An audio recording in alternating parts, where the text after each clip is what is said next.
The story begins on a battlefield with a young knight covered in blood smiling as he tries to catch his breath. Several death beams are blasted at him and his men all of a sudden, suggesting that the battle is definitely not over. The hero stands tall in the explosions, feeling proud that they even made it this far, but they're not done yet. If they can just beat this last force before them, they can win the war. Sadly, just as he's conceiving the thought, a powerful red beam of energy blasts right through him. This laser of death goes through him before he can even realize it, and as he slowly looks down with his bloodshot eyes, he sees the gaping hole in the middle of his trunk. He stares at the massive hole in his chest in disbelief as it burns away rapidly and then falls to his knees in an instant.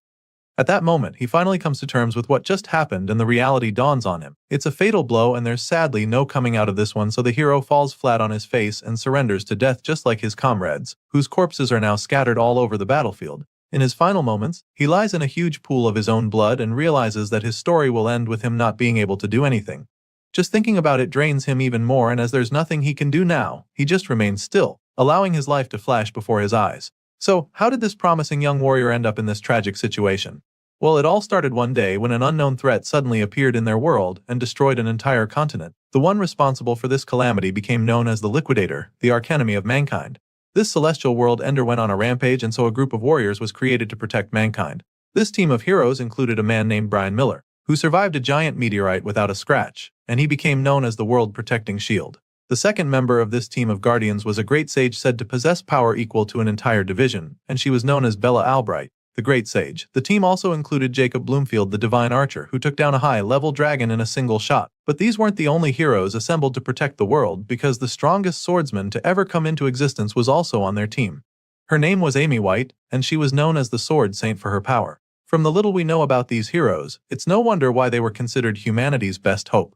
But they weren't the only ones fighting against the Liquidator, because there was another group, known as the Support Unit, which our protagonists belonged to. As you can imagine, they were put in this second team because there wasn't really anything extraordinary about them, and sadly, they were merely sacrificial pawns. The protagonist, Gray Lee, a regular foot soldier, rapidly bleeds out in the middle of the rubble. But all he can think about in his last moments is how the superhuman defenders of humanity are truly on another level. He watches them in awe as they continue to wage war on the Liquidator. Gray Lee knew that the graduates of the World Union Academy were amazing even before now, but he never knew that the difference between him and the elite soldiers would be so large. Well, apparently, it is because the four of them are still in the fight while he's lying in the dirt with a few missing organs in his chest. The situation makes him wonder if it even matters whether the support unit was there or not. The team of heroes appear to be doing just fine without them, which enrages him even more. Gray Lee grinds his teeth in anger, recalling how he and his teammates equally trained very hard, only to end up as collateral damage. Tears run down his face as the thoughts flood his mind, but there's nothing he can do now. Meanwhile, the heroes continue their onslaught, and Amy White unleashes a myriad of attacks that eventually do some damage to the Liquidator. The Celestial Force is actually surprised that they managed to hurt him, and he doesn't take it very well. So, he figures that it's time to stop messing around with them, and with this in mind, he creates 2 power balls of energy from his wings and unleashes 2 devastating surges of energy that absolutely decimate the heroes in the blink of an eye. The Guardians are butchered by the Liquidator's overwhelming blast, and upon seeing this, Gray's eyes widen in horror and disbelief. He just witnessed the archenemy of humanity wipe out the defenders of the Earth with a single blow, so it's not an easy thing to process. Even worse, the Liquidator said that he'd been playing around until now, so in that moment, the protagonist is convinced that there's absolutely no way they can win this war. To be honest, that should have been pretty obvious when this overpowered angel of death made his debut on Earth by destroying a whole continent. Anyway, the MC continues to weep as he awaits his demise, but then all of a sudden, he realizes that he shouldn't even still be alive right now. It's been a while since his heart got pierced, and for some reason he's still alive, so he looks down at his reflection in the blood, and that's when he hears the voice. The voice claims that he's finally found him and then tells Gray to come forth and wield great power. All of a sudden, the MC finds himself standing in the middle of a strange place and begins to wonder what's going on. He figures that this might be the afterlife, but feels that it's a bit barren if that's the case. The wide-eyed soldier looks around a bit, and that's when he spots a strange hooded being sitting cross-legged on what appears to be a throne. Gray looks over at the celestial being, asking who he is, so the alien-like figure simply assures him that he is not dead. The being tells him that his body's physical wounds have already healed, which sounds really impossible since he saw the fatal wound in his chest very clearly. Either way, he asks the alien if he was the one that healed him, but the big guy doesn't take credit for it. Instead, he informs Gray that he was healed by his own power. Surely none of this makes any sense to the foot soldier, and sadly, this celestial creature can't explain it to him either. Apparently, this alien is also unable to properly analyze Gray Lee's true power. However, what he can tell the MC for sure is that his power is stronger than what the Liquidator possesses, but that's only if he can control it properly. At this point, I'd start looking for the hidden cameras around if I were him, because this all sounds like one big prank. But I'm not the MC, so back to the story. Gray asks the hooded being if this means that they have a shot at winning this war. Sadly, the alien admits that he doesn't know the answer to that question and that he wouldn't have high hopes either. However, he also believes that they ought to get rid of the Liquidator together. As soon as he says this, Gray isn't given a single second to process it before the black alien punches another hole right through him. After doing this, he tells Gray that he can now leave, promising to lend the MC the power he possesses to help him. At this point, we see the magic circle with a clock glowing brightly in front of Gray's chest, so it's pretty clear that our boy has just got a major upgrade in the power department. He wakes up on the battlefield right after his encounter with the strange alien and immediately gets back on his feet. Gray picks up his sword and is shocked when he sees that it's now completely surrounded with a strange power. The blade crackles with lightning, like energy, so he wonders what it is, and the voice reveals that it's his own power manifesting. As for the alien's power, it cannot be seen with the naked eye, so he explains this to Gray. Our boy is excited about this new power, especially since he literally just cheated death, and since the Liquidator is still around, he decides to test out his new abilities on the ruthless Angel of Death. The evil alien suddenly senses something coming at him, and by the time he turns around, Gray is already on him. Our boy attacks with a brutal slash of his menacing sword, and the Liquidator almost seems horrified by his presence. The evil alien can't believe what is going on because he didn't think there was any powerful opponent left. He can sense the power within our boy, so he knows how dangerous Gray is. This is confirmed when the hero lands a hit that does some real damage, and this boosts his confidence a lot, so he charges in for another swing and even starts to get cocky, feeling that he is stronger than the Liquidator. However, the World Ender quickly reminds Gray why he should not be underestimated. Just like he did with the Guardians of Earth earlier, the Liquidator uses a single slash to split Gray in two. It happens so fast that he doesn't even feel it immediately, and by the time our boy looks down, he's horrified to see that his legs are no longer connected to his torso. The Liquidator uses this killer blow on him, but also commends Gray for being able to force him to throw everything he's got. Apparently, the Liquidator thinks that slicing the MC in half will be enough to kill him, so he turns around, preparing to fly away. But then, in a shocking twist, the same energy that engulfed the sword earlier flows out and expands, covering Gray's entire body and enabling him to heal in a split second. Then, the sword increases incredibly until it's so massive that even the Liquidator is bewildered. The evil alien already knows that Gray is about to land a devastating blow, so he quickly creates a shield to protect him, as he's no longer even sure that this opponent is even human. Our boy gets fused with the energy like a host and a symbiote, and with a murderous glow in his eyes, he takes a terrifying swing at the Liquidator. The alien manages to block this attack using his shield, but it doesn't take long for Gray to overwhelm him and destroy it with a mind-bending beam of energy. The blast sends the Liquidator flying, and even though he doesn't have any expression on his face, you can tell that he's starting to get really afraid of our boy. And so, with the battle taking a drastic turn, Gray Lee unleashes another haymaker, admitting that he also isn't sure if he's human anymore. Despite Gray Lee's ferocious strike, when the dust clears, he finds that the Liquidator is still very much in the fight. He's perplexed by this and doesn't even get how the alien is still alive after taking such a hit. As such, he admits that the Liquidator's strength is truly something out of this world. Now the two powerhouses stand face to face against each other, and mankind's archenemy is still trying to catch his breath. Sure, he's still in the fight, but after seeing what Gray can do, he's not even sure how to attack. On the other hand, the newest hero from Earth is feeling pretty confident that he can win. So, he looks at the Liquidator dead in his alien eyes and vows to crush him over and over until he's dead. You can tell that he's not even bluffing about this from the look in his eyes, and right after squaring up with the World Destroyer, he unleashes another devastating slash from his mighty sword. The Liquidator tries to dodge it, but he gets hit hard, and this time around, he even bleeds. He groans in agony, calling Gray Lee a monster, but even though he's suffering right now, he has no intention of giving up, and so once again, he decides to stop messing around and go all out against this human hero. The Liquidator heals himself and activates his secret weapon. His entire body begins to glow even more than before, and multiple sets of wings shoot out of his back. The alien also somehow manages to make everywhere go dark and tells the hero that his time is up. That's when Gray looks up in shock to see that the guy turned day into night. The World Ender continues to activate his killer move, and it's starting to look like the tables are about to turn again. However, Gray Lee is not deterred by the Liquidator's little magic trick, and so he charges at the enemy once again with his massive sword to end the fight for good. Shockingly, this time around, he's not able to penetrate the alien's shield despite pumping a lot of energy into his sword. His attack simply bounces off the barrier, leaving him pretty taken aback for a second. He's still trying to understand what's going on when the Liquidator explains it to him. The World Ender tells him that all his attacks are futile because within this plane of true dusk, nothing is capable of harming him.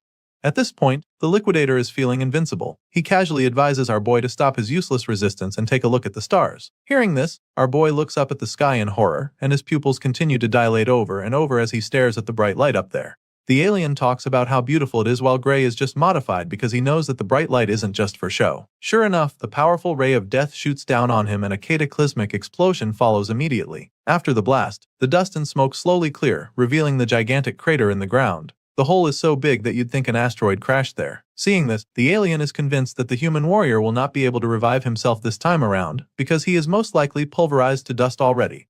That's what he thought though, but he quickly realized how wrong he was. All of a sudden, bolts of lightning start to appear in front of the crater. The energy rapidly builds up, leaving the liquidator bewildered once again. He stares at the ball of energy as it enlarges and then, some kind of magic shield with a clock-like appearance pops up right in front of the alien.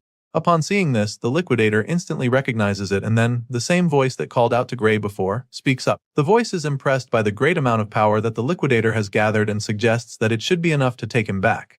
At this point, a wave of horror washes over the alien invader because this voice belongs to the one called Kronos. The liquidator refuses to believe it, and that's when the black celestial being calls upon Gray Lee. He calls upon the hero, who wields great power and decides to use all of his power to send our boy back to the past. Of course, the liquidator is furious when he hears this because he knows that it's all part of Kronos' master plan to destroy him. He curses at the black alien for saving Gray, but of course, that doesn't really do anything. Kronos then fulfills his promise by turning back the hands of time, claiming that this is all he can do for the human hero.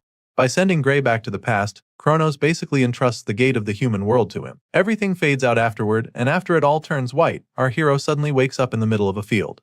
As soon as he opens his eyes, he takes a look around, wondering where he is. That's when he spots the small village down the hill in the distance, and is even more stunned because it just so happens that it's his hometown, Renato Village. Gray is extremely perplexed by this since it doesn't make any sense. The last time he checked, his village had been destroyed for 15 years, so he knows that it shouldn't be here. But then again, in his confusion, he recalls what Kronos said to him on the battlefield. He remembers that the black alien god promised to send him back in time, so after putting all the pieces of the puzzle together, Gray realizes that he's actually in the past. His thoughts are suddenly interrupted when he feels a sharp sting in his hand. He takes a look at his bandaged forearm and immediately remembers having this injury. The wound is from the time when he was being picked on by someone named Belder and a few other bullies. Gray starts trembling in fear at the thought of those bullies. He remembers how badly they beat him up, and he's not ready to go through that again. Unfortunately, he also remembers how strong they were, so he's afraid that he won't be able to beat them. Our boy has been so traumatized by his bullies that just thinking about it sends him into a panic attack. He closes his eyes and eventually calms himself down. From the look of things, it appears that he never even left the village, so he concludes that defeating the liquidator was probably just a dream. With this in mind, he accepts his fate and makes his way back to the village. He doesn't want to get hurt by the bullies, so he decides to come up with a plan for them when he's feeling stronger. Unfortunately, on the way back home, he runs into the very same bullies in the bush path. He can't believe how bad his luck is, so he just stares at them with a blank expression on his face. We're finally introduced to the leader of the gang, Belder. He claims that they've actually been looking for our boy and complains about how Gray made him go through a lot of trouble to find him. At this point, the MC is probably wishing he could just disappear or teleport elsewhere, but sadly that's not happening. Belder suddenly tosses a sword at his feet and tells Gray to pick it up. Our boy is still in a daze as he's trying to understand what's really happening here, so Belder warns him not to act dumb. And so, he bluntly tells the MC that he wants to have a mock battle, but Gray still doesn't pick up the sword. Instead, he politely declines the invitation, explaining that his injury hasn't fully healed yet. He then thanks the bullies for the offer and tells them he's not joining them till his wounds heal. Of course, these goons aren't the kind to take no for an answer. Belder insists that they have the mock battle, assuring him that it's safe since the blade is blunt. They start moving closer to him like a pack of wolves around injured prey, but Gray refuses to pick the sword. He insists that a blade is still a big chunk of iron no matter how blunt it is, and that it can still be very dangerous, but Belder finally runs out of patience. The bully gets fed up and tells Gray to shut up, claiming that he has no right to say no to him. He makes this clear to our boy and then tells him that he's free to fight without a weapon if he doesn't like swords.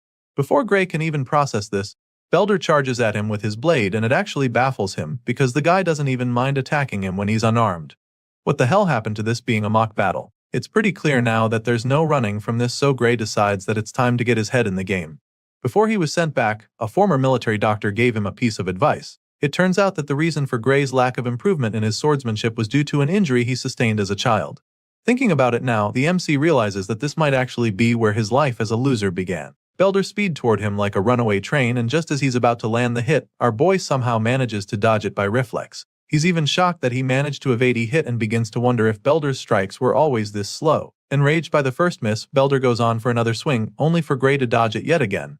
After avoiding getting hit for the third time in a row, our boy finally realizes that Belder isn't slow. The bully also starts getting frustrated by the fact that he can't even land a single hit, so he curses at Gray in annoyance. Unfortunately, his anger can't even help him now because he just misses yet again, and so our boy realizes that he's actually the one who's gotten faster. The other bullies are stunned when they see how fast the guy is all of a sudden. It's as if he's a completely different person now, so they all watch in amazement as he makes a fool out of Belder. After dodging everything the guy threw at him, our boy finally decides to pick up the sword. He may not have his old body anymore, but he still has the memories of the battles he has fought. Gray bends down to pick the sword and Belder takes the chance to charge at him from behind. Unfortunately for him, Gray casually deflects him with a single swing of his own sword. He sends the bully flying with this strike, and he's even surprised that one nonchalant strike was enough to throw his almighty bully off his feet. Right now, the guy is starting to look a lot like an amateur, so he's starting to think it wouldn't be fair for him to fight him.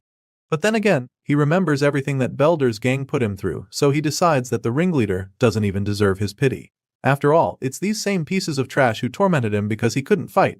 Thankfully, that's not the case anymore, so he's more than happy to flex his new skills. He uses another effortless swing to disarm Belder, and after seeing how easily the sword left his hand, he realizes that the bully is actually worse than an amateur. Gray suggests that Belder hasn't been trained on how to receive a blow from a sword. This doesn't matter though. After all, these bullies were the same ones who taught him it's totally safe to beat someone with a sword as long as its blade has been dulled. And so our boy takes a big swing of the so-called blunt sword, and it still somehow manages to cut Belder's body open. The guy's eyes widen in horror as the blood from his shoulder splashes all over his face. He's in utter disbelief, but what's more is the severe pain. He suffers so much that he's forced down to his knees. Belder shouts in pain while Gray Lee just freezes in shock because he's equally stunned by what just happened. The blade was supposed to be dulled, so he doesn't get how it still managed to cut the troublemaker. In his confusion, he takes another look at the blade to check if it's really the case, and he confirms that it is actually blunt. As such, Gray realizes that he might have even killed Belder with that slash if he had actually given him a sharp sword. Our boy panics for a second, knowing that he could have killed these kids, but then again, they're the same meatheads who made his life at the village miserable. So, he decides to beat Belder up with the flat surface of the blade instead. This way, he can keep the sword blunt while getting his revenge. He whacks the bully in the face with it, sending him to the ground once again. Belder is now terrified, so our boy hovers over him, wondering why he's screaming so much. He asks the gang leader what's wrong and reminds him that he's the one who said the blunt sword is safe. At this point, Belder just sits there, covering his bleeding nose as Gray walks over to him slowly. The terrified bully looks to the side and sees his goons just standing there, so he snaps at them, ordering that they attack our boy. It's quite funny that Belder would even think that his minions can beat Gray after the same guy just wiped the floor with him. As you can imagine, they're reluctant to even go near him, seeing how strong he's gotten all of a sudden, but they eventually agree to go at him together, thinking they can overpower him this way. The troublemakers charge at our boy at the same time, and Gray just feels sorry for them. He's surprised that they're dumb enough to come at him for another round after what he just did to their leader, but of course, he has no choice but to beat them up too. Belder furiously orders them to kill our boy, as they attack him from all alongs, and this just pisses the MC off. He was going to overlook their misbehavior this time around, but since they clearly all want a taste of his new skills, he decides to show them what he can do. A few moments later, Belder and his goons are all on their knees with swollen faces. They've been so badly beaten that there's steam coming off their bodies and looking at them now. Gray is baffled that these are the same guys he's been so scared of. He remembers that these guys are the ones from the Saria swordsmanship dojo, so he asks to confirm if that's the case, and Belder explains that he's kinda correct. Apparently, they felt like they had gotten strong enough, so they haven't been going to the dojo lately. It's pretty baffling for Gray when he hears them say this, because he can't believe that their current level can be considered strong enough. With this in mind, he figures that he shouldn't expect much from the dojo itself, seeing the kind of students it produced. However, he still believes that it might be useful to him, and so he asks them to introduce him to this dojo they attend. After all, he heard that it's by referral only and would like them to invite him. For some reason, Belder is not really excited to bring Gray in because he'll be too embarrassed if he told his master that he lost a sword fight. He suggests that our boy find someone else to invite him, but he's in no mood to be denied. So, since Belder doesn't want to complain, he decides that they resume their mock fight instead. Before he can even say anything after that, the bully agrees to introduce Gray and starts running toward the dojo, leaving his buddies behind even. Eventually, they're all back in the village, and that's when Belder finally asks Gray why he actually wants to go to the dojo. Apparently, this very dojo has a recommendation slot for the academy, and when our boy asks about it, Belder admits that he also heard something like that. As such, our boy explains that this is the reason he wants to go, by one of Belder's buddies feels that he's already strong enough without going to the academy. Sadly, Gray knows that his current state is not going to be enough to defeat the Liquidator. Even the world's strongest lineup was no match for the World Ender. He remembers the battle, how the Liquidator wiped out all of the Guardians with a single blast. Gray recalls how he couldn't even scratch the alien when he got serious despite using the power that Kronos talked about. Just thinking about it makes him really anxious because he doesn't even know how strong he has to be able to defeat the Liquidator. It bugs him a lot, but at the same time, it's not like he doesn't have any clues. He remembers being able to control the dark power even if it was just for a split second. What he focused on at that moment was the swordsmanship taught to him by the Sword Saint. Gray believes that the outcome of his battle with the Liquidator might have been different if he had spent more time training in the same conditions as the Sword Saint. The hero realizes that this must be the reason why Kronos sent him back to the past. Gray eventually gets to meet the dojo master, but not before she punishes Belder and the rest for getting their asses whooped at her trying to pick on a civilian with the techniques she taught them. This is Saria, the swordsmanship dojo instructor, and right now, she's really disappointed in her students. Belder tries to tell her that it was a mock battle and not them picking on Gray, but she silences him immediately by sending him across the room with a single strike of her sword. The others start trembling at this point, and Saria continues to scold him for making excuses. After all, if beating up an unarmed person is a mock battle, then what she just did to him can be called the same. And just like that, Saria kicks Belder and his gang out of her dojo for good. Of course, they don't even protest because things would get worse for them, so they just run for their lives.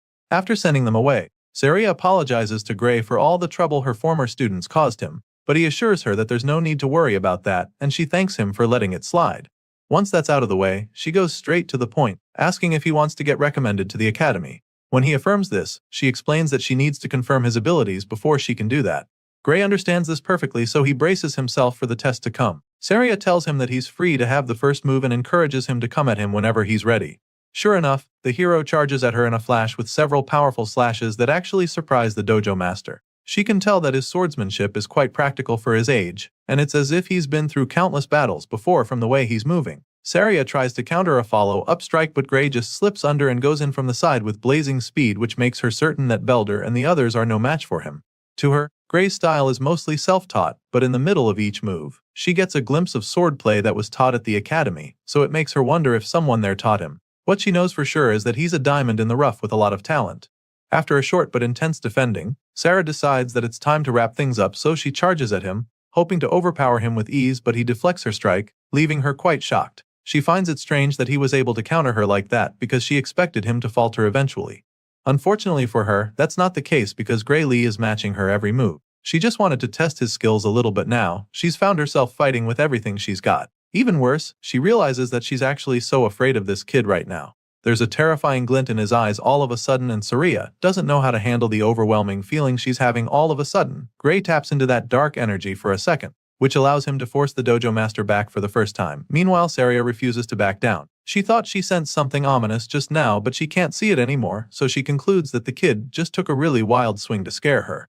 With this renewed confidence, she goes in for another round to end the sparring session for good. Just when she thinks she's about to land a hit, she's shocked to see that her sword has been slashed. Saria stares at the broken sword in horror and disbelief. The other half is lying on the other side of the dojo, and even our boy is overwhelmed by what just happened.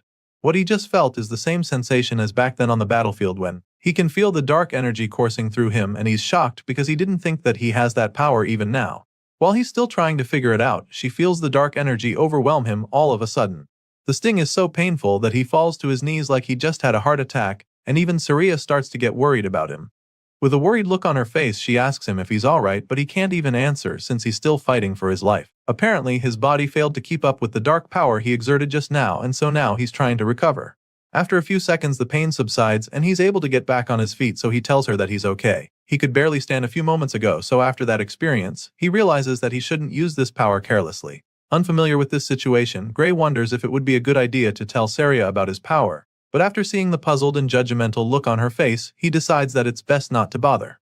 Even if he told her, she probably won't believe, and it's not like he can control the power to prove what he's saying, so there's no point telling her. With this in mind, he forces a nervous laugh and claims that he just got carried away, which leaves the dojo instructor speechless and baffled by him. Right now, she's still trying to wrap her head around how this kid managed to cut her sword with a dull wooden sword. It's logically impossible, and she doesn't even think he knows what a big deal it actually is. Just then, Saria starts staring at him suspiciously, and when he notices, he nervously asks if there's something wrong. She can tell that he's hiding something and doesn't want to talk about the wooden sword he cut in two in one blow, so she lets it slide and changes the topic back to the academy recommendation he asked for.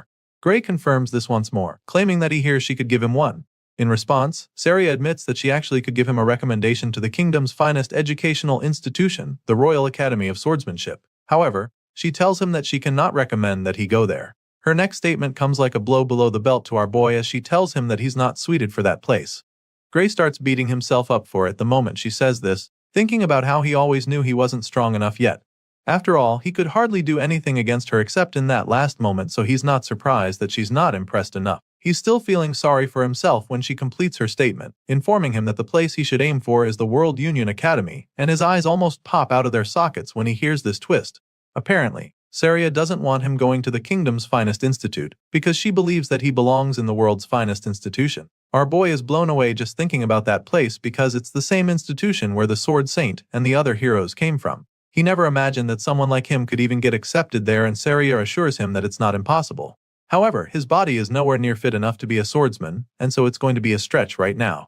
In the Royal Academy, she feels that he'll be able to take it with his skills, but it just won't cut it in the World Union Academy. And so, she's really perplexed by the young man in front of her, because she doesn't get how on earth someone can acquire such skills with a feeble body like his. Gray Lee knows that she's right. Everybody from that academy is a genuine monster, so with a body like this, he doesn't even stand a chance of competing with them. Saria doesn't hear what he's thinking, but from the look on his face, she can tell that he's already feeling defeated. So, she asks him why he's giving up when there are still 9 months until the entrance exam. It means he's got a shot, but he also feels that 9 months is not enough, and the dojo instructor agrees with him. It's actually not enough, but she encourages him to trust her. Clearly, Saria wants to take him as her student for the next 9 months, but she also needs to know if he's ready to suffer for that long. Obviously, he doesn't want to suffer. I mean, no one does, but he knows that he needs to, so he makes up his mind and asks Saria to take him in for the next 9 months. The dojo instructor is excited to hear him say this, claiming that it's a great answer. But the happy look is quickly replaced by a terrifying grin that scares Gray, and that's when she decides that it's time to begin his hell. Our boy's intense training begins from day one, and after pushing his physical abilities to the limit, Saria pumps him full of proteins. She makes him train even when he's not in the mood and forces him to eat whether he likes it or not. This becomes his life from the day he stepped into the dojo for the first time, and 8 months later, Gray Lee's physical appearance is completely transformed. All of his muscles are finally defined with pronounced chest and arms, popping deltoids and chiseled abs. His 8 months of hell really pays off, and Saria is delighted to say that he's grown a lot more muscular. He's so ripped now that she doesn't even think she has anything to teach him anymore. And so, she encourages him to go out there with confidence. Gray is glad to hear that she's proud of him and the progress they've made, but he doesn't get why she's sending him out now when there's still a month until the exam. So, she explains to him how difficult it can be to take an exam in a place he's not used to. Which is why she feels that it's best to get there early. While he's still trying to wrap his head around it, she hands him a bag of coins, claiming that it's enough money of the trip and a month's worth of food. Gray is reluctant to take the money from her, feeling that going a month before the exam is too soon. It's almost as if she's trying to chase him out of the village all of a sudden, and when he says this, she just laughs, feeling that he's overthinking it. Our boy heard rumors of an ogre's nest that was recently found near the village, and he's aware that there are hardly any guards in the village. At this point, Saria nervously admits that she heard about that too, but she assures him that it has nothing to do with them. She tries to convince him, but he's just not buying it. The dojo instructor feels that there's nothing to worry about since the royal capital will soon send help to them. That being said, she encourages Gray to head to the exam without any worries. Our boy keeps staring at her with a blank expression on his face even after she says all of this because he doesn't believe her. He already knows that no help will ever come to this village because he's seen the future. He's literally lived it. Gray knows that his master will lose her life right before the village is destroyed. Apparently, they said she was killed when she went to kill the ogre by herself, so he knows how everything is going to play out if he doesn't do anything about it. Even though he has no intention of leaving, he tells her that he'll be leaving. Saria is glad to hear this and prays for him to pass his exam. After successfully convincing her student to leave the village, Saria sneaks out to the forest later that night. From the bloody skeleton remains scattered all over the place, you can tell that this is a dangerous region with some deadly creatures. The dojo instructor has obviously come to hunt down the ogre just like our boy predicted. According to the scout's report, the nest is right over here, so all she has to do to find it is follow the trail of blood on the ground. Just as she's about to start moving closer, a voice calls out to her, asking where she's going. She looks up the tree and is shocked to see Gray smiling down at her from a very high branch. She's dumbfounded when she sees him, and the smirk is immediately plastered on his face because he just caught her right in the act. She asks him why he's even here because as far as she's concerned, he should already be on his way to the academy by now. And before she can even try to scold him, he jumps down from the tree and stops her right there. Gray informs her that he's the one who should be asking the questions since she told him that the ogre nests would be taken care of by the army from the royal capital. Of course, Saria quickly comes up with an excuse, claiming that the guys at the capital said they couldn't come because of some emergency over there. And for that reason, she decided to handle the ogre nests by herself. After all, she believes that she's more than capable of handling the situation by herself. Saria smirks after saying this, claiming that she knows the strength of the nest already thanks to the report from the scouts. She reveals that the boss of the nest is an elite ogre, and the nest itself holds around 40 to 50 monsters in total according to the reports she got. The dojo master admits that that number of minions will be pretty tricky, but still, she's confident that she can take them out all by herself. Upon hearing all she has to say, the gears in Gray's head begin to turn as he ponders on the strength of an elite ogre. On its own, the monster isn't actually that strong, but it turns out that the ogre's real strength lies in its intelligence and leadership. Considering the risk of getting surrounded, our boy concludes that it would be suicidal to even try to fight the monsters alone. He's lived through this very event before, so he knows how it plays out, which is why he's convinced that Saria will not make it out alive if he allows her to go on this mission alone. And if she dies, then the entire village will go on to be destroyed by the same monsters. And this is something he cannot let happen, not when he's been given a second chance to actually change things. The hero has seen that tragic future with his own eyes, and it's still a very fresh memory, which is why, after pondering for a moment, he suddenly asks his master to take him with her. Without even thinking about it, Saria shakes her head in refusal, insisting that she will be able to handle it by herself. Of course, Gray wouldn't want to blow his cover and tell her that he knows she's going to die because he's from the future. So, he takes another approach to try to change her mind, claiming that this could be his first chance to gain some real combat experience. After all, it's exactly what he needs to put his training to the test, so he makes his request once again, suggesting that Saria thinks he's just going to get in ready during the mission. Of course, his master doesn't see him as a liability in battle, and she's sure that he also knows that too. I mean, she can't even beat him in a mock battle anymore. That's how good he's become. However, she also makes it clear to him that nobody knows what might happen in a real fight, especially when it's a monster's nest that suddenly formed like the one they're faced with. For a dangerous job like this, the dojo master believes that it's best for him to wait until he has a bit more experience in real fights that are less risky. At this point, Gray is starting to feel pretty defeated because he really thought he was going to change her mind. Sadly, she insists on going alone, so he's forced to his last option. He suddenly tells her that he has an idea, and this gets her pretty curious immediately, and that's when he challenges her to a fight out of the blue. Apparently, this plan involves him knocking her out cold so he can deal with the ogre by himself. He informs Saria of his intentions as he points his sword at her face. The white-haired master just smiles as she tries to process what the hell he just told her. She stands still for a couple seconds, probably thinking he would rethink his decision, but Gray stands his ground and keeps the tip of his sword inches away from her face. At this point, it's pretty clear that she can't get him to go away, and she doesn't actually want to fight him, so she just shuts her eyes and surrenders. Saria agrees to take him along but makes him promise her that he'll come back alive no matter what. Upon hearing these words, our boy finally lowers his blade and then assures her that he definitely plans to come back from this mission. So he makes Saria promise him the same thing, pleading with her to not die in the ogre's nest, and of course, she's very confident that it's not going to happen. Once on the same page, the master and student follow the trail of blood leading to the ogre's nest and officially begin the hunt. Soon, they arrive close to a valley, and from afar, they notice that the terrain leaves no room for escape. If they go in, they can easily get trapped and slaughtered, but Saria is more concerned about the monsters in there. She claims that the minions have a lot of confidence building their best in this kind of location, so Gray quickly reminds her that they won't be able to escape either. He senses that his master might be getting a little cocky, so he also points out the fact that they're up against intelligent monsters and not just dumb beasts. As such, he suggests that it's better to be more cautious with their approach, and Saria agrees with him. The two hide behind a big rock and quietly scan the tent from afar. After looking around for a bit, they still can't pick out the boss anywhere, so Saria suggests that it's probably in one of the tents.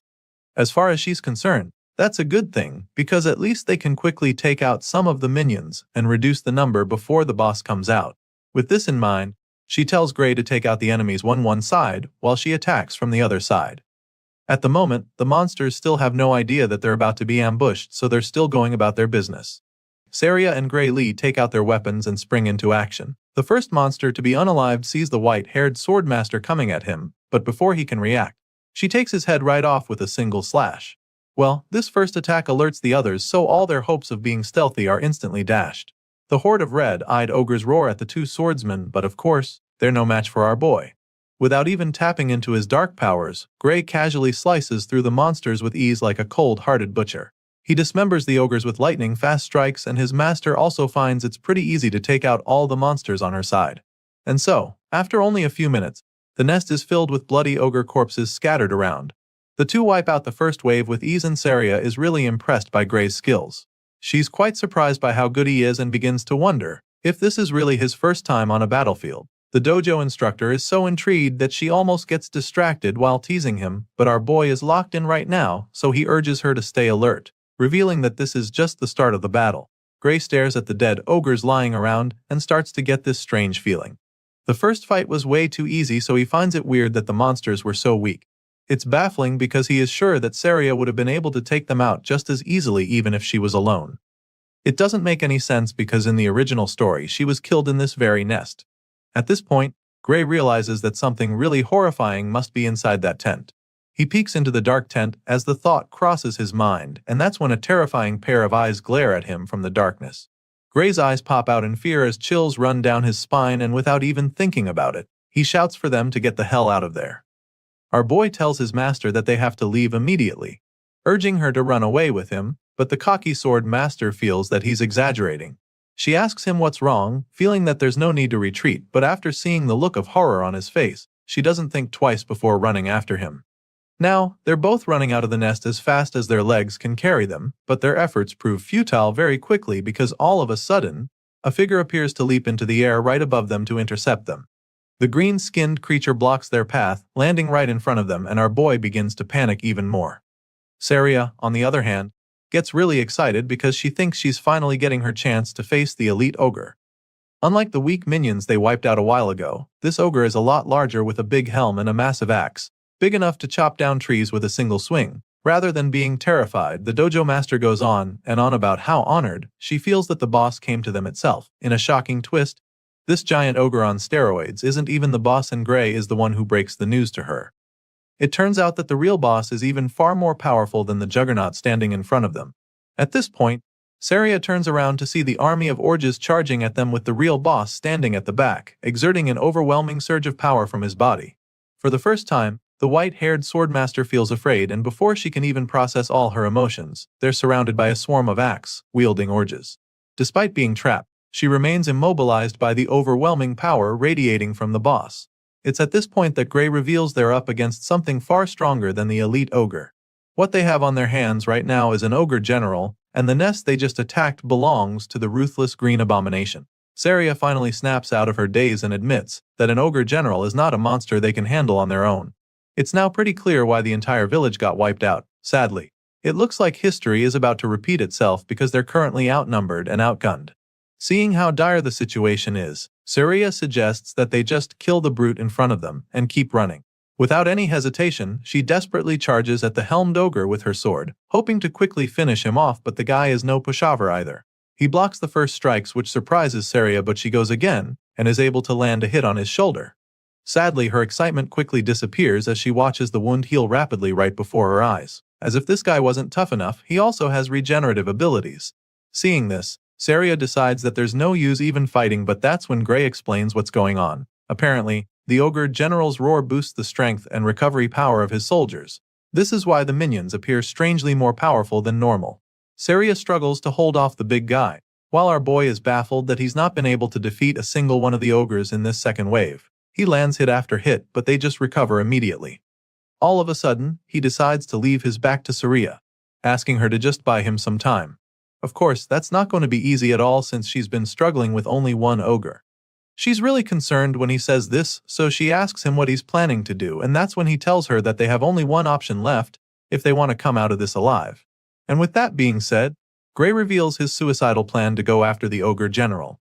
Our boy knows that the source of their power is the elite boss of the nest, so he decides to go after it. He slashes his way through the sea of ogres, but they just keep coming back to try to flank him, which just annoys him even more. He has his sights locked on the target, so for now, he just needs to focus on wiping out all the enemies in front of him to clear the path. Sadly, that's exactly when he comes face to face with an ogre that shatters his sword with a big axe.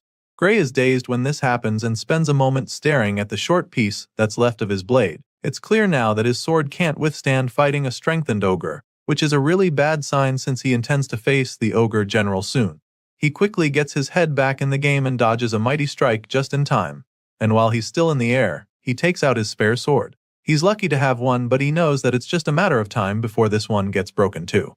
As if she was reading his mind, Saria suddenly tosses her spare sword to him so he can have two. He thanks her as he catches the second blade with ease, but even though he has two swords now, he knows that there's still not enough to wipe out all the enemies. However, it's all he's got, so he's determined to make it count, since all he has to do now is wipe out the ogres in his way and take out the general. With this renewed sense of hope, our boy runs through the wave of orges standing in his way like a bolt of lightning. He moves so fast that some of them don't even see him coming, but in the process, he takes a few hits and even gets slashed in the face. Still, this doesn't deter him as he pushes on relentlessly through the horde of bloodthirsty monsters.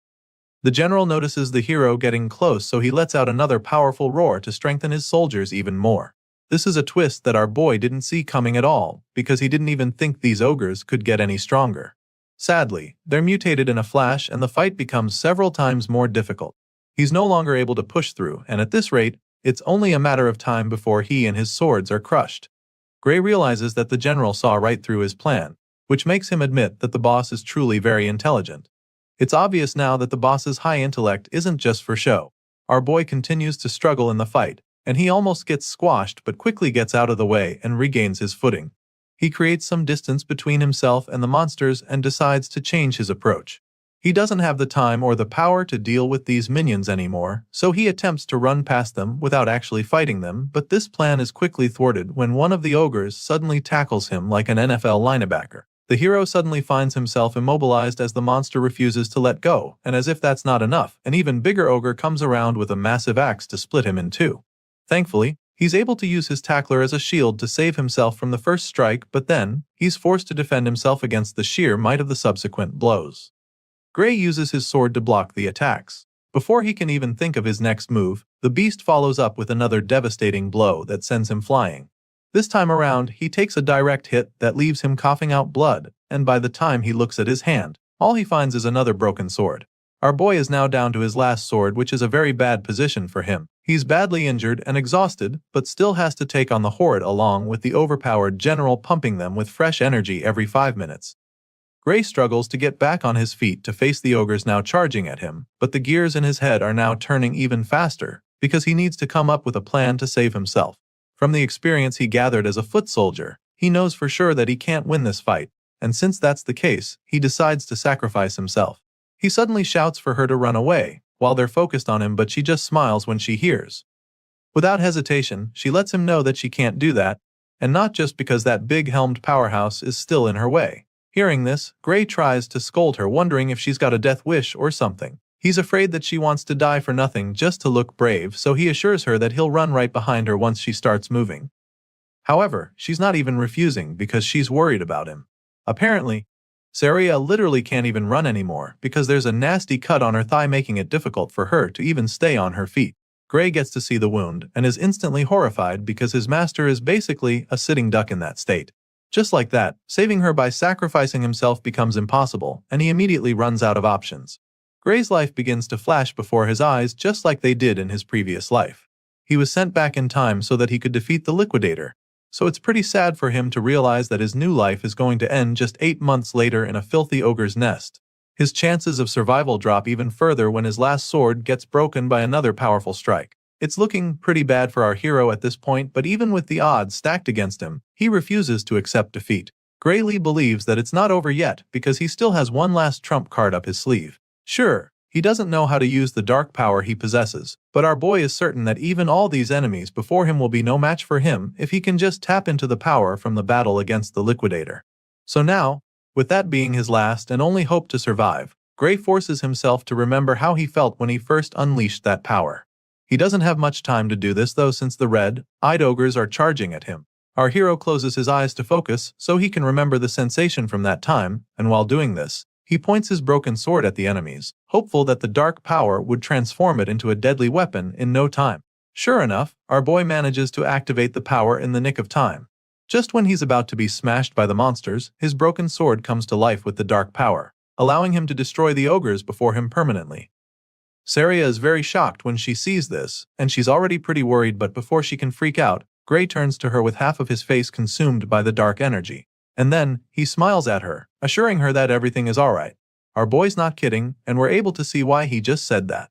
Gray is now a lot more powerful than he was a few moments ago, which is why he's able to casually wipe out the horde of the ogres in front of him.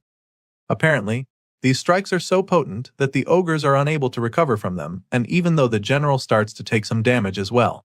She notices this and it's shocking to her, so she gets distracted for a second. In that split second, her opponent gets the chance to sneak up on her, but she sees it coming and manages to block it. Saria uses her sword to block the huge axe, and that's when she notices that the force behind it is now lighter than it was before.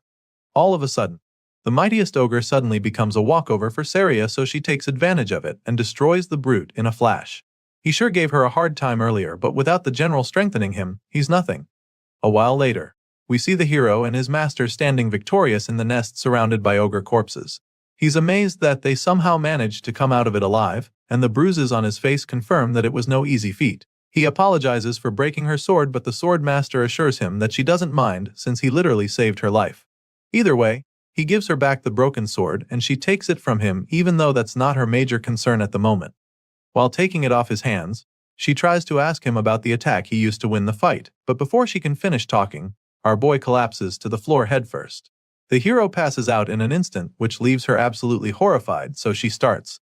While she's trying to wake him up, we see that our boy's consciousness is actually elsewhere. He finds himself standing in a dark, empty place filled with shallow water. In the middle of the place, there's a huge door with chains on it, which he finds very strange.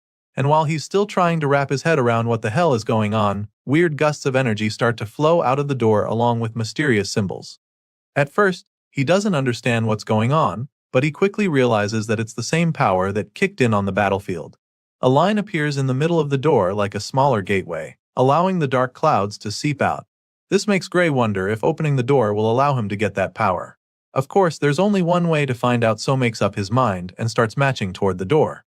He gets closer, and after only a few steps, he feels an overwhelming and ominous force pull him back. The massive red skeleton spirit drags Gray away from the door with a crushing power that horrifies him. After that suffocating experience, our boy realizes that he's definitely going to die if he opens that door in his current state.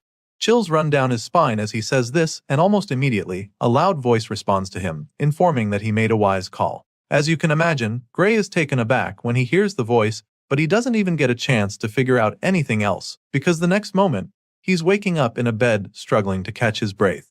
He wakes up like someone who just had a nightmare, so Saria is really concerned about him. Thankfully, Saria is in the room, so she comes to check on him, seeing that he's finally awake. She clearly has not fully recovered from the damage they suffered in the ogre's nest. At the same time, our boy is pretty confused, so he asks where he is, and that's when she informs him that he's been unconscious for 5 days. As such, she was even afraid that he wasn't going to wake up anymore. Our boy is still pretty surprised that he's been asleep for the last 5 days, so he figures that it's due to the fact that he must have pushed himself pretty hard. It clearly took a toll on his body, and the swordmaster agrees with him, even though she feels that he did a lot more than pushing himself pretty hard. Anyway, she's concerned about his condition, wondering what the state of his body is. She asks him if he can move, and since he also does know the answer, he decides to give it a try. Sadly, Gray suddenly realizes that he can't move his right arm at all. He can't muster any strength in it, and even though he knows he can move a bit, he's afraid that he might not be able to hold a sword with it. As if that's not bad enough, he also notices a weird bruise on his bandaged arm with dark energy spreading. Saria notices that he's struggling with it, so she asks him about it. Hearing this, Gray is a little surprised, because it means that she can't see the dark tattoo-like bruise on his arm.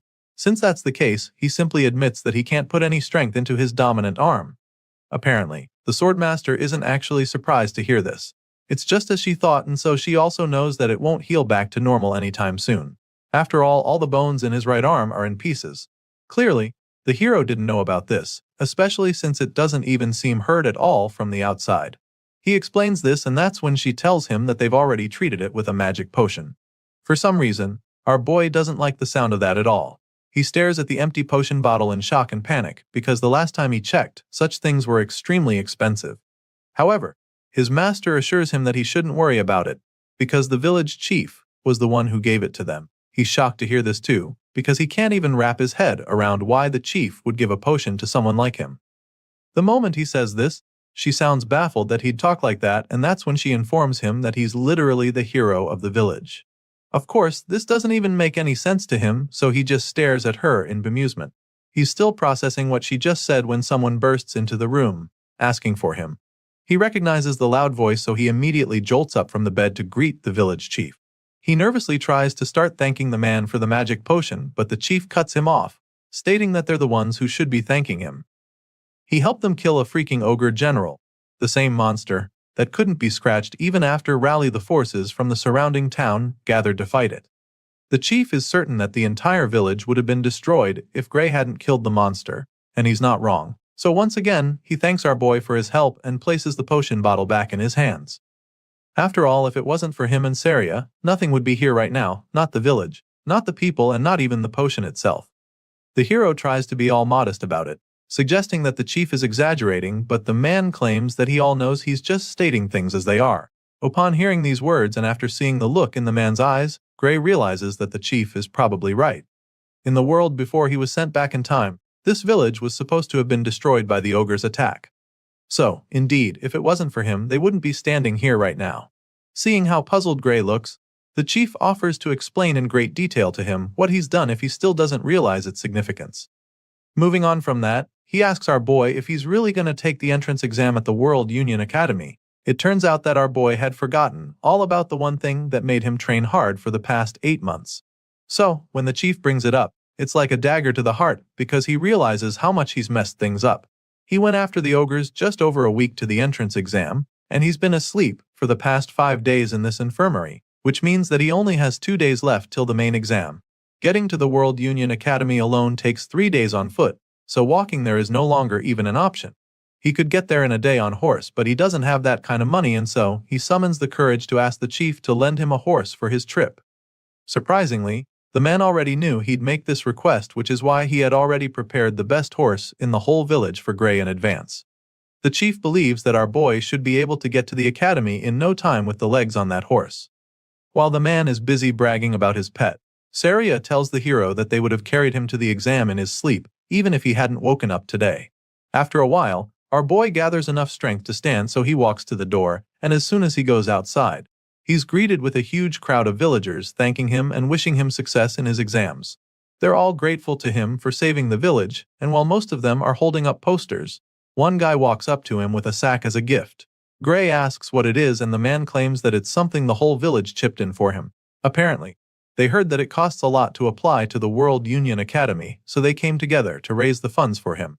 Our boy is shocked that everyone contributed to the cause, but the feeling is quickly replaced with joy and gratitude as he thanks them for their kindness. Soon it's time for him to get going, so he says his goodbyes. Saria is with him as he prepares to set off, and he admits that it's going to be really hard to come back here if he fails the exam after everything the village has done for him, but his master assures him that there's no need to worry about that. As far as she's concerned, not a single one of the other applicants in the World Union Academy could beat an ogre general. Sure, Gray knows she's probably right about that, but he still has concerns about his banged-up right arm. Hearing this, Saria simply asks if his left arm is good, which he confirms. Of course, it's not his dominant arm, so he's not sure about using it, but she insists that it's good enough to good him in. She also doesn't think he needs to use that dangerous power inside him, but he feels that the entrance exam might be tougher than they think. Thinking he can pass with just one arm seems a bit like a stretch to him, but Saria assures him that it's going to be fine, because she trusts that the Academy's examiners won't be so blind as to overlook his ability. If there's one thing she can guarantee him, it's that he'll definitely pass the exam. At this point, our boy has already mounted his horse, ready to set off, so he thanks her once again for the pep talk, feeling a lot more confident. Just like that, our hero sets off on his journey to begin the next chapter of his new life. In the previous world, this village was destroyed, but he knows that the enemy of mankind still exists here. However, he also knows that this world is no longer the same as the old one, because the future can be changed with this power that he now possesses. Soon, our boy arrives at the capital, and the first thing he does is thank the beautiful horse that got him there. He's only been in the city for a short while, but he can already spot the amazing structure that is the World Union Academy. Despite how expensive it is to apply here, the place is absolutely swarming with potential applications. There's a sea of people gathered in the World Union Academy, and every single one of them dreams to become a hero. Over the speaker, they're informed that the distribution of exam tickets will begin shortly. Until the process is completed, all applicants are instructed to remain inside the central arena. Among the crowd, some people start chatting about how competitive this academy is. Apparently, out of the thousands gathered in this arena, only 20 of them will be accepted into the World Union Academy. That's the rumor going around, and our boy quietly listens to the guys spreading them, but some people heard that the number of admitted students changed yearly. Some years, they accept up to 50 candidates, and other years, only one person makes it. Just then, Professor Ariel is called upon to address the applicants, so the red-haired lady with a monocle appears on the platform. She gets straight to distributing the exam tickets to everyone in the arena, but she does it in a flash with the snap of her fingers. Just like that, the papers appear right in front of all the applicants. Like everyone else there, our boy is pretty impressed when the ticket appears right in front of him from a flash of flames. He grabs the paper and reads the content to discover that his candidate number 513, and he also learns that he'll be taking the fencing course. Everyone has their own ticket, and our boy will have to take the exam that requires most people to have the bones in their dominant arm to not be shattered. Professor Aries knows that some of them might be surprised by the format for the exam, but she assures them that this is how it is every year. She goes on to explain that the World Union Academy does not discriminate based on age, gender, nationality, status, or anything else. Not even their names are of any significance here. The professor makes this clear to the applicants, stating that only those who pass the exam and earn the right to cross the bridge will be asked for their names. Meanwhile, our boy is still baffled by the fact that he's taking the fencing course when he literally left his sword at the inn. He doesn't get what kind of system this is, so he's pretty hung up on it. While he's busy racking his brain, the professor reveals that she assigned their courses according to how they look. And so, she asks those who feel he was wrong about it to raise their hands. Many of the students find it hard to believe that she picked their courses just by looking at them, because there are literally thousands of them. Judging by their reactions, along with the lack of raised hands, it's pretty clear that the lady got their courses right. Still, many of them believe that there's foul play. To them, the academy either checked them beforehand or she used magic to read their minds. After confirming that she didn't miss anybody's course, Professor Ariel states that she'll be announcing their exam schedules next. As such, he asks them to check their tickets for the next update. Of course, all the applicants check their tickets, including Gray Lee, who finds out that his exam will be on the first day at 11 a.m. As you can imagine, he's not really excited to see that he's up on the first day, because he was hoping for a little more time to let his arm heal. Sadly, that's not the case. The professor goes on to pile on the pressure, announcing that this is a one-shot practical exam. Latecomers will be automatically disqualified, so she makes this known to them and advises them to be on time. She also lets them know that the academy does not accommodate personal requests for schedule changes. While the announcements are going on, Gray quietly tries to see if his arm is better now, but sadly, he still can't get any strength to it. So now, all he can do is pray that it heals by morning, even if it's only a little, because otherwise he'll have no choice but to fight with his left arm. Unfortunately, the next day, our hero wakes up and is immediately frustrated because his injured arm didn't even heal at all. Now, he has no choice but to take the exam like that because there's no option for schedule changes. Gray gets ready and heads to the exam, and when it's almost his turn, he is directed to the entrance of the arena.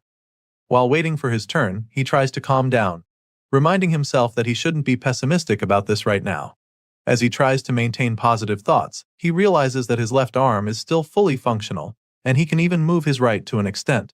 With this in mind, he comes up with an idea. Gray concludes that he needs to use the little time he has left to watch the examiner's moves and prepare for them.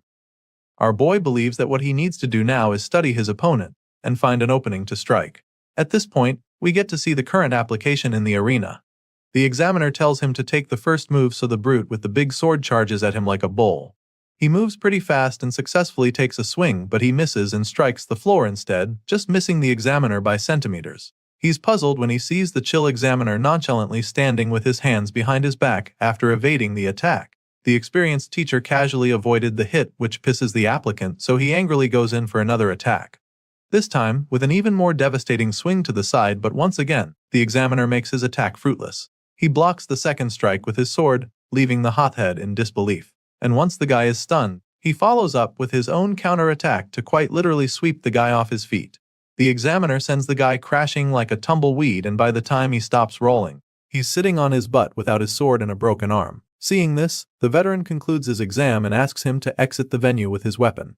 Of course, Our boy witnessed everything that just happened, so a smile of acceptance creeps up on his face, because now, he knows without a shadow of a doubt that he's cooked. The examiner calls his number and he just starts walking into the arena. In his mind, all he can do now is go on stage and quietly take his L before going back home, because if that tough guy couldn't even land a hit with perfectly good arms, then what are his odds?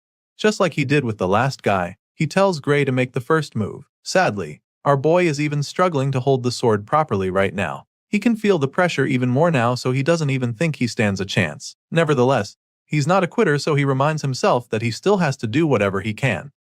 With this in mind, he charges at the veteran with his blade, and during that run-up, one of Saria's teachings runs across his mind. He remembers her telling him that a sword isn't swung with just one's arms. She taught him to channel the power generated by his entire body through his arms instead, and now that remembers, he decides to do just that. Even if his right arm is powerless, he knows that he can still drive the force through his other muscles. So, he gives it a try and takes a very decent swing. The examiner dodges the strike, of course, and Gray isn't shocked, since it's not like he can fight the way he usually does. If swinging a sword without arm strength was not easy, no one would bother training their body in the first place, so he sucks it up and shoves the excuses far down below so that he can focus better. Despite being pretty much handicapped, Gray manages to force the instructor to attack him very quickly, but that is when he notices something strange. All of a sudden, the examiner's sword strike starts to look a lot slower than before. It's just like what happened with Belder, but the difference here is the insane force that comes from those apparently slow attacks.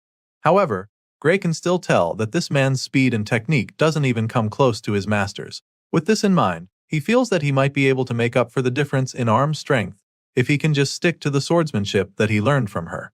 So, that being the case, our boy goes into beast mode in the blink of an eye. He unleashes a barrage of sword slashes on the examiner, forcing the guy back faster than he would have imagined.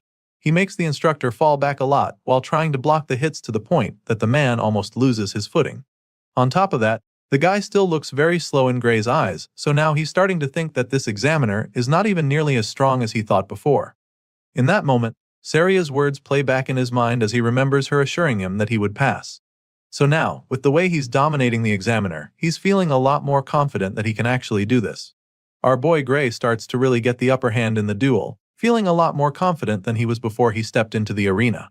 However, the examiner doesn't intend to lose that easily to an applicant, so he takes things up a notch and begins to attack more forcefully. The instructor unleashes a myriad of slashes, but our boy is able to block them all.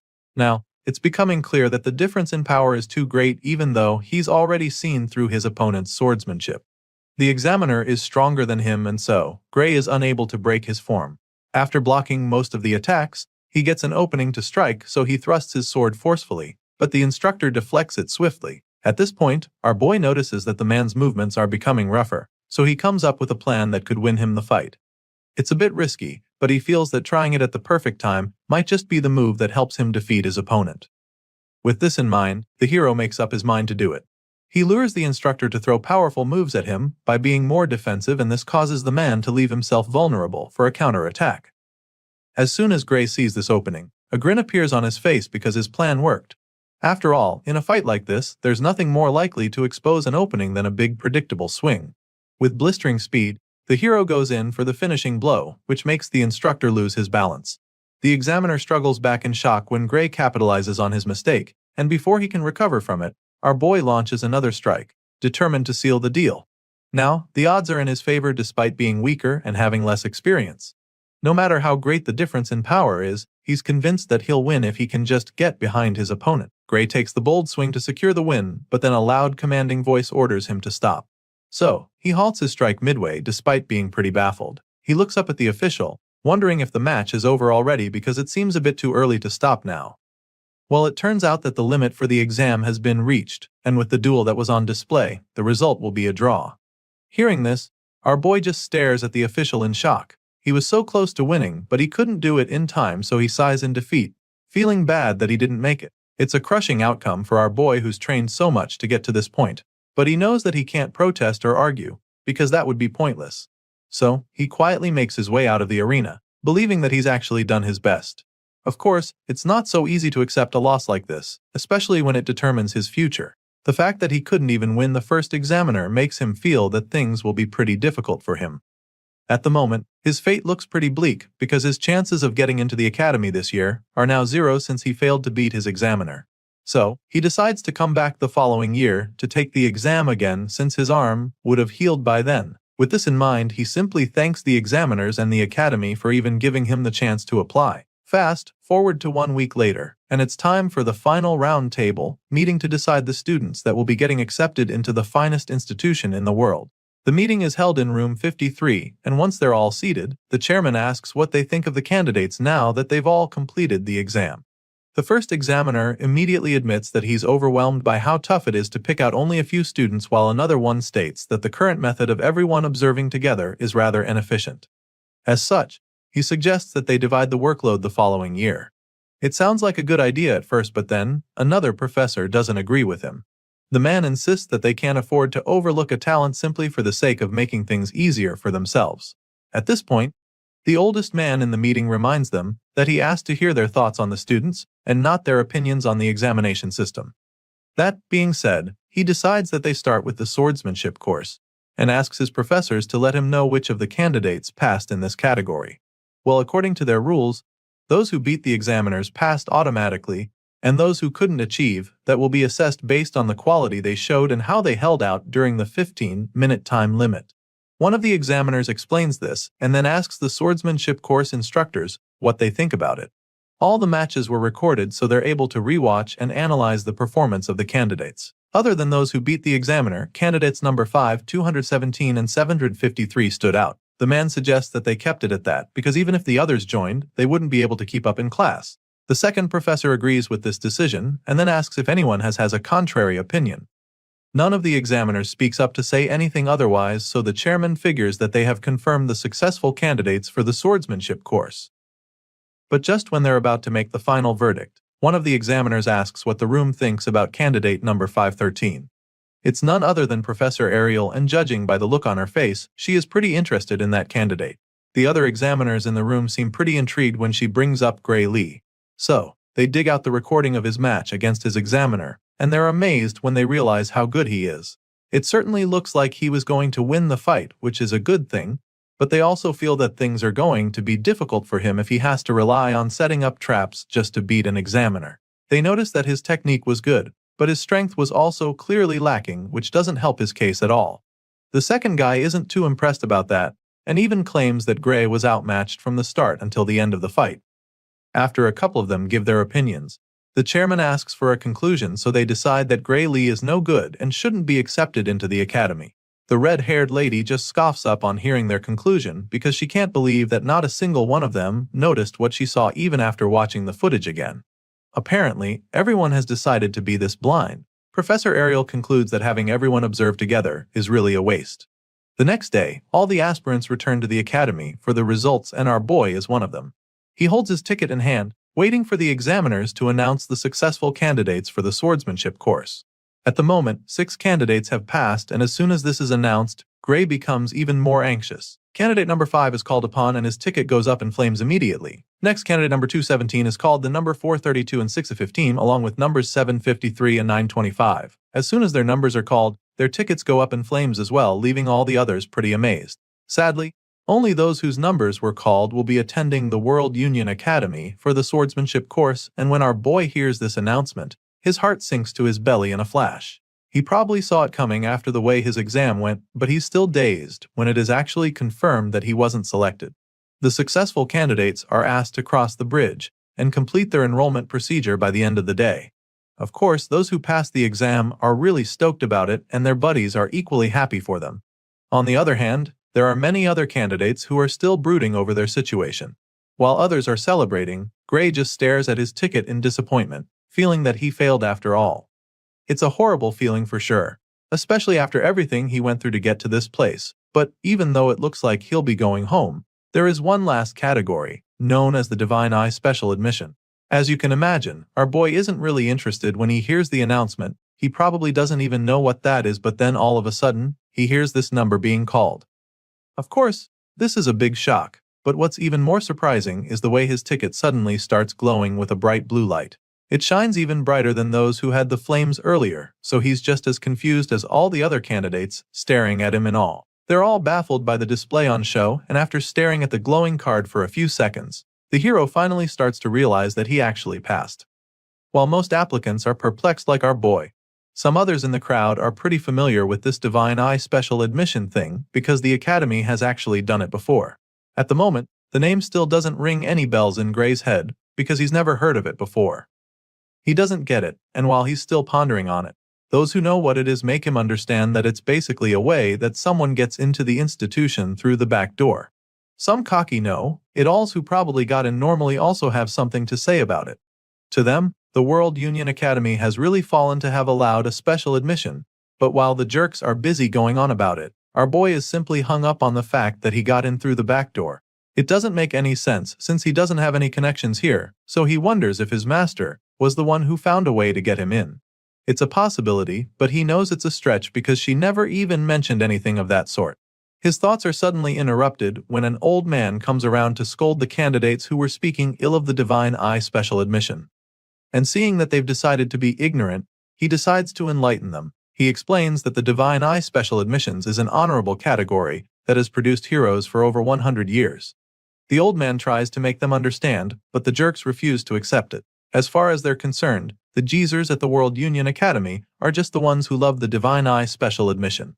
Besides, the last time they checked, those who got in through this path were only impressive back in the day. Apparently, recent successful Divine Eye candidates include Amy White, Bella Albright, Leek Mueller and Jacob Bloomfield, who are considered complete failures at the World Union Academy. Some of these names probably ring a bell to you, because these are the names of the heroes we saw in the first chapter.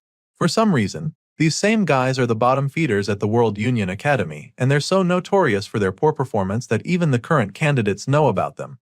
On the other hand, Gray remembers Amy, Bella and Jacob very vividly from his past life, because the three of them were part of the main force that fought against the Liquidator. Despite what everyone is saying right now, our boy is so excited that he'll get to fight alongside them because he knows that they will become the true heroes. The story continues on the day of the entrance ceremony. Currently, the ceremony is scheduled to begin 30 minutes from now, so the students urges them to assemble in the plaza in front of the main office if they're done changing. For the first time, we get to see our boy in his stunning uniform with the World Union Academy emblem engraved into his chest pocket. After walking for a while, the guys at the front start to argue about the correct location. Apparently, they should be at the plaza in front of the main office, but there's nothing here, so they're not sure that they even came to the right place. Before they can get even more confused, one of the professors comes around to meet them. He apologizes for the confusion, explaining that they've had a bit of a delay setting up due to a mix-up. Hearing this, the students are still quite confused because they don't get what he means by setting up. Just then, the man tells them to step back a bit so that he can put the stairs in that spot. This just baffles them even more, but they step back and ask if that's good enough. Thankfully, it's just perfect, so the white-haired professor begins to do his thing.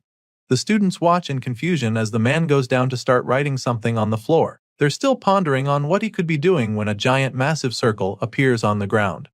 The golden seal spreads out, glowing brightly, leaving the students in awe, and then in the blink of an eye, a gigantic auditorium appears with a flight of stairs attached to it. Once again, the man apologizes for the delay and then tells them to sit wherever they like in the huge hall. Of course, they're still pretty dazed by what just happened because they can't even comprehend how he managed to teleport something this massive. While most of the other freshmen remain pretty stoked about what the professor did, our boy quietly takes a seat.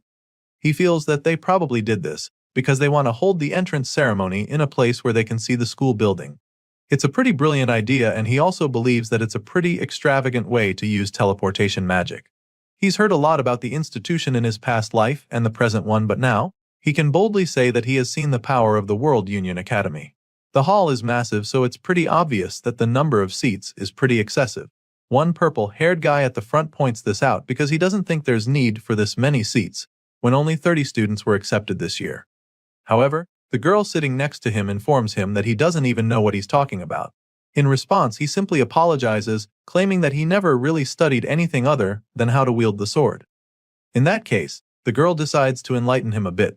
The World Union Academy, as the name suggests, gathers the best students from all over the world. She first makes him understand this, and before she's even done talking, she points up at the sky in excitement, announcing that the others have arrived. That's when everyone else looks up at the sky to see the fleet of airships along with huge dragons. Most of the students are terrified when they see this because they have no idea what the hell is going on. But our boy seems to know exactly what's happening. Looking up at the sky, he immediately identifies the magic airship, Strato Queen. He had boarded it once when he was part of the Liquidator Subjugation Squad. They say it's one of the largest airships in the world, so he's surprised that they're bringing it out just for an entrance ceremony. Well, apparently, that's just the kind of thing the World Union Academy does. Just then, the white-haired professor from earlier notices that everyone has arrived, so he decides that it's time to officially begin the entrance ceremony. A while later, just after the headmaster's speech, we catch up with our boy who currently looks bored to death. He's so close to falling asleep, and after the last couple minutes, he confirms that even the World Union Academy's entrance ceremony isn't much different from a normal one. Well, he is bored now, but that's about to change very quickly because the next item on the agenda is the greetings from the top students of each course. Gray's eyes almost pop out of his head when he sees Leonhardt, the top student of the swordsmanship course, coming forward to answer the call. At this point, our boy is a lot more interested in the entrance ceremony, and he's not the only one because all the other freshmen are staring at Leonhardt. It makes a lot of sense that they dread him this much since he was the one who defeated the examiner in an instant during the entrance exam. The guy climbs the platform and greets the professors there very politely. Apparently, this guy is so good that some say he's as good as the teacher when it comes to swordsmanship. It's a pretty bold statement, but I guess that's just how good this white-haired talent named Leonhard Appius is. At this point, the hero is really intrigued, but his thoughts are interrupted when Leonhardt suddenly asks the professors if he is allowed to speak freely.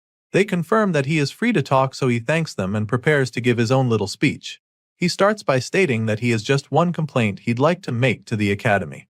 But before revealing what it is, he turns to address his fellow students. Well, that's what he says at first, but then he throws a jab at our boy, claiming that he's only talking to the students who were admitted the proper way. Leonhardt tells them what an honor it is to be admitted to the academy with them, hopeful that they'll all graduate as individuals capable of making meaningful contributions to the world. That being said, he urges his classmates to work hard together, claiming that he looks forward to the days when they can aim high together as students of the prestigious World Union Academy. After giving this little speech, he returns to subtly attacking our hero by suggesting that there's someone among them who doesn't deserve to be there. He makes this bold statement and then turns to the Divine Eye Professor Ariel, asking her to confirm if he's correct or not. The red-haired professor's expression instantly changes from a look of pride to shock. She's utterly taken aback by the allegations, so she tries to correct him, insisting that all the students here have passed the rigorous exam. Even though they may not be as strong as he is, she makes it clear to him that it's not a wise idea to exclude the other students.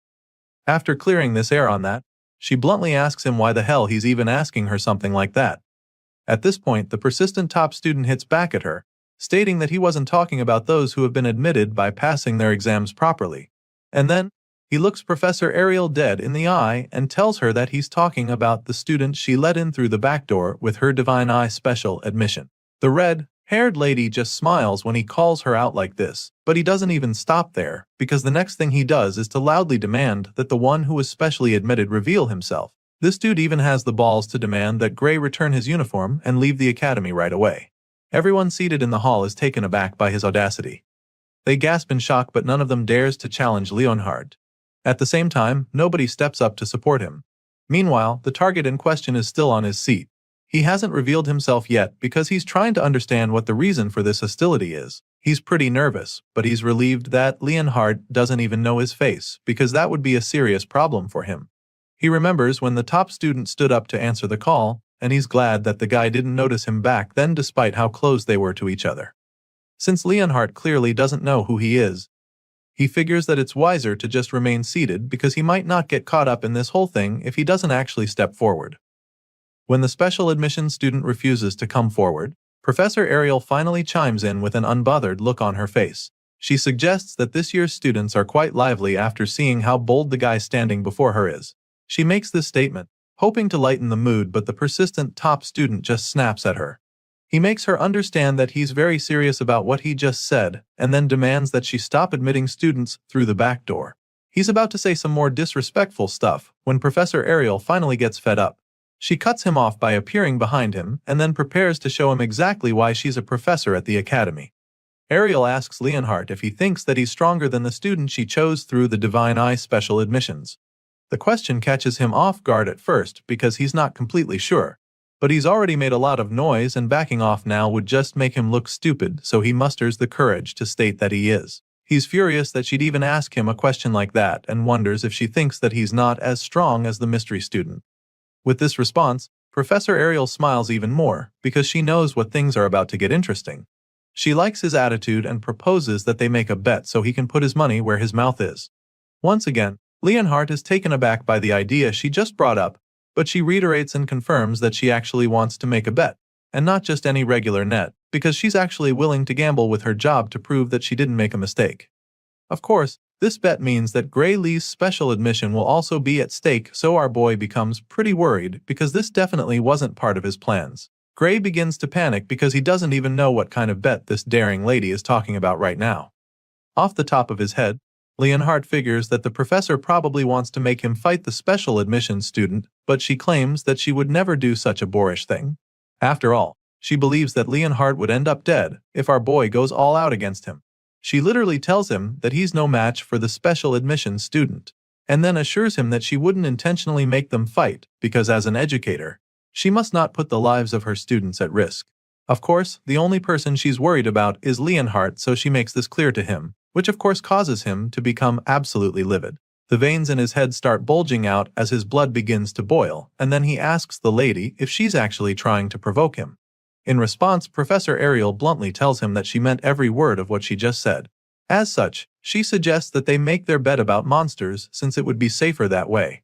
Rather than making them fight and risk hurting each other, it's safer to see which of them is better at killing monsters. Professor Ariel makes the proposal and still manages to piss the top student off by teasing him about how he's better at fighting monsters than humans.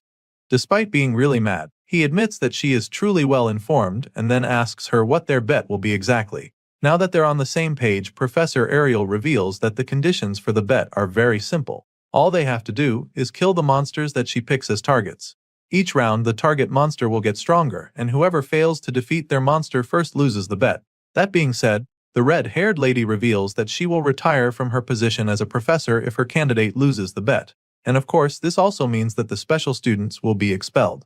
Of course, our boy feels very uncomfortable listening to the lady gamble with his future, but then again, she's the one who got him into the academy in the first place. As for Leonhardt, she informs him that he'll have to do whatever she says if he loses the bet instead. The blondie is a little reluctant to accept these terms, because it could very well be a trap, so when the professor asks if they've got a deal, he asks her to tell him what the target monsters will be first. The guy assures her that he's confident he can handle any opponent, but also he's smart enough to try not to be caught up in some weird setup. The professor can't argue with that, so on the spot, she suggests that the first target would be an ogre general. She casually proposes it and then asks Leonhardt if that will be too easy for him, even though she knows that it won't be. Meanwhile, all the students around gasp in shock when they hear this because they also know how dangerous an ogre general is. At the same time, our boy starts to get a little suspicious because he doesn't get why she specifically chose that monster as the first target out of all the creatures she could have thought of. Apparently, the cocky top student also knows how formidable an ogre general is, so he immediately protests, feeling that it's unfair of her to choose it. After all, they only consider creatures that one can kill by themselves monsters, and as far as he knows, an ogre general can't be killed by one person. At this point, the professor assures him that she's not asking him to go kill the beast right away. She doesn't expect him to be strong enough for that, so she sets a time frame to be the entire year. In other words, she's giving him till the end of the year to kill a general ogre. However, Leonhardt insists that it's not a fair challenge.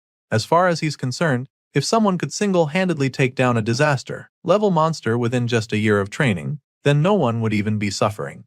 That being said, he demands that she choose a more realistic target, but then all of a sudden, an idea hits him. Leonhardt suddenly accuses the professor of deliberately picking a monster that no one can defeat so that she can end the bet with no clear winner. And so, he makes it clear to her that he will not agree to that. Hearing this, the lady just scoffs, feeling sorry for him. And that's when she adds one final condition, stating that Leonhardt will be declared the winner of the bet if it ends as a draw for any reason. The top student is stunned when she says this because he sure as hell didn't expect that twist. With the terms on the table now, if our boy fails to defeat the ogre general, Professor Ariel will automatically be fired and all special admission students will be expelled. Now, she's confident that there's no way Leonhardt will refuse her offer. The blondie stares at her with a confused look laced all over his face. He calls her crazy for even proposing something that could very much end badly for her. To him, It's like the outcome of this bet has already been decided, so the red-haired lady takes it that he no longer has any objections. Well, before going ahead with the bet, he wants to confirm that the Ogre General will not be weakened in any way, and she assures him that the monster will be at full capacity. Once that's out of the way, he conjures up a contract for Leonhard to sign if he doesn't have any problems with the details of the bet. The top student scans the page quickly and signs the paper to accept the deal. And then, the professor casually walks away like she's already won, so he asks her if she really thinks that her candidate can win.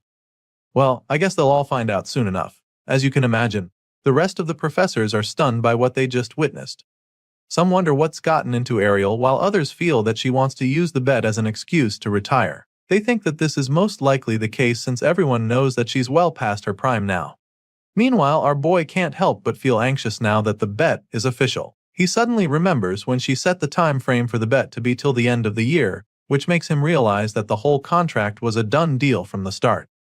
Apparently, the clever old lady had Leonhard wrapped round her finger from the beginning. There was no way she was going to let him refuse.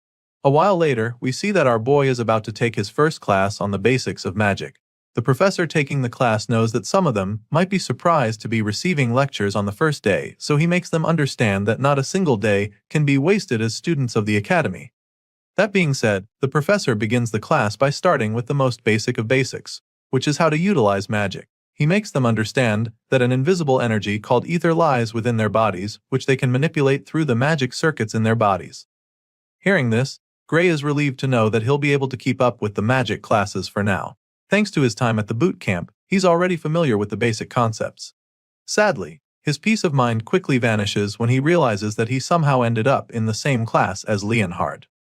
Now, all he can do is pray that the guy doesn't find out that he's a Divine Eyes special admission student. As the class goes on, our boy quickly gets distracted and the professor catches him instantly.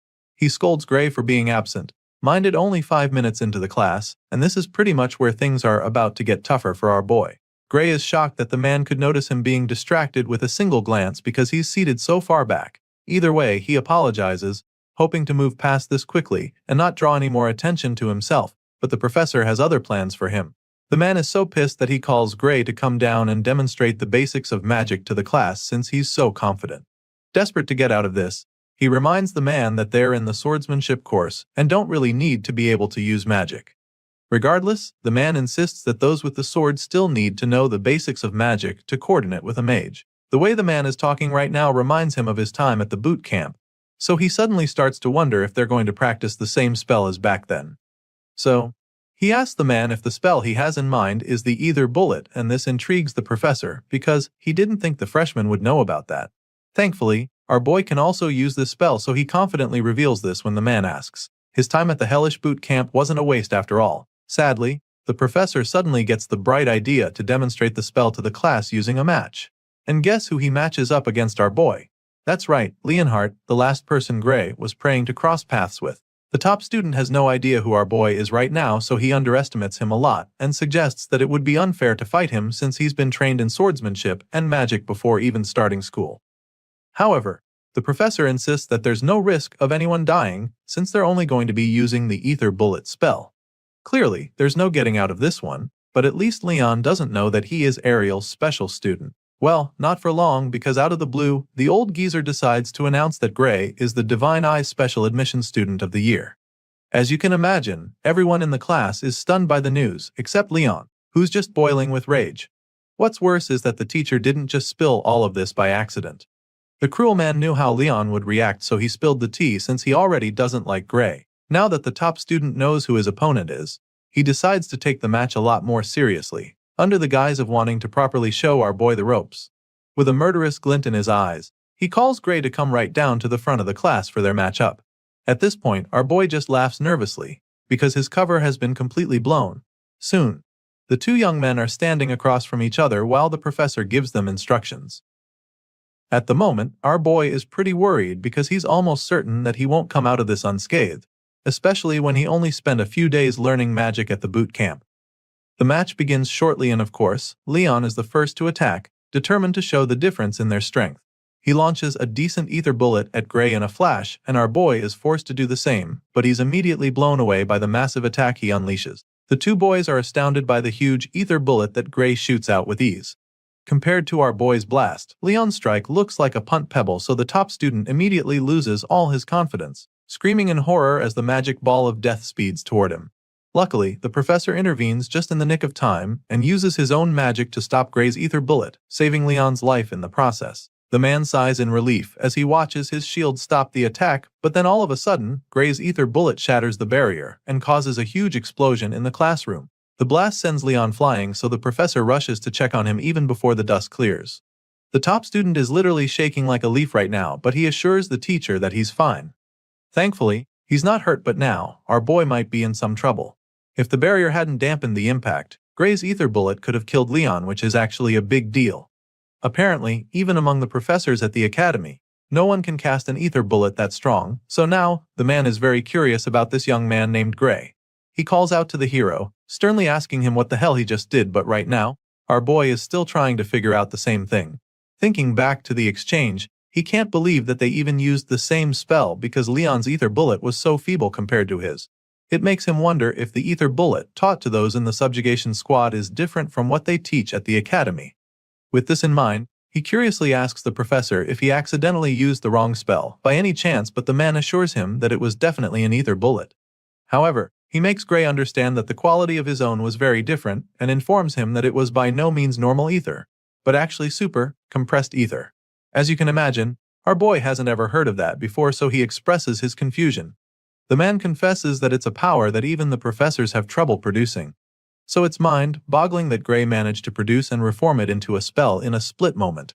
The professor goes ahead to state that there isn't a single person in the academy who can replicate what Gray just did. Just like the professor, the students are still blown away by the power they just witnessed. Whispers fill the hall as they all talk about how incredible the whole thing is. Some even feel that Gray should have been enrolled in the magic course from the start instead of specially admitting him. Despite everything the professor just explained, our boy can't help but feel that something is wrong somewhere. All the spells learned by the subjugation squad at the boot camp look just like what he unleashed a few moments ago. From what he can remember, he was even one of the ones lacking an aptitude for it, so to him, this is like the basics. And it makes him wonder if the professor is pulling his leg because he feels that anyone should be able to pull off something like that with proper practice. Hearing this, the man just starts laughing, which catches our boy off guard. He's so confused, but the professor just laughs even harder, like a maniac. He eventually stops laughing and then strangely asks our boy to consider transferring to the magic course. The old man is convinced that the kid is more talented at magic than swordsmanship, so he even offers to vouch for him if he agrees to transfer. Unfortunately, Gray immediately dashes his hopes by politely declining the offer. Our boy claims that he'll have to pass on it because he was told that he's not very good at magic. Of course, this response sounds like absolute crazy talk to the professor, especially after what he just witnessed with his naked eyes. He doesn't even get how Gray can sag something like that when he understands the ether compression technique well enough to produce super compressed ether at such a young age. As far as he's concerned, the boy is an unparalleled prodigy, even by the academy standards. In his mind, whoever said that Gray isn't good at magic is a fool because the person clearly had no idea what they were talking about. And so, he once again asks our boy if he's sure that he doesn't want to transfer to the magic course. Gray just remains silent at this point while the other students talk about how amazing it is to see a professor who rarely compliments students to be showering someone with this much praise. When the hero fails to give him an answer, the man bluntly informs him that it would be a big loss for the world if he doesn't study magic. The man is so invested that he would even call Gray's refusal a crime against magic. For some reason, our boy laughs upon hearing this despite the deathly serious look on the professor's face. Just then, he suddenly remembers hearing something about the ether compression technique during his time at the boot camp. You see, back then, they were taught by the greatest mage to ever live in their world. On that faithful day, she told them about something called OD. It's also known as life force, but nobody knew it existed before, and as a result, it was very difficult to cast proper magic. She told them how people had to continuously compress ether within their bodies and then gather it. And even then, they could only use it when the bits happened to mix with OD by chance. This memory plays back in Gray's mind, so he immediately asks his current professor if he knows about OD. The man is instantly stumped by the question because he has no idea what that is. Seeing the professor's reaction, our boy confirms that he's currently in a world where the people are yet to learn of the existence of OD. Apparently, he was sent far back to a time when people don't know how to cast proper magic. With this in mind, he's now certain that what he learned in the subjugation squad was knowledge from the future. As you can imagine, This is a really big deal, because it could change the way the whole world uses magic, and Gray knows this as well, so he also knows that he has to be careful who he tells about it. His thoughts are interrupted when the professor asks him again if Hest finally going to transfer to the magic course. Despite the huge discovery he just made, our boy refuses for the third time in a row, claiming that he just loves swords too much. He thanks the man for his offer but passes on it, and at this point, the professor finally gives up on trying to change his mind. However, he is hopeful that Gray will reconsider his decision, so he tells the special student to come find him if he ever has a rethink, stating that any time at all is fine for that visit. Once again, the hero thanks the man for his kind offer, and the professor finally allows him to return to his seat. He's so impressed by the talent in front of him that he promises not to bother Gray anymore if he looks away during class. The man is literally a fan at this point, because he claims that he doesn't even mind if the boy gets bored and decides to leave the class. As far as he's concerned, this class is just way too basic for Gray Lee. The hero quietly makes his way back to his seat while all the other students stare at him in awe. They can't believe that the notorious Professor Carlos is the same person kissing Gray's ass right now. Well, it turns out that the professor isn't the only one sucking up to the hero, because from the looks of things, Leonhard is practically in love with Gray right now, because the guy is literally calling him Lord now. Our boy sees the top student acting this way around him, and of course, it makes him so uncomfortable that chills run down his spine. Later that day, Gray receives a note from Professor Ariel asking him to see her after class. On the way to her office, he can't help but wonder why he got summoned out of the blue.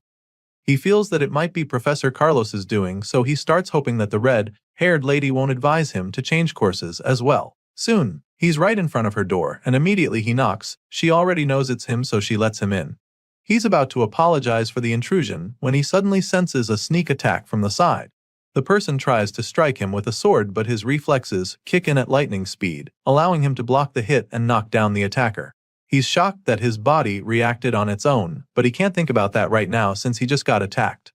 He turns to the assailant, wondering what the hell that was fire, but then as soon as he sees the girl, he can't help the feelings that he's seen her somewhere before. Gray takes a battle stance after knocking the attacker down, and then as soon as he takes a closer look, he's stunned because the girl looks very familiar. He's still trying to figure out where he's seen her before when a voice interrupts his thoughts. The person sounds impressed by what they just saw, and then our boy looks up to see that it's the red-haired professor. The lady is glad to confirm that her eyes were right about the young talent she selected, because at least now, it's clear that she didn't make a mistake. While she's bragging about her special admissions student, two of her colleagues who are in the room as well have some reservations of their own. They don't seem to like Gray very much and even suggest that the green-haired girl, Bella, didn't attack with any real intent. As such, they feel that Ariel might have even asked her to go easy on the new guy. They admit that Bella's movements were flawless, but to have her sword be knocked out of her hand so easily was just unnatural. Our boy listens to them scold the blue-haired girl and realizes that she's the famous Belle Albright from his past life. She was one of the heroes from the World Union Academy who fought against the Liquidator and was considered the greatest sorceress in the world. Of course, Professor Ariel is not pleased to hear her colleagues talking to Bella that way, so she snaps at them. The red-haired lady suggests that the both of them consider quitting as professors since they can't even tell if the girl was holding back or not. She stretches out her hand as if demanding something from them, so when they see her reaction, they immediately change their opinion. The first guy drops a stack of coins in her hand while nervously stating that they were only joking about what they said. Gray watches in confusion as this exchange happens right in front of him, and then all of a sudden, he gets a good idea of what's going on. Still, he curiously asks the professors what they're doing, and that's when Ariel informs him that they were actually gambling. Apparently, they made a bet on whether our boy would be able to fend off Bella's surprise attack or not. As you'd expect, the red-haired lady put her money on the hero, and thanks to him, she just made some really good money. For this reason, she decides to let him enjoy the spoils as well, so she tosses one of the coins at him, telling him that this is his part. At first, he doesn't know what she threw at him, so when he realizes that it's a hold coin, his eyes almost pop out of his head. A single gold coin is worth a fortune, so he's pretty blown away by it. The other professors are obviously not happy about the outcome, but they can't help the feeling that Ariel was right about Gray. It's just like the red-haired lady said, because from the exchange earlier, it looked like he deliberately didn't use his dominant arm. It's almost as if he was trying to protect his immobile arm, so they wonder if it's because of injury. This is what the first man has in mind, but his colleague isn't even sure what to think. rather than an apparent physical injury to the muscles. The first man thinks that the reason for this is more likely a deeper kind of wound. Hearing this, his colleague agrees, stating that a simple injury wouldn't cause that. Our boy listens in shock as the men analyze the situation, and he almost can't believe his ears. He's amazed that they can tell that much just from looking at him, so he expresses how surprised he is. But that's when the men remind him that they wouldn't be professors of the academy if they couldn't tell that much. Sure, to most people, it wouldn't be very obvious, but Professor Ariel was already aware about his condition during the exam. The red-haired lady has pretty much gotten all she needs from her annoying colleagues already, and since she's made them see that she was right about Gray, she bluntly tells them that it's time to leave. She can see them as they're suddenly interested in the kid, so she reminds them he's her student and makes it very clear to them that she's not going to give him up. However, the other professors don't make it too obvious that they want Gray, so they insist that they're only going to admit that he has potential for now. That being said, they inform the hero that he will fail to meet the Academy's admission standards if his wound doesn't heal in time. The two men tell Gray to keep this in mind before finally leaving the office. As you can imagine, our boy is a little threatened by what they said, because he doesn't even know when his injured arm will heal. But Professor Ariel notices him getting all anxious, so she helps him take his mind off it. Now that he nuisances are gone, she suggests that they start talking about magic, which can only mean that she's heard about his incredible display in class. Our hero takes a seat along with Professor Ariel and Bella Albright so they can have the seemingly important talk. The redhead reveals that she heard about him using super, compressed ether in Professor Carlos's class. He's not too surprised that she already knew, but it's still pretty intriguing. In response, the experienced professor reveals that Carlos came to her office earlier, and even asked that she hand Gray over to the magic course without consulting him. Of course, Ariel didn't do that, which is why they're even sitting here having the conversation right now. She declined Carlos's request because as far as she's concerned, Gray is more suited to wield the sword than magic. The hero is pretty shocked when she says this because he literally uses magic that nobody in this world knows how to use. But for some reason, Professor Ariel doesn't think that he looks like he's good at magic compression. To her, he doesn't even show signs of having practiced it before. At this point, Gray realizes that he's dealing with a professor that's truly on another level from the others. It turns out that her divine eye is at it again, and she managed to see right through the facade that Carlos couldn't. All she needs to do is look at him to get the truth, so he realizes that it would be best for him not to lie to her. With this in mind, he calmly takes a sip of his drink and tells her that she's absolutely correct. The red-haired lady is glad to see that he's cooperating, so she asks him to tell her what sort of trick he's using to fool everyone else. She knows for a fact that he's not really using ether compression magic, so she urges him to confide in her. She promises not to divulge the information to anyone, and even offers to reward him if he lets her in on his secret. She's desperate to get answers, but it's not even for her. The reason she needs to is because of Bella. Of course, the hero is shocked that she would even say this because Bella is literally the sorcerer who taught him the very same magic in his previous life. He's so shocked that he almost addresses her as the sorceress, but he quickly dodges the bullet. Gray is truly stunned because he knows just how good Bella is. Professor Ariel can understand his confusion, so she decides to explain the situation.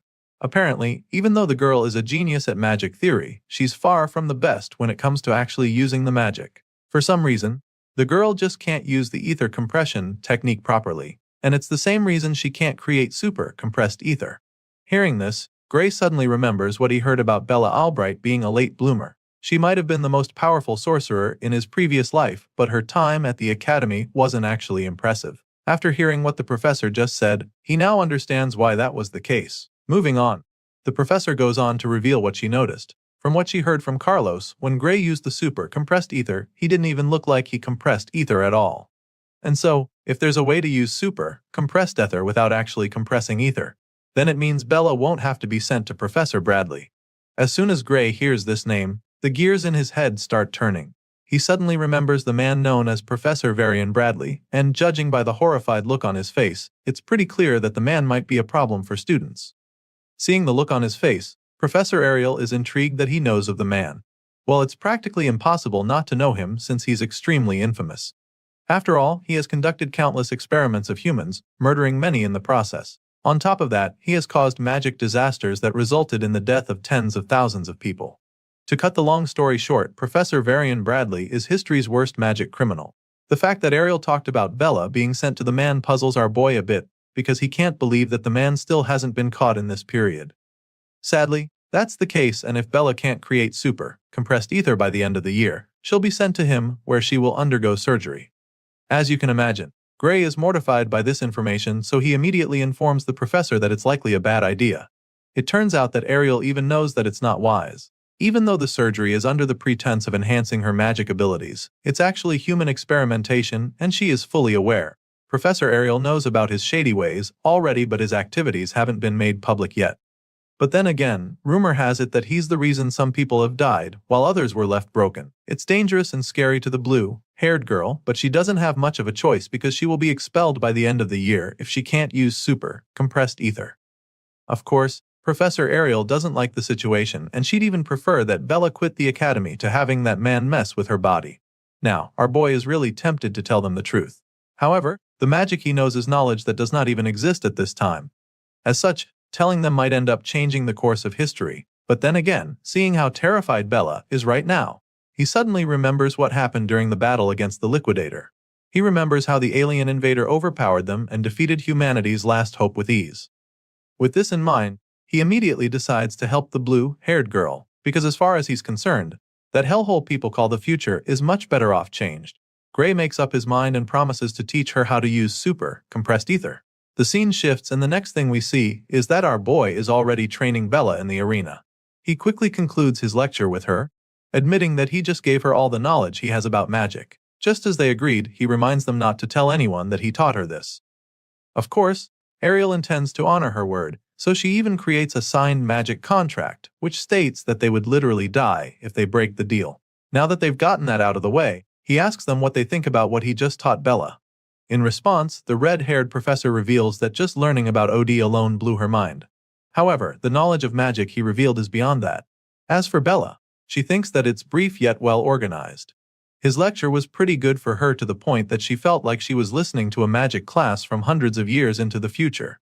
In other words, just hearing Gray's explanation has definitely advanced the history of magic by 100 years. Of course, our boy doesn't tell her that he just remixed the lecture she gave him 10 years from now. The red-haired lady admits that she couldn't even judge properly, so she's not even sure what Gray said is true. In response, Bella suggests that there's a good chance the theory is correct. After all, nothing he said contradicts the current theory of magic.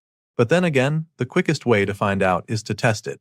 So, she writes down a spell and shows it to him, feeling that it should work if everything he said is true. She proceeds to demonstrate what she believes is her full strength according to that theory.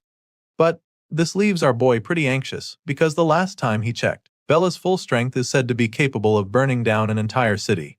Moreover, she was said to be unable to properly control her powerful magic output. The timid young girl lifts her staff to cast the spell using Gray's teachings, and before anyone can even process what's going on, a mind-blowing blast follows. Our boy tries to stop her from using her power, but she unleashes the terrifying blast of flames in the blink of an eye.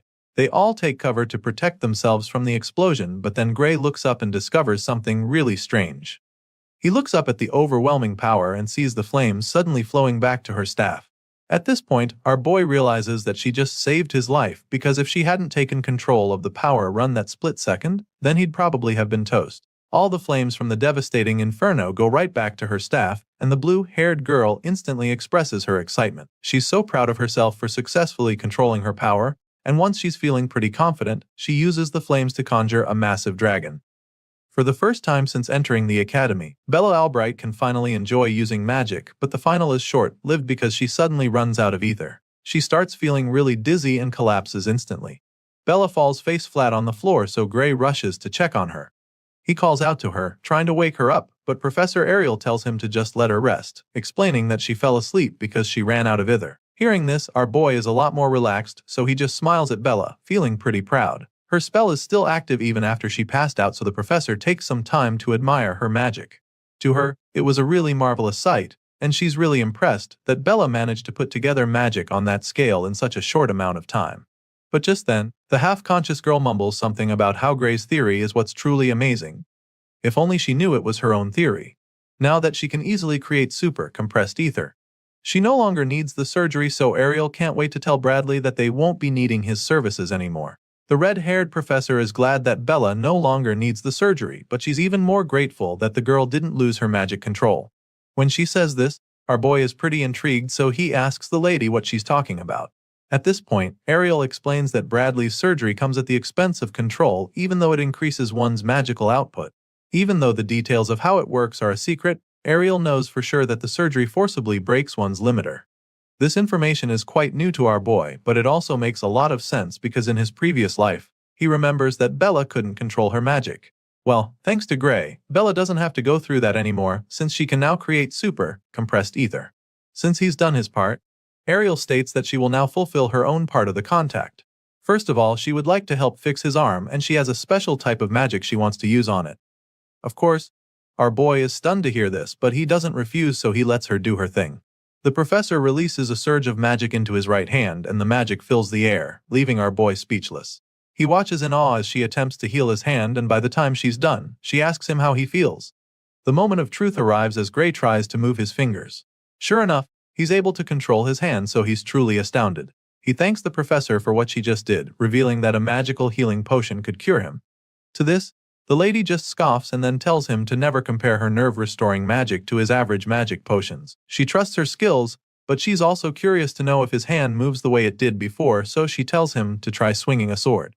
Our boy is more than happy to try this out because it's been ages since he held a sword with his dominant arm. He takes the first swing and is a little surprised by the outcome, so he tries a couple more slashes and he remains speechless.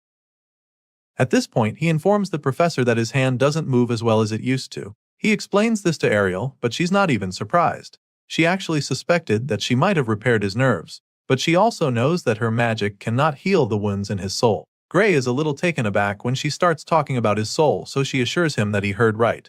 Today's magic knowledge hasn't proven the existence of one's soul yet, but she believes that it does. After all, she can see it with her divine eye. And even now, from what she can see, Gray's soul is slowly healing. She assures him that it will heal naturally as long as he doesn't overexert himself. He's not sure how to achieve this, so he asks the professor if this means that he should refrain from practicing with swords. Thankfully, that's not the case. Ariel assures him that it's fine for him to exercise as he normally would, but at the moment, she's even more concerned in finding out what kind of swordsmanship could harm one's soul this much. Hearing this, the hero just laughs nervously, hoping that she doesn't start asking too many questions. Apparently, Ariel is aware of someone who uses a swordsmanship that uses one's soul to move the sword, but Gray doesn't know who she's talking about, so she reveals that it's Amy White. She figures that our boy might know Amy, but he's just stunned because he doesn't get why she's talking about the Sword Saint. In the present timeline, he shouldn't even know Amy. The professor notices the confusion on his face, so she realizes that she might be wrong. Her guess was wrong, but in her defense, the way Gray wields the sword gave her the impression that he learned it from Amy. But on second thought, she admits that he is slightly different. As such, she figures that the person he trained under might be a bit more skilled than Amy. However, she's confident that the girl will be just as skilled as Gray's master in a few years. After listening to the professor's multiple theories, our boy is just blown away that she managed to think that far in such a short time. Either way, he finally reveals that he learned swordsmanship at a dojo in his hometown. Still, he knows that he needs to change the topic now because if he lets the conversation continue, he might end up spilling everything. With this in mind, he asks her if it's even possible for someone's soul to be damaged because of swordsmanship. In response, the professor explains that ordinary swordsmanship cannot do this. To begin with, she doesn't believe that something ordinary can defeat an ogre general with just one slash, not to mention cutting down surrounding ogres. Apparently, Professor Ariel already knew of his feat, and this explains a lot. She somehow found out about his past, and so now, she's already won the bet she made earlier.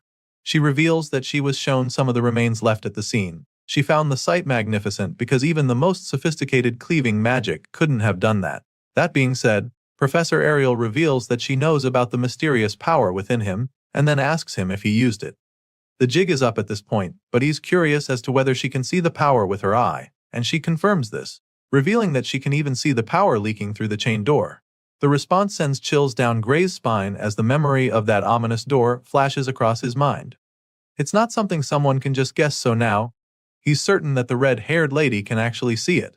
It's not a new thing for her though, because she's seen power like this before, but it's not exactly the same despite having a similar vibe.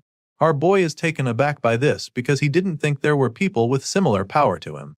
At this point, Professor Ariel reveals that they do exist, but she also admits that she's not sure they are human. From what she's heard, the one she's talking about is the Liquidator, and the moment she reveals this, The hero's eyes widen in horror because he has no idea why that name is being mentioned in this time period. Seeing that he knows that futuristic kind of magic theory, it's not so surprising though.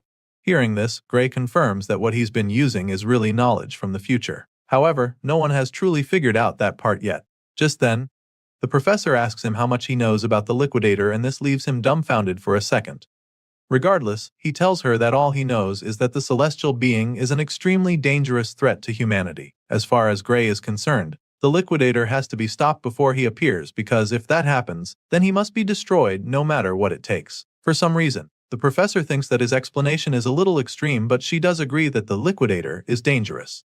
Even so, Varian Bradley seems intent on continuing his experiments, and she reveals this to our guy. As you can imagine, Gray is taken aback at this point because he's not even sure how Varian is related to this.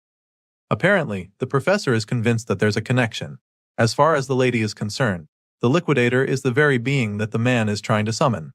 This definitely comes as a shock to the MC because the last time he checked, the liquidator was supposed to be an alien. He's blown away by the fact that the liquidator was actually created by a man because no one had ever mentioned anything like that. But then again, the Academy in the last timeline acted as if they knew exactly where the liquidator would appear. He remembers the war and how they had predicted the location of the battlefield. Memories of their fleet heading over there flash across his mind, and so now it starts to make a lot of sense. It's a truly shocking discovery, but it's now looking very likely that the Academy was involved in summoning the World Enders all along. Now that Gray knows what's really going on, he strongly suggests that Varian's dangerous experiment be stopped immediately. Professor Ariel agrees with him, of course, but the look on her face suggests that it's not going to be an easy task. The red-haired lady also wishes for the experiment to be stopped, but there's a major obstacle in the way. Unfortunately, the person running the project is a professor just like her, so she doesn't have the authority to shut him or his experiments down. Sure, she doesn't have the power, so she already pushed the higher-ups to cancel Varian, but they refuse to listen to her. Hearing this, Gray immediately demands to know who exactly these higher-ups are because he can't understand why anyone would sit back and watch someone start an apocalypse under their noses. He's definitely ready to go meet the authorities, but the professor sadly reveals that she is not allowed to reveal their identity to him either. She wishes she could, but she doesn't even have the authority to do. The bottom line is that no one can force the experiment to stop unless the orders come from above. As you can imagine, Gray is disappointed that he couldn't even get a name from her. And now, it's looking like the Academy's leadership is more tangled than he thought initially. The situation is looking pretty bleak, but then all of a sudden, an idea pops up in his mind. It is already clear that the higher-ups don't want to stop Varian, but if the man in question is a criminal, that should change things. This is our boy's train of thought right now, because he remembers that the man in question killed tens of thousands with his illegal experiments in the previous world. If that was the case back then, it shouldn't be much different now. The MC knows where the mad scientist's lab is, so he feels that they should take action right away. With this in mind, he informs the professor that he knows where Varian is conducting his illegal experiments and proposes that they try to catch him red-handed. After all, that's the best way to prove that he needs to be shut down. Sadly, before he even finishes stating this idea, the professor explains that this won't work either. As you can imagine, Gray is so confused when he hears this, so he asks her why they can't bust the mad scientist. Apparently, entering an academy professor's research facility without permission is a very serious crime on its own over here. That being said, the red-haired lady makes him understand that they'll be the ones getting locked up if they are unable to produce hard evidence after breaking into the lab.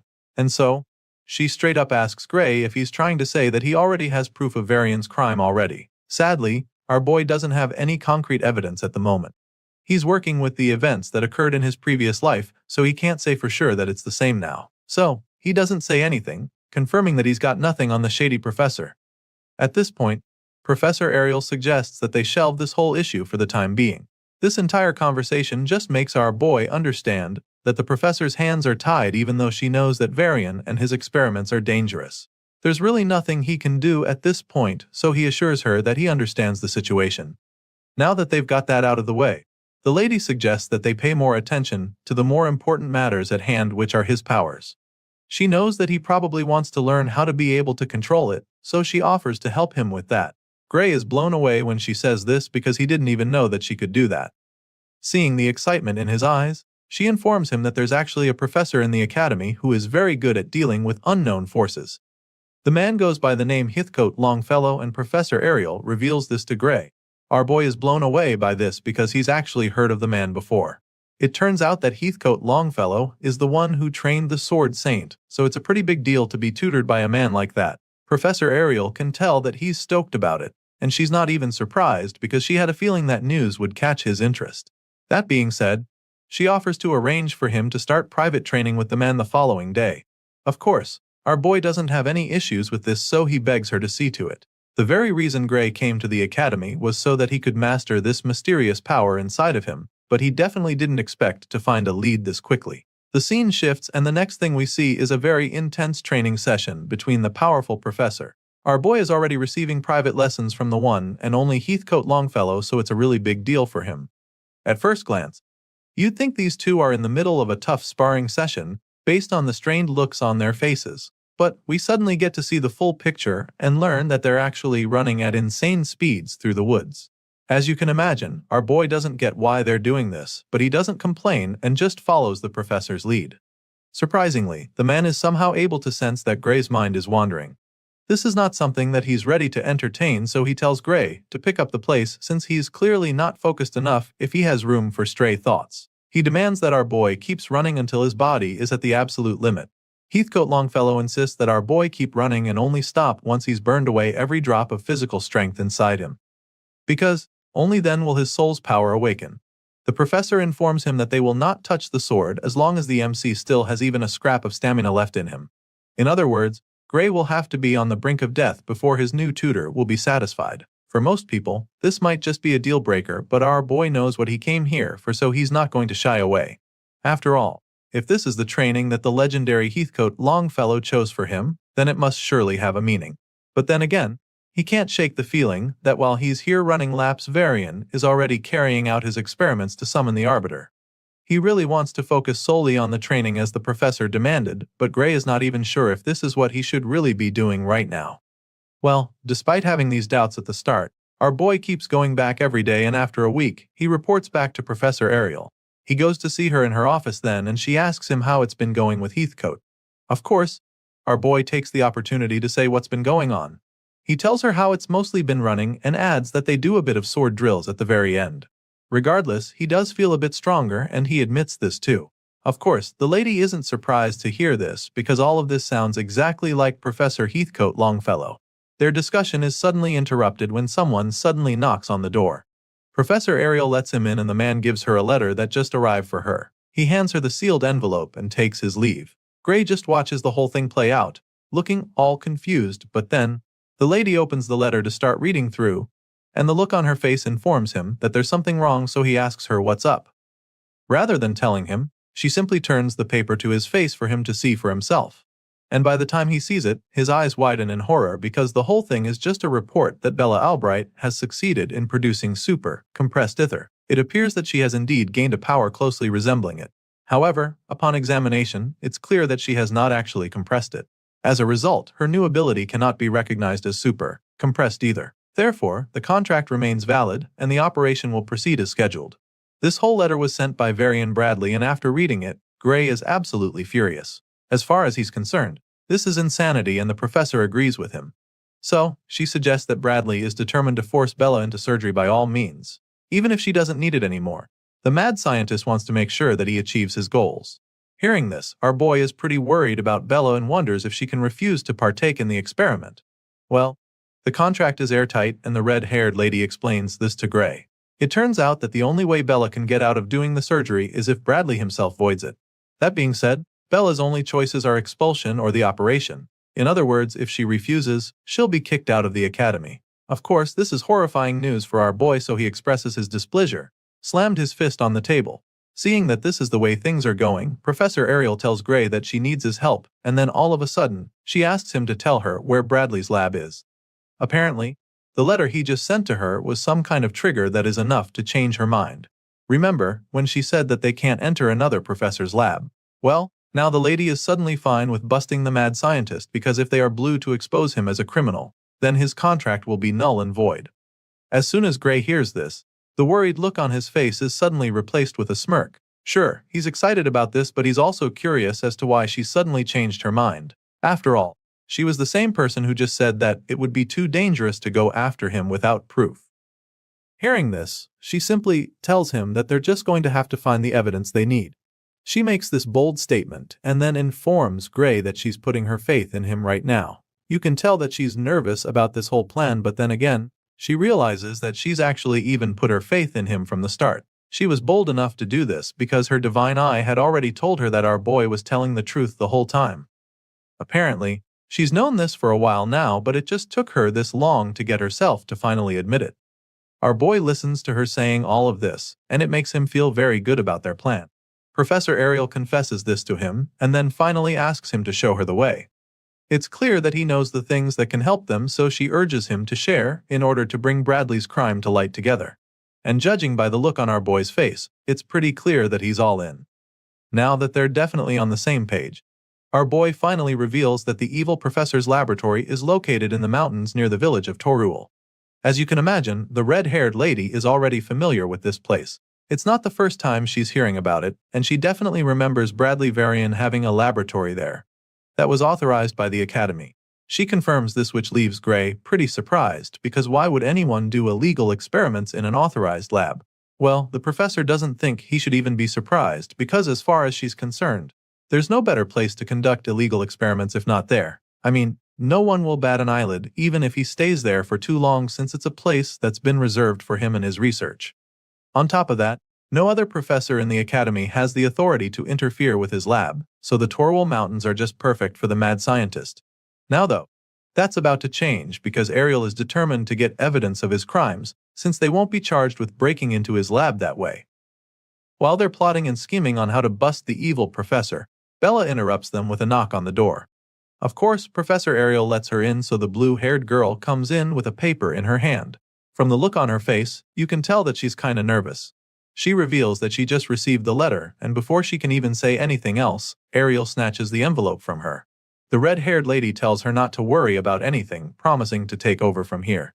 Of course, Bella doesn't know what the letter is even about yet, so she's pretty confused when the professor says this. She tries to ask Ariel what she means, wondering if her professor is planning to fight Bradley Varian for her sake. Going after the mad scientist is already risky enough, but Ariel seems to be doing this all by herself, which makes it even more scary to Bella.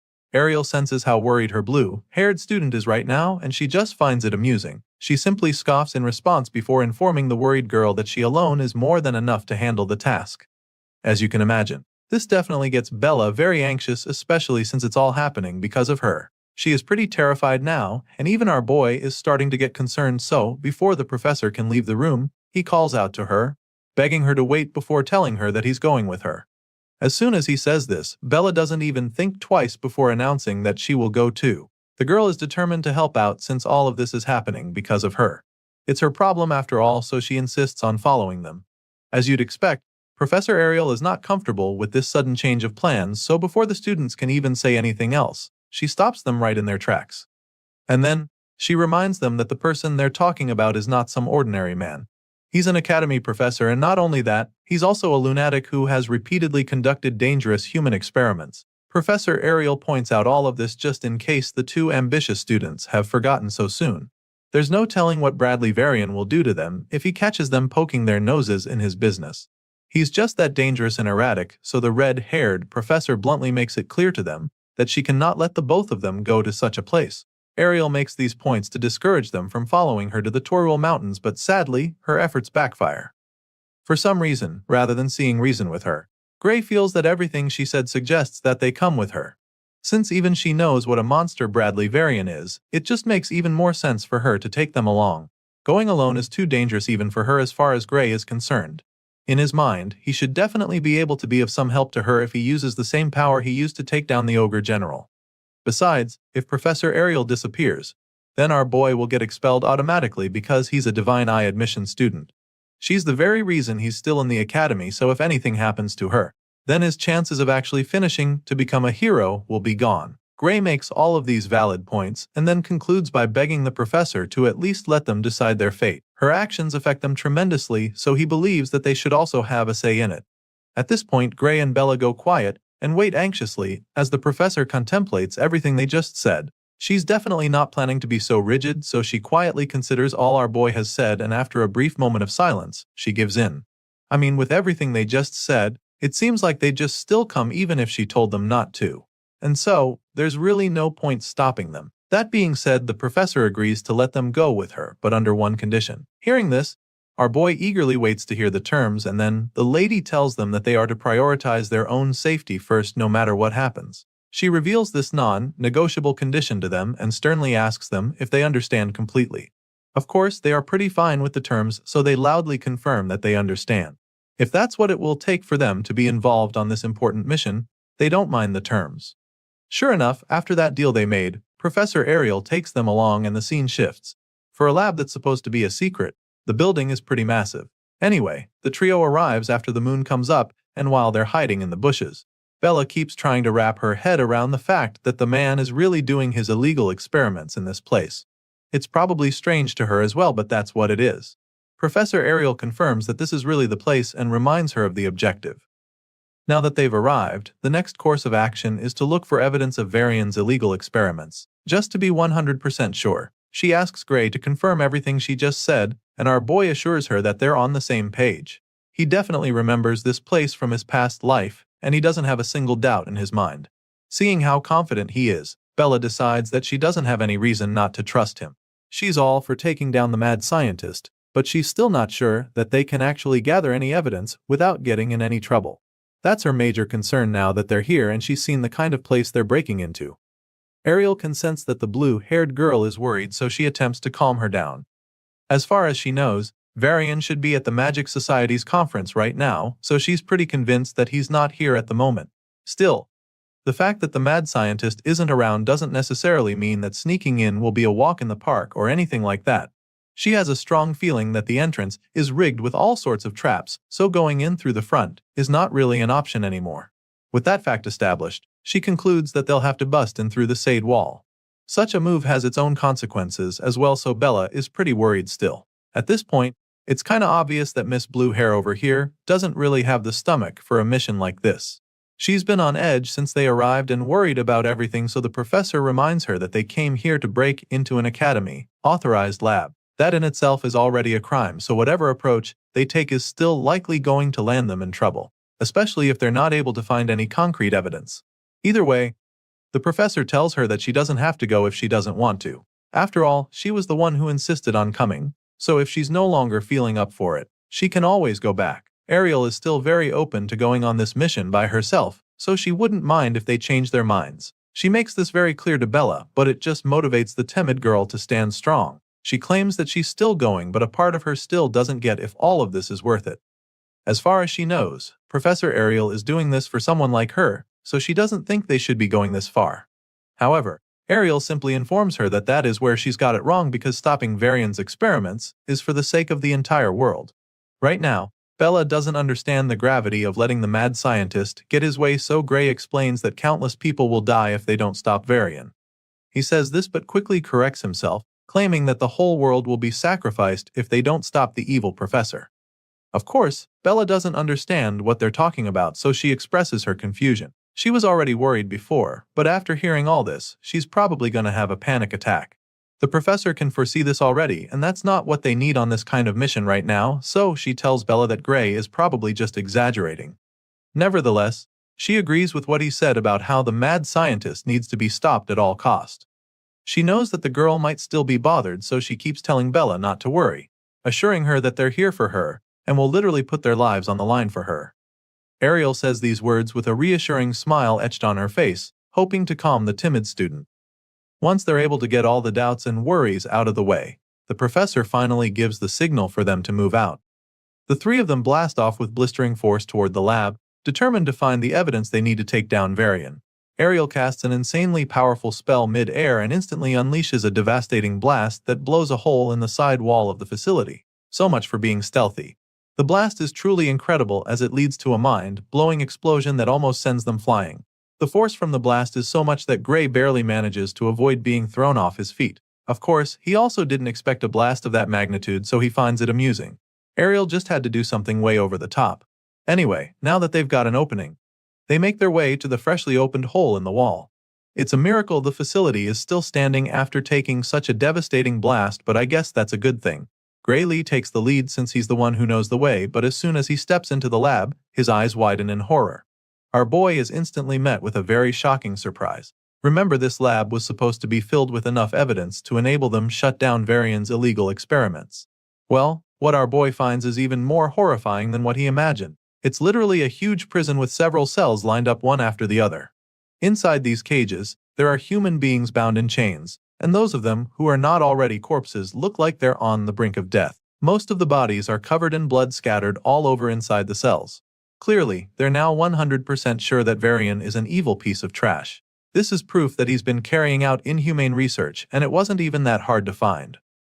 Looks like there's no need to make an effort searching for the evidence they came for. There's literally so many dismembered corpses in the cells that it's sickening, and Bella is probably doing her best not to freak out right now. The professor is speechless at first, but then she's finally able to organize her thoughts. For her, just a glance is enough to see 14 forbidden spells that have been used on these poor victims. Using such spells is undeniably a criminal offense, which just shows how terrible Varian is. There isn't even a need to mention the unauthorized human experiments, as far as she's concerned, because merely using these forbidden spells is an equally serious offense in the eyes of the Academy. They're still taking a tour of the horrific research facility when they suddenly come across some more disturbing stuff on the other side. Of course, they all go to investigate, and that's when they get a better view of this ominous-looking magic circle on the floor. It's surrounded with lit candles, which is even more creepy. At first glance, it looks like some sort of altar, so after getting close to it, they're a little confused. They've obviously seen more than enough proof that the scumbag professor is up to no good, so Bella asks what they should do now, because their original plan was to leave with evidence. However, she doesn't think it's right to leave just like that, because they also need to rescue the people who are trapped in the cells. At least the ones who are still alive. Gray is the first to respond to her, reminding her that they shouldn't stay here for too long. He's afraid that Varian might return and find them there if they're not careful, but before he can even finish explaining this, he's suddenly cut off. Our boy is interrupted by an ominous voice in the shadows, and that's definitely not a good sign. As you've probably guessed already, this voice belongs to the one and only Bradley Varian, who sounds really amused by the presence of unexpected visitors. They were just talking about him, so he tauntingly asks if they were calling for him. The evil professor slowly walks out from the darkness, and his colleague is the first to confront him. With a confident smirk on her face, Ariel asks him what happened to his conference. After all, that's where he's supposed to be right now. She calls his name, and that's when we finally get to see the face of this notoriously dangerous man. After Varian reveals himself, our boy is taken aback because the man actually isn't supposed to be here. He doesn't understand what went wrong, but he braces himself for anything that might happen. The evil scientist finally responds to Ariel, revealing that he arranged for a double to attend the conference in his stead. Apparently, he has an important experiment to do here, so he couldn't leave. The Twisted Man explains this, which leaves Ariel a little puzzled because she doesn't know what he's talking about. He confirms that the experiment is way too important, stating that he even managed to get some fresh materials for it. By fresh materials, this madman is actually referring to the human corpses he's hung in one of the rooms. He claims that he wanted to use them while they're still fresh, but now that he's got visitors, he's changed his plans. Varian says this with a truly terrifying look on his face that sends chills down their spines. He doesn't mind changing his plans though, since he wanted materials with more potential for magic than an average person anyway. Clearly, he's basically telling them that they're his next victims, and they definitely understand. Varian admits that he doesn't know how they caught wind of his experiments since it's a secret, and he's also pretty sure that they didn't tell anyone they were coming here. That being said, he concludes that no one would suspect a thing if the three of them suddenly went missing, making it very clear to them that he's ready for them. But Varian is more than happy to put them to use as best as possible. The guy is still talking trash when he looks up to see the massive ball of flames headed right for his face. He's shocked by this, but despite seeing the fireball, he can't do anything before it hits him. A huge explosion follows as soon as the flames reach him, and as the fire rages on, that's when we see who unleashed the blast. Professor Ariel looks to her side in shock to discover that Bella with her staff still smoking. Apparently, the blue-haired girl was done listening to the twisted scientist. After a brutal blast like that, you'd think that Varian won't even be able to get back on his feet, but that's not the case. Bella and Ariel watch anxiously as Varian emerges from the flames without a scratch. The mad scientist admits that Bella's powerful blast was really magnificent. He's truly impressed with the girl and commends Professor Ariel, because her divine eye clearly hasn't lost its edge for her to have picked such a talent. He didn't think that a special admission like Bella would be such an exceptional talent, but he was clearly wrong about that.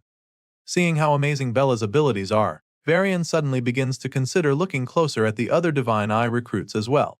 The man makes this cryptic threat with a sinister look on his face, and then proceeds to address the blue-haired girl who just hired a mini inferno at him. He claims that he's not impressed with what just happened, informing her that she's an academy student who just tried to assassinate a professor. Despite being terrified, Bella musters the courage to hit back at him, telling him that it is better to kill than be killed. Sadly, she missed her chance to do that now, and she knows it.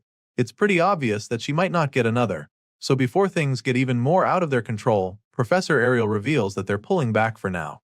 After all, they have already gathered the evidence they came for, and she believes that the Academy will handle the rest once they report what they know. Varian also finds it amusing that she thinks he would just let them walk away, after all the trouble they've caused him already. Just to let them know who's in charge, Varian immediately charges up his spear with dark energy and unleashes a devastating blast on Bella. The blue-haired girl stands there looking horrified as the massive beam of death speeds toward her, and just when it looks like she's about to be obliterated, Professor Ariel creates a big shield to deflect Varian's attack. Her barrier dissipates the energy from the scientist's blast, deflecting it for a while. Bella just watches in terror as all this is happening, while the mad scientist seems to be enjoying himself even more. Varian laughs at Ariel's attempt, informing her that this is one of the fruits of his research known as Gluttony Flame. Apparently, this special move casts fire that devours defensive magic and burns it into fuel.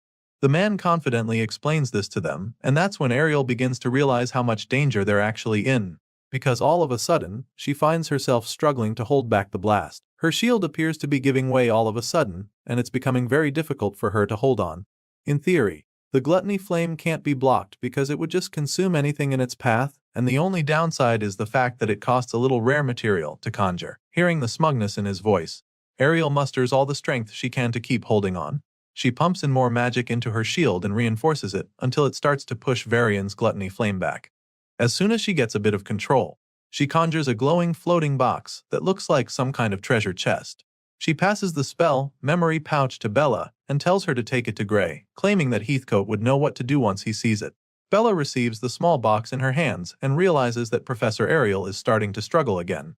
So, she uses her staff to create another protective dome around them, hoping to keep Varian's attack at bay, but as Ariel is not exactly in support of this, she asks Bella what the hell she thinks she's down and urges her to get out of the lab as fast as she can, but the blue-haired girl isn't exactly keen on leaving her behind. She informs her professor that her barrier is already breaking and offers to help out. She asks Ariel to let her handle this, but the red-haired professor doesn't have any intention of doing that.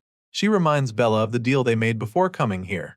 She made them promise to put their lives first if something goes wrong, so she wants the girl to keep that promise. Varian's magic is clearly unnatural, so she tries to make the girl understand that defense spells won't stop it.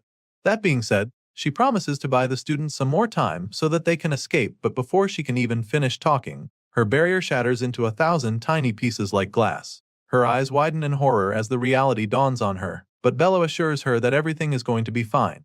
The only thing standing between them and Varian's ravenous dark spell of death is Bella's protective dome, so Ariel is absolutely terrified.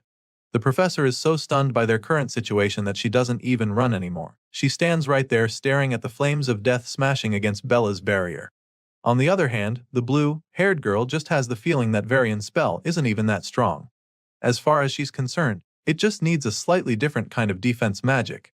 Seeing this, Varian yells in frustration. The man can't believe his eyes. It should be impossible for anything to hold back his spell, because he's the only one who knows the counter-magic theory for Gluttony Flame. And so, the mad scientist begins to wonder how the hell she knows the formula to make his attacks useless. In response, the blue-haired girl simply reveals that she managed to crack his code so easily because someone recently taught her a new theory. Using that theory, using the spell to counter him is just that easy. Hearing this, the evil scientist just grits his teeth in rage as he begins to rack his brain. He's so confused by the fact that someone taught her the spell, so he loses his shit and furiously demands that she give him a name immediately. The man is so desperate to find out who the traitor is that he promises to give a clean death if she gives him the name. For some reason, he thinks that's supposed to make her want to tell him anything. Anyway, seeing that he's so curious to find out who taught her, she decides to piss him off even more by telling him that the person's identity is a secret. She doesn't give him a name, but she lets him know that the person who taught her is a student from the swordsmanship course. In that moment, She begins to recall when Gray revealed the theory to her and how confident she was that the formula would work even though it contradicts the current theory of magic. As you can imagine, the evil scientist is even more enraged when he realizes that the girl doesn't want to answer him seriously. It's obvious that she's messing with him and he doesn't take it lightly. All of a sudden, Varian reveals a huge red stone and threatens to burn her alive with it for pissing him off. Varian shatters the rock with a single punch and several skeleton ghost heads start flying toward Bella. This dark spell continues to get even more powerful when it gets to her barrier, and it's starting to look really scary, so Gray asks her if she's okay. Surprisingly, she's still completely fine. It's like she's not even breaking a sweat to hold back the evil scientist's attacks. As far as she's concerned, her barrier can definitely withstand this force, but it comes at a cost. Apparently, her mana reserves won't last the longer. She holds up the shield and Varian is very much aware of this. With the extra magic she's using to keep the barrier up, the man estimates that she's got just over a minute left with how low her mana reserves probably are now. It's just a matter of time before the shield gives way, so Bella urges Professor Ariel to attack now. She's got her hands full and can't hold for much longer, so the redhead swings until action. She activates her divine eye to assess the situation, and it only takes her a second to see that the flames from Varian's attack are thin at a particular spot. This is the weak spot she can take advantage of, and she doesn't waste another second, since she can also project mana outside the barrier. Professor Ariel goes to the edge of the dome to cast her spell and shoots out mana at that point to exploit the weak spot in Varian's attack. Her mana seeps out of the dome and moves through the flames, headed right for the evil scientist, but just when it looks like her attack is about to get to Varian, they get weaker and weaker until they finally disappear. Seeing this, Varian just laughs at her for trying to counterattack because she can't even reach him, let alone actually do any damage. At this point, Ariel begins to panic because it's clear now that hurting the guy will be a lot harder than she thought, and so she immediately starts brainstorming. You see, Professor Ariel's offensive magic is one of the weakest among the staff, and when you factor in the properties of the gluttony flame, then it's very likely that her spells are being absorbed until there's nothing left. In other words, Ariel can't get to Varian, and as if that's not bad enough, it looks like Bella is about to collapse. She struggles to keep up the barrier, but eventually gets drained completely, so she tells the others to brace themselves. Upon hearing this, Professor Ariel begins to regret her decision. She knew that something like this could happen, which was why she told Bella to run away earlier. Sadly, it's too late for that now, and they have no choice but to face the evil scientist head-on. Just when it looks like they're about to be sitting ducks, Gray steps forward, telling the ladies to leave this fight to him. The hero takes out his sword, ready to take Varian all by himself, and this definitely leaves his professor very shocked. Bella is equally taken aback by his sudden display of bravery, and she can only wonder what he's planning to do now. You see, the blue-haired girl is especially confused because she knows that his sword can't reach Varian from where they are. She tries to explain this to him, hoping to prevent him from making a dangerous move, but he just tells her not to worry, sounding absolutely certain that he'd be able to get to the enemy. With Bella failing to convince Gray otherwise, the professor gives it a try as well, asking the hero if he's sure about what he wants to do because she knows that it could kill him if he uses that power again. On the off chance that he survives it, his healing arm might never even recover, so it's an insane risk he's about to take. Despite her attempts to change his mind, the hero just cracks a little smile and tells her that dying alone is much better than all three of them losing their lives here. Gray makes it clear to them that he's not going to change his mind and proceeds to charge up his sword. As soon as he does this, Varian sees the bright light off the blade from the other side, and before he can even realize what is going on, our boy gets to him. The hero reaches him in the blink of an eye, and Varian is shocked to see the young swordsman flying toward him with a sword. Unfortunately, it's too late to even save himself now because Gray swiftly uses a single powerful slash to take the evil scientist's head clean off. Gray decapitates the mad scientist in a flash with a vicious slash that splatters blood all over the walls, and as you can imagine, the ladies behind him are absolutely shocked by what just happened. Eventually, Varian's headless corpse falls to the ground, and that's when even Professor Ariel realizes the gravity of what just happened. Her eyes widened in awe, claiming that it's her first time seeing the real one with her own eyes. Sure, she knew that Gray was special already, but after seeing the kid take the tyrant down with so much ease, she's absolutely staggered. They're all still coming to terms with the situation when all of a sudden, they notice pieces of rock coming down. Bella looks up at this point, and that's when she sees the huge cracks in the ceiling. The place appears to be coming down on them, but before things can get out of control, Professor Ariel uses her magic to stop the rocks from smashing them. She keeps the debris suspended for the meantime, and judging by the look on her face, she's not breaking a sweat. She then turns to the young swordsman and admits that his actions were beyond her expectations. She's definitely impressed but also pretty concerned about his body, because he used that self-destructive power earlier. The moment she asks how his body is, the sword falls right out of his hand, confirming that something is wrong. It turns out that his little gimmick just now came at a cost, just as the professor predicted. At the moment, Gray's dominant hand is starting to hurt quite a bit and somehow feels numb at the same time. On top of that, those dark tattoos are still all over his arm, which explains the problem he is having right now. Despite all of this, Gray insists that he can still move the arm, so he picks up the sword just to prove that he is all good, and of course, this display leaves the professor really impressed. With a small smile on her face, she suggests that his training appears to be paying off a lot and showing results, which he agrees with as he sheathes his sword. Right now, the hero can actually confirm that he's getting a lot stronger because he knows for a fact that he would have passed out for days and woken up unable to move his arms if he had tried using that power back when he was still in the village. He remembers so clearly how he woke up in an infirmary to see that he had been unconscious for days. On the other hand, now using that dark energy only leaves him with a hurting harm, so he can't help but feel that it's quite the improvement. Looking back now, all the difficult things that Heathcote put him through start to make sense. Gray confirms that the training was really worth it because his mentor pushed him to the limit of body. Heathcote made sure that every drop of physical strength was drained to ensure that he activated the power in his soul, all while ensuring that they did not even touch the sword until Gray was ready. All the memories of his training run through his mind, and while he's thinking back, Ariel notices him clenching his fist like he's fighting back the pain he's feeling. So, she walks over to him and thanks him for saving them, admitting that he's the only reason that the three of them are still alive. However, she also goes ahead to apologize to him for making him use the dark power inside him. She knows that it took a toll on him, so she wants him to know that she's sorry, but our boy simply waves off the apology, telling her not to worry about it.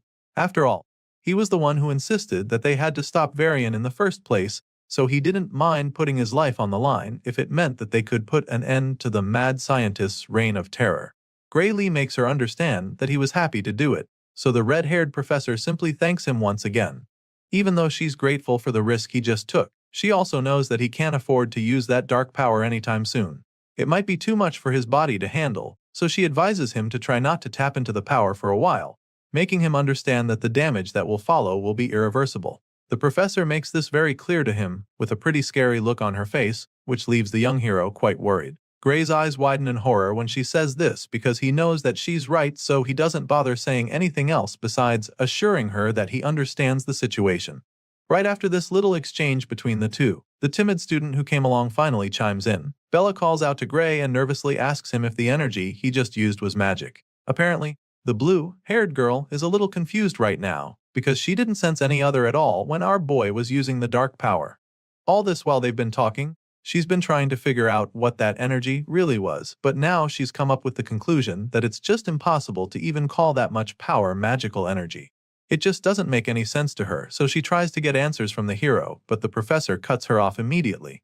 As you can imagine, Ariel doesn't really want the young girl getting involved with something as dangerous as this, so she just tells Bella that it's better if she doesn't pry into the matter any further. Of course, the blue-haired girl is just left speechless at this point, and she's probably even more curious now. So she asks the professor to tell her why she shouldn't ask questions. At this point, the red-haired lady appears to be losing her patience. Seeing that the timid student isn't ready to cooperate with her, she begins to cast a spell, and then threatens to erase Bella's memories if she can't promise to stay out of the matter and keep all of this a secret. An ominous-looking ball of magic begins to form in Ariel's palm as her divine eye glints menacingly, so when Bella sees that her teacher isn't bluffing, she finally agrees to back off. The girl is pretty terrified all of a sudden because she's on the verge of having her memories wiped, so she quickly suggests that they make a magic contract to keep her talking to anyone about what happened here. Seeing that the girl is finally on board, Professor Ariel cancels the spell and agrees to write a magic contract. The two ladies sign the contract, and once that's out of the way, Ariel starts to wonder what they should do next. She asks Gray what he thinks, and the hero doesn't even hesitate to suggest that they start by helping all of Varian's victims who might still be alive. Even though he's concerned about the experiments that the tyrant was working on, he believes that the first course of action should be getting these ones back to safety. Hearing this, the professor takes a look around and concludes that most of them look like they're just being out to sleep with magic. She confirms that they're not in any danger at the moment since Varian is gone. but they're not looking good either, so she figures that it would be a good idea to take them to the Academy's medical facilities just to be safe. Still, she's eager to see what the mad scientist was up to, so with this in mind, she snaps her finger to cast another spell. This time around, she uses the magic to encapsulate all the victims inside a magic bubble while they're still lying in the cells. Ariel explains that this spell will protect them from any external harm for the meantime. After covering them all in protective bubbles, she decides that it's time to investigate further inside. The trio make their way deeper into Varian's lair and continue to get creeped out with every step they take. Now that she's looking at this place a second time, Ariel realizes just how insane this dungeon lab actually is. They look into the cells and it's one horrifying thing or the other. They come across a cell with human corpses hung in a row inside, and she doesn't even need her divine eye to know that illegal activities were being conducted here. Almost everything that Varian did involved the use of human sacrifice to produce magical catalysts or enhance a human's magical abilities. There's dozens of dead bodies with pipes running through their mouths and other parts of their bodies, used to drain the life out of them for the twisted experiments. They've definitely seen a lot of crazy stuff, but Ariel can't help but notice that there's not a single experiment relating to the liquidator. And so, this makes her wonder if Varian's ties to the world Ender could be in a different facility. And it's pretty strange to our boy that they haven't seen anything about the liquidator here, because in his past world, an incident that killed tens of thousands of people occurred in this very place. Things aren't adding up right now, so our boy starts brainstorming. He doesn't understand how the mere production of a magical catalyst could cause such an incident of that scale. As he's trying to put the pieces together, a horrifying realization suddenly hits him. Chills run down his spine when he suddenly remembers that the thing that killed all those people in his past world was a miasma that welled from the ground. It's at this point that our boy realizes that they've been searching for the wrong thing, and judging by the look on his face, he's not ready to go up against that thing called a miasma. Ariel looks back suddenly to see him looking like he just saw a ghost, so she asks him what's wrong, but he doesn't say anything. He just stands there, looking hopelessly terrified, so Bella calls out to him as well, hoping to snap him out of his dazed state. Apparently, our boy is no longer in any mood to talk, because it dawns on him that there might actually be something very dangerous lurking beneath this facility. Eventually, he gets his head back in the game and finally responds to the ladies. Since they still haven't come across anything that could be related to the liquidator up here, he suggests that the thing they're looking for might actually be underground. Gray figures that there could be hidden passages that lead down there, and his professor begins to consider the possibility. She looks around the place with her divine eye, hoping to see some suspicious patterns or something like that, but even after a few seconds of looking hard, she's unable to see any hidden passages. Ariel is just about to give up the search when her divine eye suddenly picks up something in the distance. So, she immediately rushes over to that point to see what it is, but while she's tracking down the clue, it slowly starts to fade away. At this point, she's struggling to stay on it because of how faint it is. Regardless, she's very sure that it's there. Apparently, she picked up traces of short-distance teleportation magic on that spot, and upon closer investigation, she can still see the faint traces on the floor. Ariel believes that the underground area Gray was talking about is probably a space that can only be accessed with teleportation magic, and based on the traces, the professor figures that the teleportation distance is around 300 meters. Even though she just confirmed his hunch, Gray can't shake the anxiety he's feeling. 300 meters underground is a pretty far way to go, so he's worried that they might not be able to reach the place, but that's when the red-haired professor reminds him that she can use a short-distance teleportation gate as well. She's definitely eager to see what her evil colleague was hiding down there, so she is more than happy to give the teleportation spell a try. And so, with the snap of her fingers, Ariel conjures up a big magic seal on the spot beneath them, which represents the teleportation gate. It's a pretty dangerous attempt they're about to make, because there's a possibility that nothing is down there. And if that's the case, the other end of the gate would lead to nothing but Earth. Despite the fact that it's pretty risky, all three of them are ready to take those chances, so they let the professor know that they're on board, and she goes ahead to transport them through the teleportation gate. The moment they go in, a bright flash follows, and all they can see for a while is nothing but white. After a few seconds, the three of them open their eyes again and are absolutely blown away by what they see. It appears that they've made their way down to some kind of hidden underground city, with tall buildings all over the place. It's pretty enormous, so it's quite mind-boggling for them to discover that there's a space this big right under Varian's facility. The place looks like a sleeping city with no color. It's all pale and foggy like some kind of dream, but even though they're not sure exactly what this place is, Bella confirms that she can feel a tremendous output of ether coming from all over the place. It's a little overwhelming for her, but she's able to pinpoint the area with the largest output of magical energy. The blue-haired girl points to the huge structure in the middle of the white city, and Ariel immediately begins to panic when she sees it too, because she realizes that ether isn't the only energy flowing in this place. The professor confirms that there is also a different kind of energy, completely different from magic, that's leaking out of that tall structure. She is not sure what this strange energy is, but she knows for a fact that it's greater than anything she has ever seen before. Hearing this, Gray starts to get a few ideas, so he puts the pieces together and asks the professor if this power she's sensing is similar to what he has. He's so nervous just asking her the question because he's not sure he's ready for the truth. But as you can imagine, this dark potent surge of energy is identical to what he has, so before he even gets to ask, the professor confirms his guess, and in that moment, she reveals that it is indeed the liquidator's power she's sensing. Using Professor Ariel's teleportation magic, the three of them make it to the secret underground city hidden beneath Varian's facility. And after confirming that the ominous energy they're sensing is the same as the liquidators, they have no choice but to investigate further. The group of heroes make their way into that huge structure where the energy was radiating from, and they're absolutely taken aback by what they find inside. It's a huge empty hall that definitely looks creepy, but on the other side of the tall building, there's a door. They're all very curious at this point, but they can't get any answers if they don't dig deeper. While the students are still trying to process what exactly is going on, the red-haired lady takes the initiative and starts walking across to the other side. From the looks of things, she is extremely certain that this place is where the energy is coming from. Ariel reaches the mysterious door, and of course, she has only one thing in mind, which is getting inside. She knocks on the door, and when there's no response, she slowly pushes it open. Bella is pretty nervous at this point, because she's not sure they should be going in there or even touching the door. The blue-haired girl tries to discourage her professor from being so forward, but Ariel simply tells her to relax. As far as she's concerned, this door doesn't hold any power, and she's convinced that it's just placed there as a symbol for the ritual. And so, just like that, Ariel walks in and then looks back at the students, feeling that they should know all this already. Anyway, now that she's in, she assures them that the power is not in the door, but actually in the magic rigs around it. That's when we get to see what she's talking about.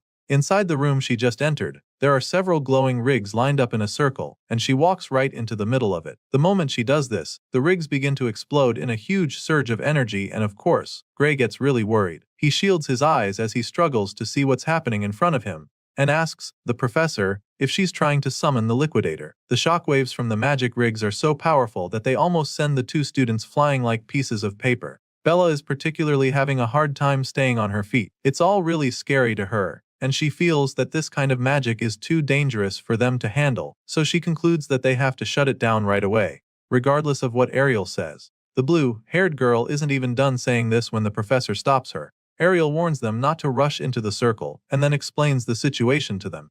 Apparently, Ariel's prediction tells her that this setup isn't actually capable of summoning the liquidator. However, just as she's trying to assure the students that everything is fine, the glass in the rigs begin to shatter. Of course, this just makes our boy panic even more, because now he's afraid that the space between her and the source of the dark energy is being torn open. They call out to the professor, desperately warning her that she's in danger, but that's when something unexpected happens. All of a sudden, the waves of energy swirling all over the room begin to get concentrated at a particular crack in the glass.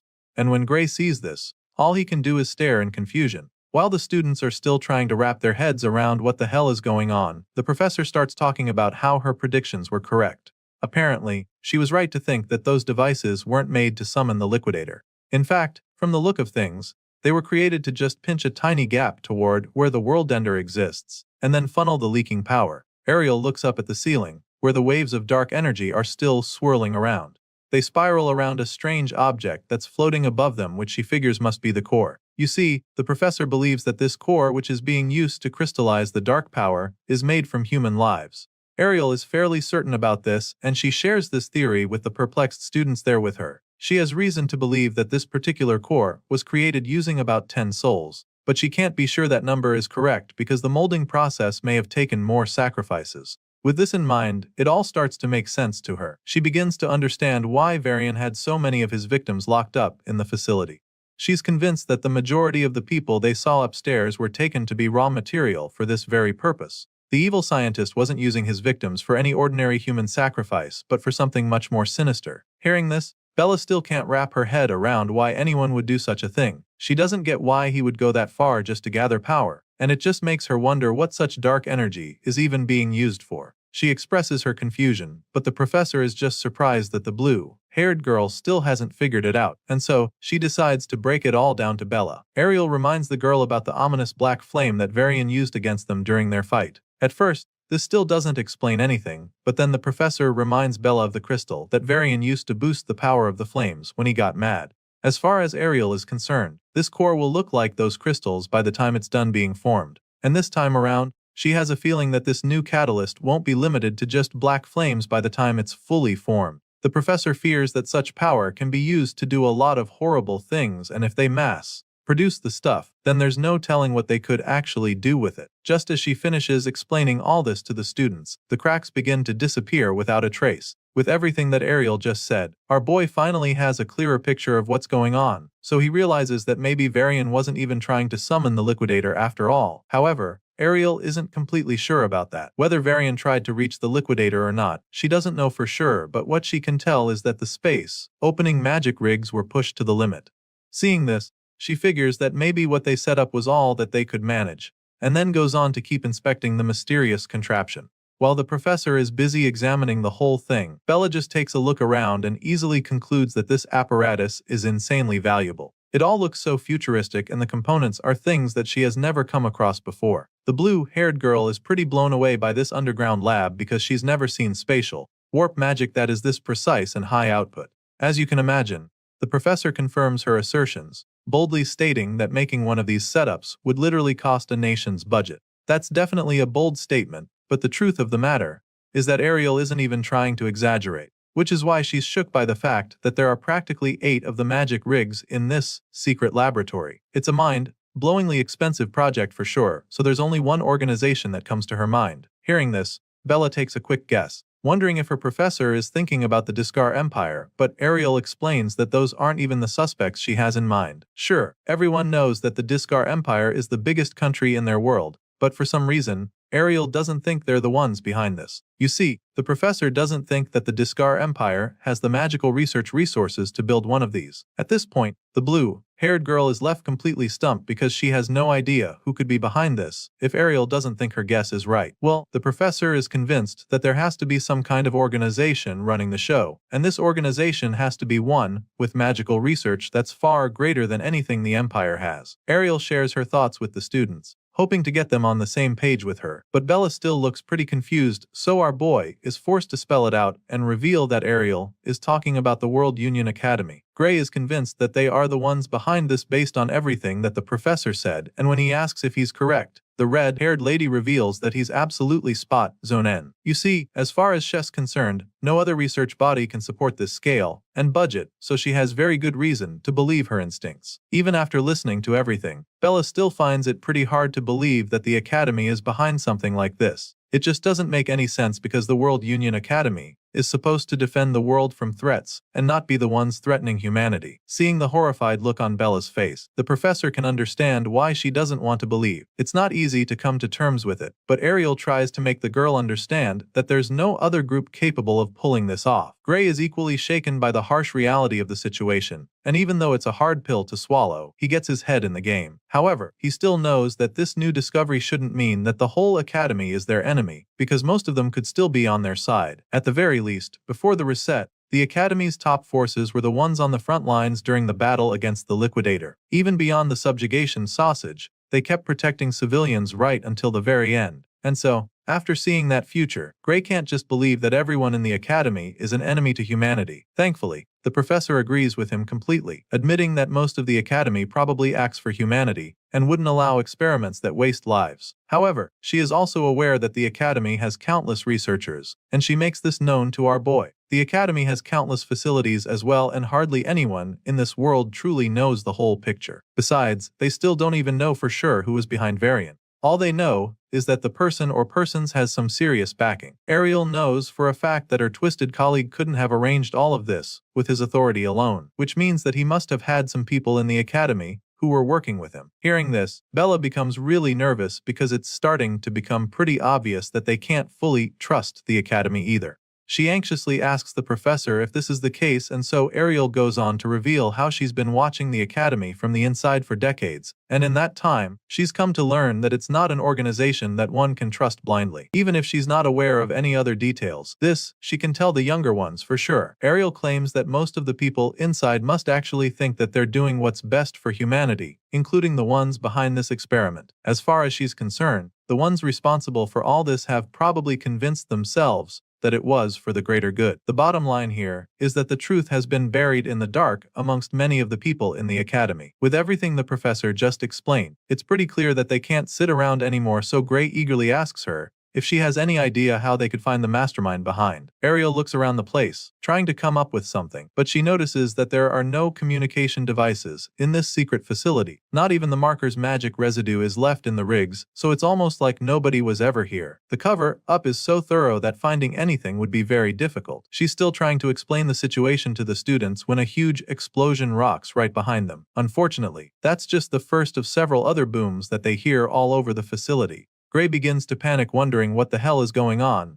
and that's when Ariel suggests that some sort of evidence erasing mechanism was set up as well. While the students are busy freaking out, Ariel calmly analyzes the situation. Apparently, the ones responsible for this didn't blow the place up the moment Varian died, which she finds a tad suspicious. It makes her wonder if they were planning to lure the ones snooping around deeper inside before detonating the place. Of course, Bella definitely wants to leave right away before they get buried by the debris, so she calls out to the professor, reminding her that this is not the time for hypotheticals. Bella feels that they need to get out immediately, but Ariel casually tells her to calm down, stating that these are just magical explosives. As far as she's concerned, the World Union Academy's professors aren't weak enough to be killed by something like this, and so, she activates her divine eye and begins to cast a protective spell to show the students exactly why she's not panicking. The red-haired lady crouches down to cast the spell, creating a glowing magic seal on the ground beneath them. Despite her calmness, the students are still pretty troubled by the situation, so they just stand behind her, waiting to see what she does.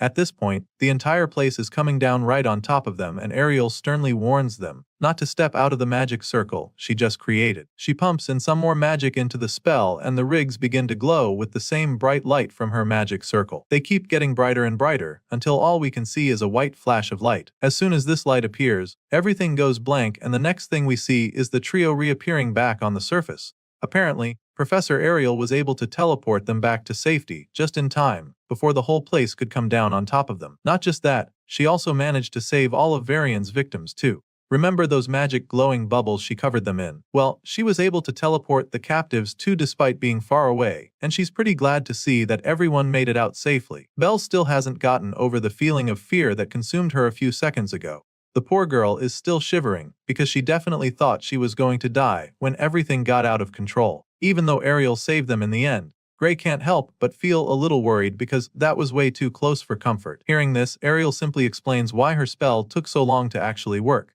You see, they had more baggage than she expected, so it slowed down the teleportation process. Still, the red-haired lady is pretty glad, because it was definitely worth it. That's when she shows the kids the baggage she was referring to. Lying a few meters away is a pile of magic rigs, the same magic rigs that they found in that secret underground facility. It turns out that the professor managed to save them before they could be destroyed by the explosions. And now, she can't wait to show them to the academy, because they'll finally be able to create some awareness. The academy will no longer be able to ignore them anymore when they see the rigs as far as Ariel is concerned. The scene shifts, and the story continues with the trio going back to the World Union Academy where they present their findings. They're summoned and informed that the survivors they rescued are being treated in the academy's medical wing. The World Union Academy headmaster, Orodrom Alexandro, also thanks them deeply for stopping Varian's illegal experiments.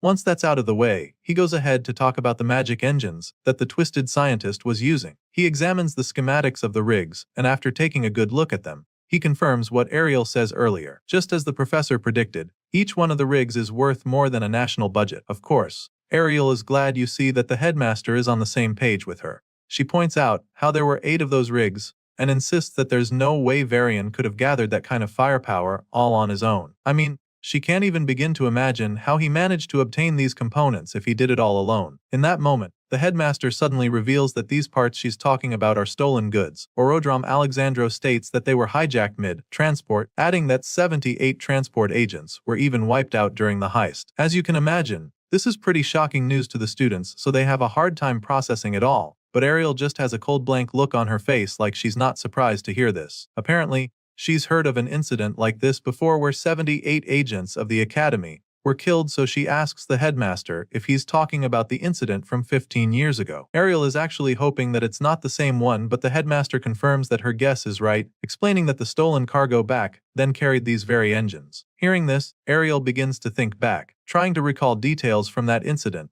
and before she can even say what she remembers, Orodrom Alexandro states that the one responsible for the heist back then was the blood drinker. He can tell that she's familiar with the name, and she's not the only one who knows about it. You see, our boy Gray has also heard of the blood drinker, because it just happens to be the biggest crime organs in their world. Even Bella is familiar with the group, calling them the parasites of the world that always crawl back no matter how many times people crush them. As you can imagine, it's pretty surprising to see the shy girl sounding so ferocious all of a sudden, so Gray sneaks a glance at her, wondering what's gotten into her, and that's when he sees her looking absolutely livid. Apparently, the reason Bella hates the group so much is because they killed her parents. She reveals this with a murderous glint in her eyes, and the headmaster goes ahead to confirm everything they've said. Orodrom admits that the blood drinker is one very stubborn group, because they will always resurface, no matter how many times they're exterminated. The main reason for this is that no one knows where they hide or who their leader is. It's a group that remains impossible to eliminate for good, which makes them such a big problem. Some say that they are even responsible for 70% of all crime-related deaths in this world. The headmaster seems to know so much about how bad these criminals are, and they're so ruthless that it wouldn't even surprise him if some of their people were already inside the academy. They're truly a powerful force to be reckoned with, but Orodrom feels that the worst part is the fact that there's no way to tell the members of the blood drinker apart from actual people of the academy. And on top of that, the academy wouldn't act even if there was a way to fish the intruders out. The headmaster explains all of this, and of course, Gray doesn't like what he hears. He asks the old man to explain what he meant by that last part, saying that the academy wouldn't act even if there are criminals hiding amongst them. Bro looks like he's about to snap at the old man, but before he can say anything else, Professor Ariel cuts him off, informing him that this is just how the academy operates now. She explains that anyone with talent gets a chance to grow stronger in the academy, regardless of their bloodline, their race, or gender. At this point, the headmaster chimes in, confirming all that the lady just said, and then goes on to say that all candidates who are talented enough are accepted freely into the academy, and that it doesn't matter if they're criminals. Of course, this is a pretty insane way to run things, and Bella doesn't hesitate to let them know how absurd she thinks their tradition is. As far as she's concerned, any criminals that are currently in the academy should be seriously dealt with, and she angrily states this before the headmaster. In response, the man simply claims that he agrees with her. However, he makes it known to her that the higher-ups don't seem to share that view. If it were up to him, all known criminals in the academy would be hunted down, but clearly, it's out of his control. The blue-haired girl is pretty confused when he says this because the last time she checked, he's literally the headmaster of the institution. She feels that he should at least have enough power to oversee something like this, but the man explains that he's nothing more than an underling. He may be the face of the academy on paper, but in reality, he's just a figurehead, and the authority he actually holds is laughable. The headmaster reveals all of this shocking news to the students, and then asks them if they really want to know who is truly running things at the academy. Of course, the intense looks on their faces are enough of a response for him to know that they want the answer. However, he also explains to them that they'll have to grow stronger if they want to know. As far as the academy is concerned, the more power one has, the deeper they will be allowed into the academy, and the more secrets they'll uncover. The headmaster admits that he can't call any names, but he informs the students that they have an upperclassman who has enough influence to shape the academy's entire direction. Apparently, this extremely influential senior is so powerful that he was the one who came up with that crazy policy of accepting criminals into the academy. Hearing this, Gray immediately begins to put it all together and concludes that maybe they could be able to change the traditions of the academy if they somehow managed to become stronger than this mysterious and powerful senior. And of course, the professor confirms this, admitting that strength is everything around here. At this point, both Bella and Gray clench their fists forcefully, almost as if they make the strong resolve to become as strong as they possibly can. While explaining this to the students, the headmaster can't help but ponder over something. It's a thought that he still finds pretty amusing. You see, Orodrom Alexandro knows for a fact that Professor Ariel wouldn't have been able to stand a chance against Varian at all, especially not on her own. So the fact that they were able to take down the extremely powerful mad scientist makes the headmaster conclude that one of these students did it. With this in mind, he just feels even more impressed, thinking that Ariel's divine eye must be sharper than ever for her to have been able to notice these two amazing talents. Just thinking about this, a small smile creeps up on his face, especially because he can't wait to see what kind of monster she creates by the time she's done training them. Later that day, we catch up with our boy, who's taking a walk along the hallway. All of a sudden, he notices the black tattoos spreading down all the way to his wrists again, which just makes him recall everything that the headmaster said earlier. He's finally starting to understand that indeed power is what rules the academy, which means that whether they want to take down the liquidator or uncover what's going on behind the scenes, they'll need to focus on getting stronger first. That's the only way they'll actually be able to influence anything that happens in the academy. The hero is deep in thought, probably trying to come up with a plan when all of a sudden, he senses something strange. He turns to look, and that's when he sees someone charging at him with a powerful drop kick. He sees the strike coming at the very last second, so he doesn't have enough time to react or even dodge the attack. All he can do is use his arms to shield his face. He ranks the kick like a pro and somehow even manages to stay on his feet after sliding a couple meters back. After a few seconds, he slowly peeks his head up to see who just attacked him, and that's when the guy scoffs, admitting that Gray is actually tougher than he expected. At this point, our boy snaps at the guy, wondering what the hell is wrong with him. He asks the guy what his deal is, so the crazy-eyed stranger snaps right back at him. The guy accused Gray of walking around like he owns the place and then calls him a special admission reject. As far as this troublemaker is concerned, someone like Gray doesn't belong in this hallway, and he makes this very clear to the hero. And so, the moment Gray hears this, he realizes that this goon is another one of those bigots who hate the special admission students. He's already gotten used to the hate, but this is the first time someone is actually kicking him the hallway because of it. And so, Gray concludes that this person might actually be after something more, so he reaches for his blade and asks the troublemaker if he is trying to pick a fight right now. Well, it turns out that this crazy-eyed student would actually love to go toe-to-toe with our boy, but that's not his priority right now. Apparently, he's not exactly interested in fighting Gray right now, because it seems that reject number 2 just showed up. At this point, the hero looks back to see what the bigot is talking about, and it turns out to be the red-haired professor strutting down the hallway toward them. Clearly, this troublemaker isn't exactly keen on getting in trouble with a professor of the academy, so when he sees Ariel walking over, he casually walks away, promising to finish this later. As he's walking away, he can be heard talking to someone, as if he's talking through a communication device. Mr. Crazy Eyes apologizes to someone over the phone, claiming that surveillance is too tight for him to get any closer to the target, and then promises to send someone else there soon. It just so happens that this finger-biting brainwashed hater is reporting back to Varian, which is absolutely shocking because the evil scientist is supposed to be dead. As soon as the hallway stalker leaves, Professor Ariel gets to Gray to see how he is, and she's definitely so she asks him what happened. The truth of the matter is that the hero still isn't even sure what the hell just happened, so he simply tells the red-haired lady that some random student just kicked him for no reason. He also tells her how the crazy-eyed stranger said that a divine eye special admit like him shouldn't even be walking around the academy's halls. As you can imagine, the lady is taken aback by this report, so she takes a second to process before going on to check our boy's body for wounds or bruises. Since there was no weapon and Gray wasn't injured, she informs him that there's not much she can do about the situation officially. That being said, she suggests that Gray chase the troublemaker down and punch the lights out of him for what he did. She gives him this idea with a really mischievous grin on her face, and you can already tell that she can't wait to see Gary mop the floor with the guy. On the other hand,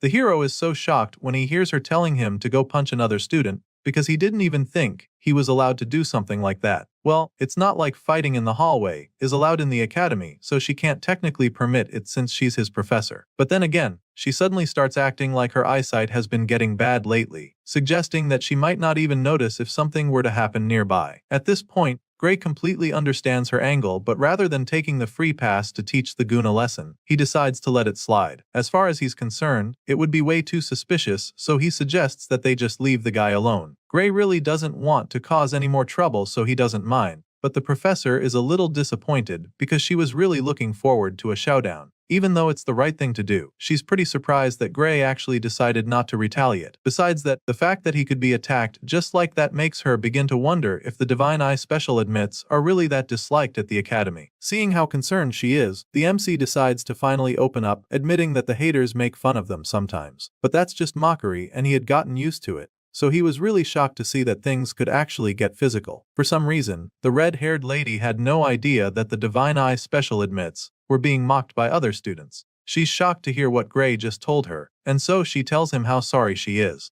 Ariel feels really bad about it and starts wishing she has a bit more authority around here. At this point, Gray notices that she's getting upset, so he immediately tries to make her feel better, assuring her that she doesn't have to worry about it. I mean, she's already done a lot for him with the limited authority she has in the institution. Heck, if it wasn't for her, he wouldn't even be in the academy right now. Besides that, he's also very confident that Bella and the others will eventually prove that the Divine Eye program wasn't a mistake. After all, it's no news that Professor Ariel has a good eye for picking out extremely talented students. Even if he hadn't seen it in this lifetime, he definitely saw it firsthand in the previous world when she single-handedly picked out some of the strongest heroes in the world who eventually became the guardians of humanity. This remark leaves the professor stunned for a second because she's never heard Gray say it to her. She's truly flattered by the compliment that her cheeks turn pink all of a sudden as she thanks him for his kind words. Despite being really touched by Gray's confidence in the others, she also tells him not to act like it's someone else's problem,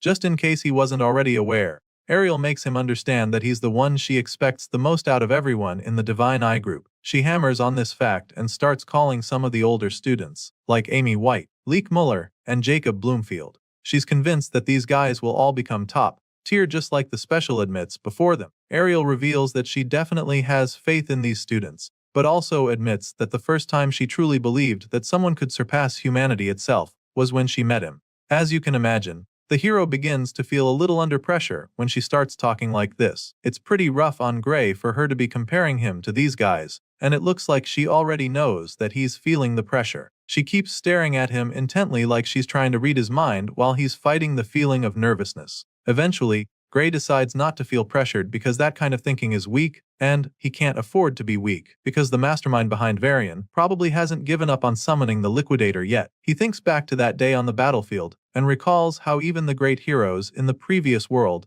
couldn't even land a scratch on the Worldender. Gray came back to this timeline for one reason, and that is to make sure that he defeats the Liquidator. Before being sent back, he was literally told that the fate of the world rests in his hands, and knowing that such a responsibility is on his shoulders, he definitely cannot afford to feel overwhelmed or be weak. The story continues a few days later in a swordsmanship class. Today, the students will be engaging in a live combat practice, and after announcing this, the professor asks them to pair up according to the list on the board. Of course, our boy Gray is present for this class, and he's really looking forward to the practical training. It's just an exercise, but he's taking it very seriously because he wants to make a statement. He feels that he needs to be very sharp today because screwing this up will mean that everyone starts badmouthing all the Divine Eye recruits again. At the very least, he needs to show that he can keep up with the regular students. That's exactly what he's got on his mind, but then he realizes how difficult that's going to be when he looks up at the board to see that he's been matched up against the one and only Leonhard Apius.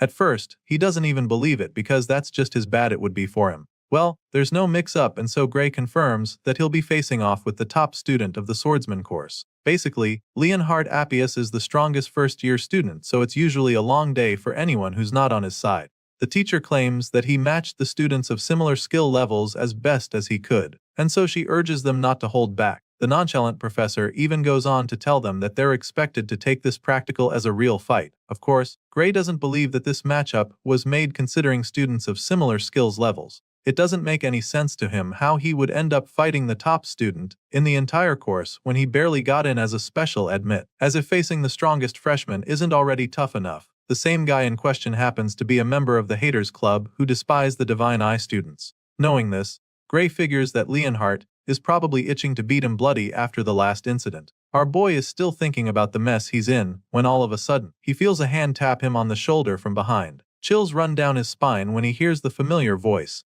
and then he turns around with a horrified look in his eyes. Sure enough, it's the blonde killing machine disguised as a student. Leonhardt's got a really wide grin etched on his face, talking about how glad he is to find out that they're going to be partners for this practical. Truly, the guy actually rates our boy. He's genuinely happy that he gets the chance to spar with Lord Gray. Bro feels that becoming top of the class was definitely worth it, because now he has the opportunity to show what he's really made of. Leonhardt believes that he has trained harder than anyone alive, so now he can't wait for the infamous Lord Gray to witness his true swordsmanship. On the other hand, the MC looks absolutely terrified. Gray probably wishes he could just disappear right now because he is definitely not ready to go up against this guy. He was already nervous about the match up, but after seeing the extremely big smile on Leonhardt's face, Our boy confirms that he's cooked. He's so sure that this blondie is loving the fact that he finally gets the chance to beat him up legally. Well, he's looking forward to it, and our boy sadly doesn't have a choice. A few moments later, all the students arrive at the arena when the practical training is supposed to take place. Apparently, this isn't going to be some turn-by-turn stuff, as all those paired up against each other will be sparring at the same time. Once they're all in place, the process asks if they're ready, and a few seconds later, he signals the start of the practical training. All the students start clashing swords immediately, and of course, Leonhardt APS is the most eager of the bunch. The blondie grabs his sword and practically flies toward Gray with a menacing glint in his eyes. He goes in with the first strike and Gray blocks it with his sword as well. Just as our boy predicted, Leonhardt is very powerful. So much so that he's having a hard time holding back the guy's sword. The blondie pushes down hard, determined to overpower the MC, but Gray holds on until they're forced to break away from each other. Leonhardt is clearly enjoying the challenge, so he goes in with another powerful slash of his sword, but the hero deflects this strike as well. He hasn't even recovered from the last one when Leonhardt follows up with yet another devastating strike. This time around, the flaming blast comes way too quickly for Gray to block it, so just when it looks like he's about to get his head split in two, he swiftly gets out of the way. He dodges the slash barely and decides to finally go for the offense. He gets an opening, so he takes the chance to swing his sword as well, but despite throwing a lot into the downward slash, Leonhardt easily blocks it. The blondie blocks the powerful strike, but for some reason, there's a smile on his face. At this point, it's clear that the guy is having a lot of fun. He's not even breaking a sweat, which just means that our boy is going to have to do a lot more to actually stand a chance. With a big smile on his face, Leonhardt commends Gray for being pretty strong. He's impressed and admits that he still doesn't get how the hero didn't make it into the academy through regular admission. The whole time, Gray just remains silent because he is currently channeling all his energy and focus into the fight. He holds back all of the blondie's attacks and continues to deflect all the strikes. At this point, the two skilled swordsmen are practically canceling each other out, which Gray finds pretty surprising. Bro thought that he'd get wrecked instantly, but he's shocked to see that he's actually holding his own. Still, he can't get ahead of himself here or lose any focus now, because he knows that he won't be able to match Leonhardt's raw power, even if he uses both arms. Gray can clearly see that the guy's swordsmanship is insane, so he can't afford to get carried away at any point. Leonhardt's form is a proper textbook-style swordsmanship, but he's perfected it to a terrifying degree, which makes him an absolute force to be reckoned with when he's holding a sword. With the experience our boy garnered in his past life and his master's training, he can still see that his opponent is a monster, especially since he's only lived one lifetime. Gray's clash with the blondie is so incredible that all the other students even stop their duels to watch the greatness before them. They're blown away by the fact that Gray is actually keeping up with Leonhardt. It's truly insane, and some of them can't even believe their eyes. They're not the only ones having fun though, because the blondie appears to be having the time of his life. Leonhardt claims that he could do this all day, but that's not the same story for Gray, who's already struggling to stay in the fight. Our boy can feel himself losing energy all of a sudden. His stamina can't keep up with the blonde beast, and if it wasn't for Professor Heathcote's training, he knows that he would have been down already. Despite being pretty tired, he forces himself to keep swinging, but what he can't wrap his head around is how Leonhardt isn't even breathing hard. It doesn't take long for Gray to see that he is about to run out of energy completely, so he decides that he needs to end the match immediately. He remembers the professor telling them to treat this as a real fight, and this gives him an idea. So, just when it looks like Leonhardt is about to punish him with a killing blow, he slips under the strike and delivers a vicious strike to the blondie's Achilles tendon before he can do anything about it. Some might call it a dirty move, but right now, our boy is doing what he needs to.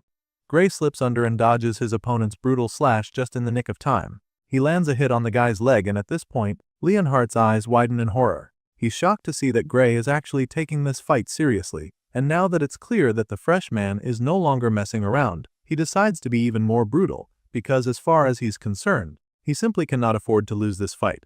Right now, the MC appears to be treating this fight like it's an actual life or death battle, and so he uses a desperate move to level things up. The two skilled warriors draw their swords at the very last second, which pretty much leads to stalemate.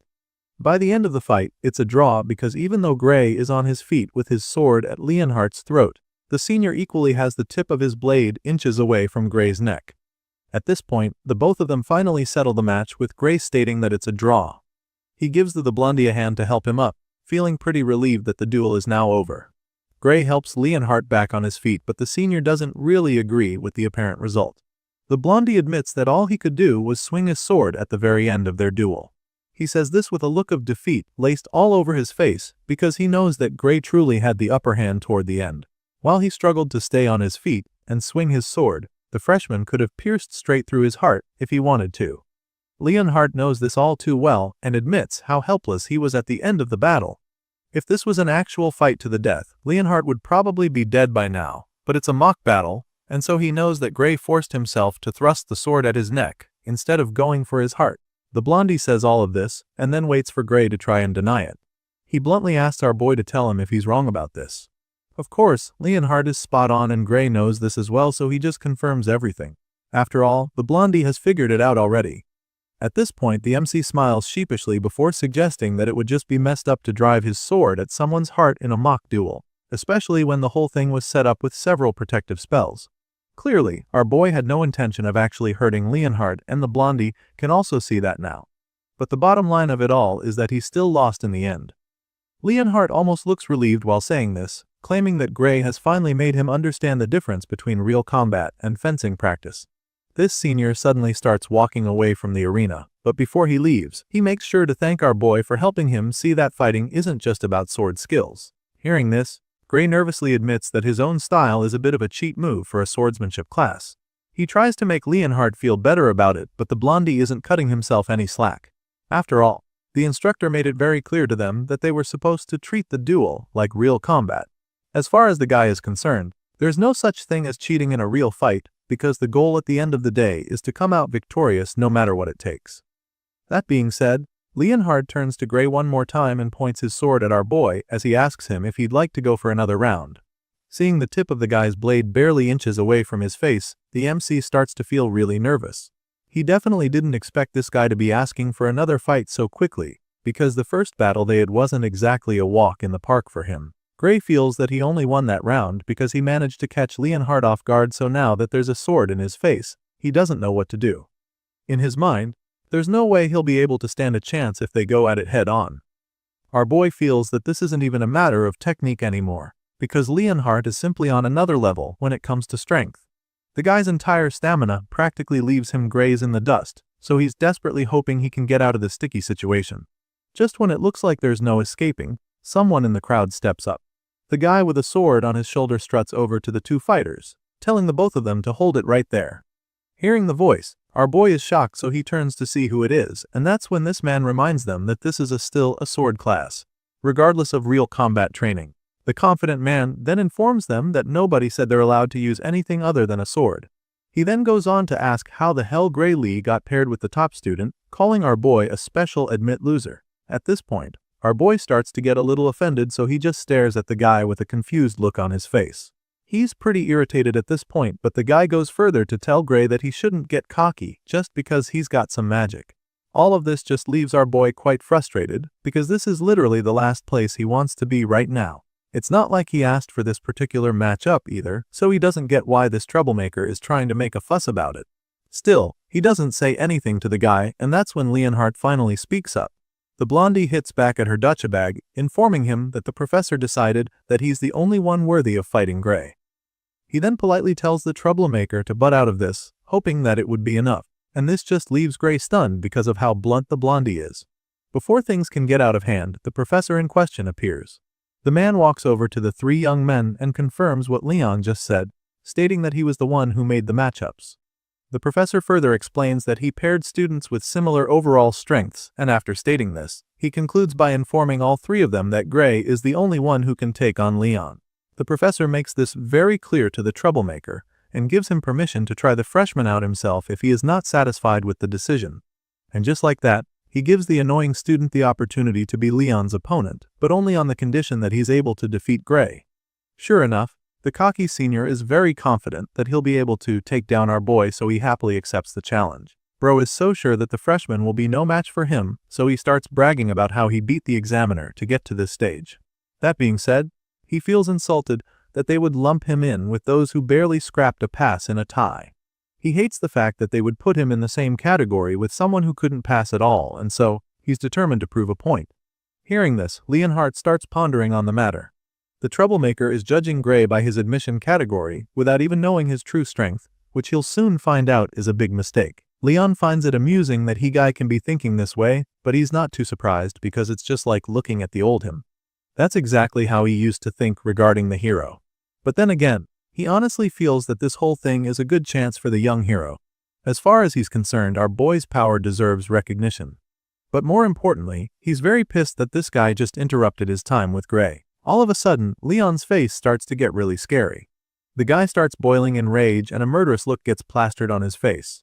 The troublemaker sees this but doesn't think much of it at first, but then, after a couple seconds, he starts to panic because now, he can see just how pissed Leon is. He has no idea why the blondie is so furious and it's kinda messing with him already. Meanwhile, the professor tells them that they are free to use their swords if they don't feel like working with the real combat rule.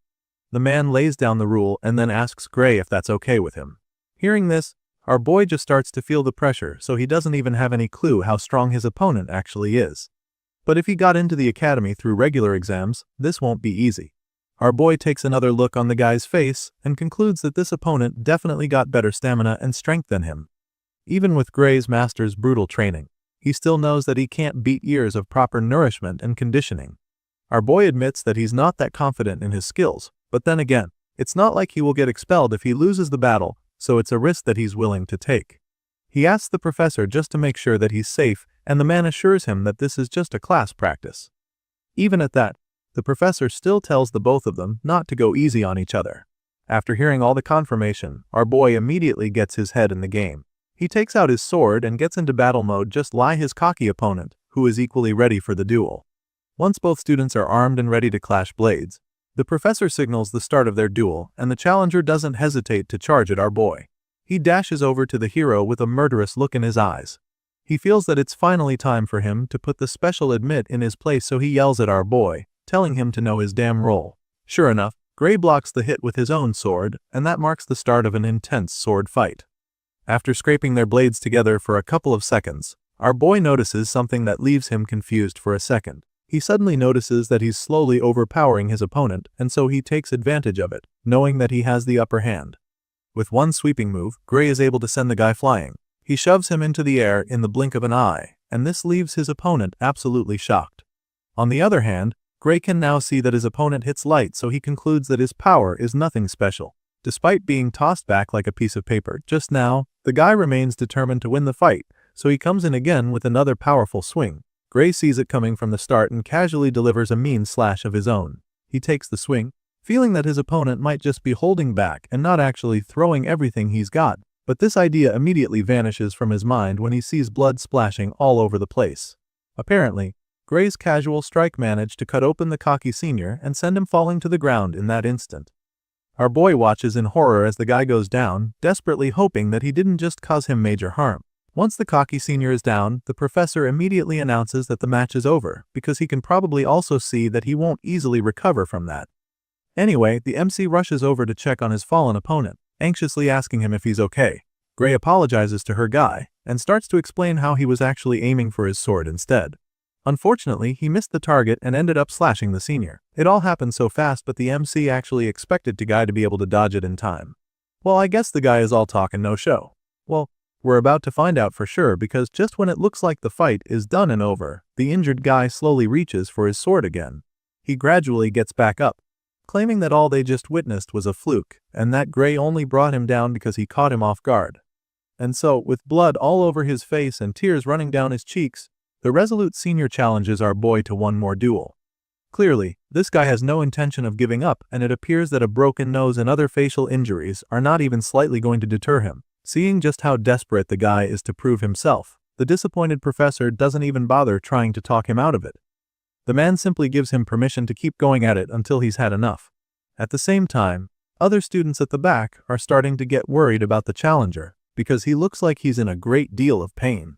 Well, it's looking like pain is just fuel for this guy, because, right after getting back on his feet, he charges at the MC with his sword once again. Our boy sees this attack coming from a mile away, but he's not even slightly dazed by it. He already knows that he can take anything that this guy throws at him, so he just stands there, bracing himself for another round of clashing swords. A few moments later, we see Gray looking really worried with guilt written all over his face. And so now, the cocky senior is completely unrecognizable since his entire face is swollen from all the beatings. At this point, it's just so embarrassing that even the professor can't take it anymore. He covers his face in shame and finally decides to stop the fight before the senior gets himself killed. He ends the match and asks that the guy be taken to the infirmary right away. Sometime after all of that is over, we see Leon and Gray standing on stage with the professor who is about to make an announcement. He informs the other students that these two will be this year's representatives. After making the announcement, he asks the crowd if they have any objections, and the first person to complain is Gray, who seems shocked that he was appointed as one of the representatives. He doesn't seem familiar with the term, so the professor decides to explain. You see, the top first years take on the second-year champion in the inter-year battle, and for some reason, there's a record for losing 35 years in a row, which is currently held by the first years. The professor explains the dilemma to the both of them, but also suggests that this year might just be different for them. The man says this with a lot of hope and confidence, which just goes to show how much faith the man has in our boy. As you can imagine, 35 consecutive losses is a really bad record, and our boy even has a hard time believing that it's try at first. It leaves him quite stunned and makes him wonder if the power gap between the first years and the second years really is that big. Well, it just so happens that this is exactly the case, because the professor sharply confirms it without any iota of doubt in his mind. After all, a year at the academy is huge, and there's a lot that can be learned in that time frame. Anyway, the professor goes on to remind Gray that losing isn't an abnormal thing. It's actually pretty normal to lose from time to time, and one should even expect it. That being said, he's almost 100% sure that history will repeat itself once again, so he assures Gray that it would truly be impressive enough if he even manages to put up a decent fight against his direct seniors. But more importantly, if he somehow wins, the professor tells him that it would go down in the academy's history as a miracle, since just being chosen to fight as a freshman is already considered an honor. The man pats our boy on the shoulder as he explains all of this, and then tells him that he shouldn't stress too much, before finally ending the class for the day. Even after the professor leaves, our boy still finds himself pondering over what the man said. Since the man told him not to stress over it, he figures that the inter-year battle might not be as serious as he thought. Regardless, as a Divine Eye special student, he knows that this is the perfect chance for him to prove that he can actually fight, and so he makes up his mind to train hard for the upcoming competition. The scene shifts from here, and the next thing we see is a seemingly important faculty meeting among the academy professors. With all the members still seated toward the end of the meeting, the headmaster moves on to the last agenda for the day. This last subject happens to be Professor Budra's proposal, and so the man in question doesn't hesitate to get straight to it. For some reason, the fat man in question suddenly proposes that the Divine Eye Specialist student, Amy White, he expelled. As you already know, Professor Ariel isn't going to just sit there and let that happen, but she quietly allows him to finish talking. This angry-looking fat man is Professor Budra, a professor from the magic department, and he seems to have beef with the red-haired lady and her special students. After listening to his proposal, Ariel is the first to respond, blasting him for even suggesting such a thing when she is the one in charge of managing the Divine Eye students and not him. Clearly, Professor Budra doesn't respect her, so it's no surprise that he hits back at her, claiming that she is the main problem. He then goes ahead to remind all the members of the faculty present that Amy White failed the third year's advancement exam, and how she got to stay in spite of that, because she is a special admit. Apparently, that didn't sit well with Professor Budra, because he's still trying to get the girl kicked out of the school. Every other student who failed the exam was expelled, so he'd like his colleagues to assess and tell him if it seems fair to them that Amy gets to stay. Of course, none of them can actually support the fact that the girl in question got to remain in the academy, but they don't say anything either because they know that Professor Ariel would have a response. Sure enough, the red-haired lady answers Professor Budra, reminding him that Amy White is progressing steadily toward top-class, world-level combat ability. She stands up for the girl, explaining that the student is unable to display her full power at the moment due to the harsh backlash on her body currently. As far as Ariel is concerned, Amy White would have passed the advancement exam with flying colors if she didn't suffer what she had to.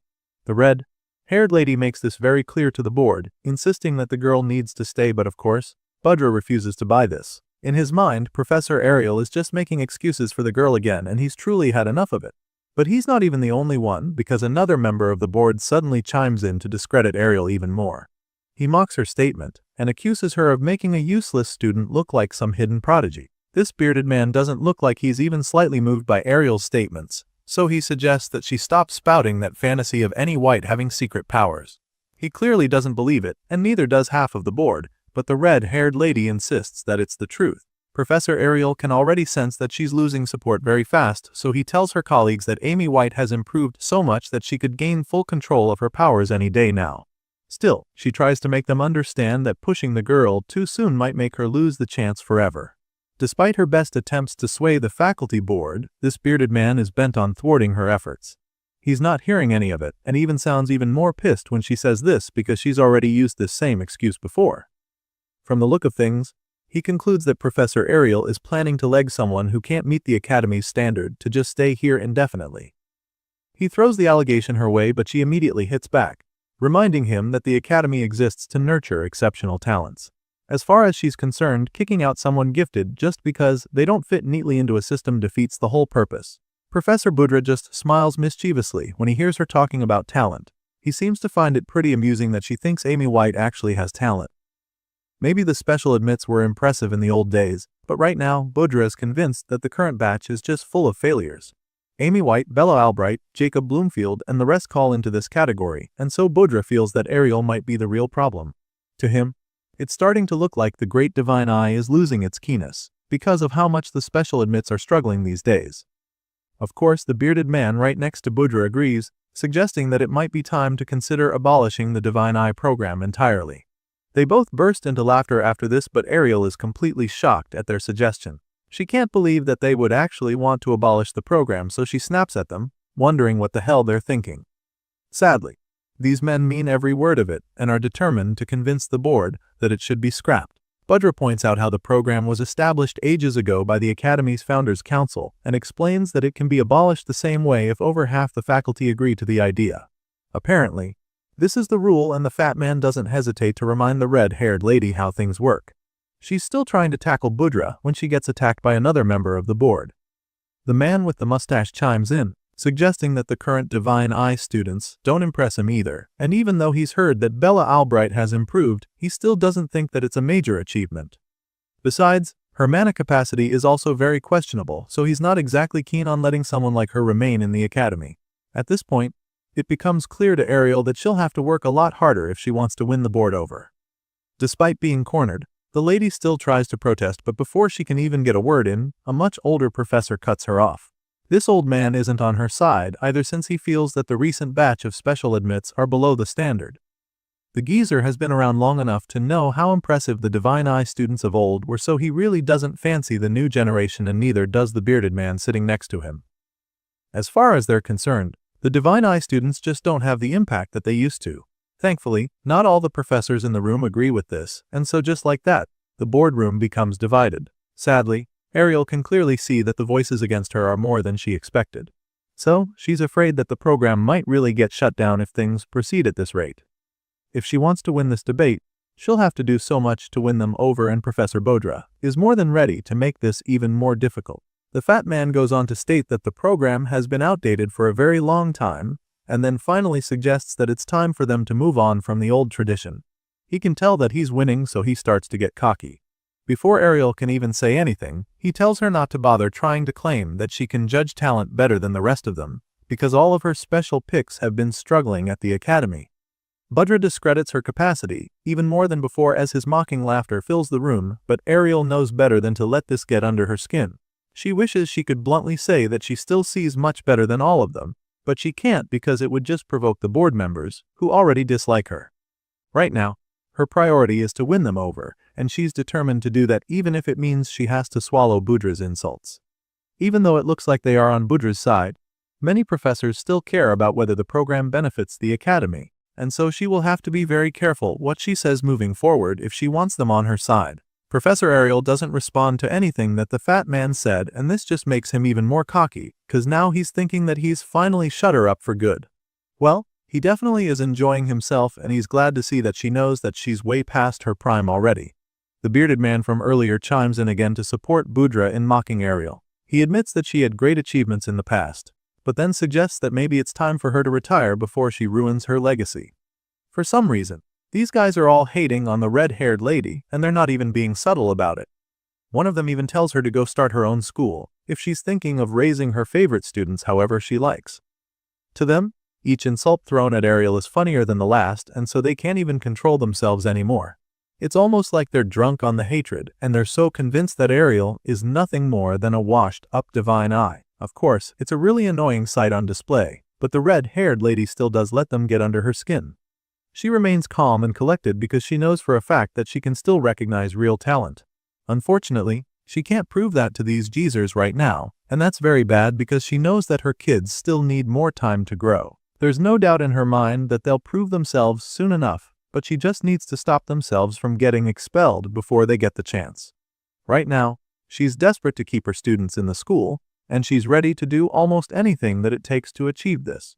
Her mind trails off while she's brainstorming, but she's suddenly drawn out of her thoughts when someone asks her about one of her students named Gray. She's taken aback when the man asks her about our boy, but she shouldn't even be too surprised since he's been making waves from the start. Some members of the board heard that he's promising among the first-year swordsmanship students, and they're also aware that he was picked for the inter-year battle too. Of course, Budra doesn't think much of this and quickly tries to discredit our boy as well. And what better way to do this than by setting him up in an unfair matchup?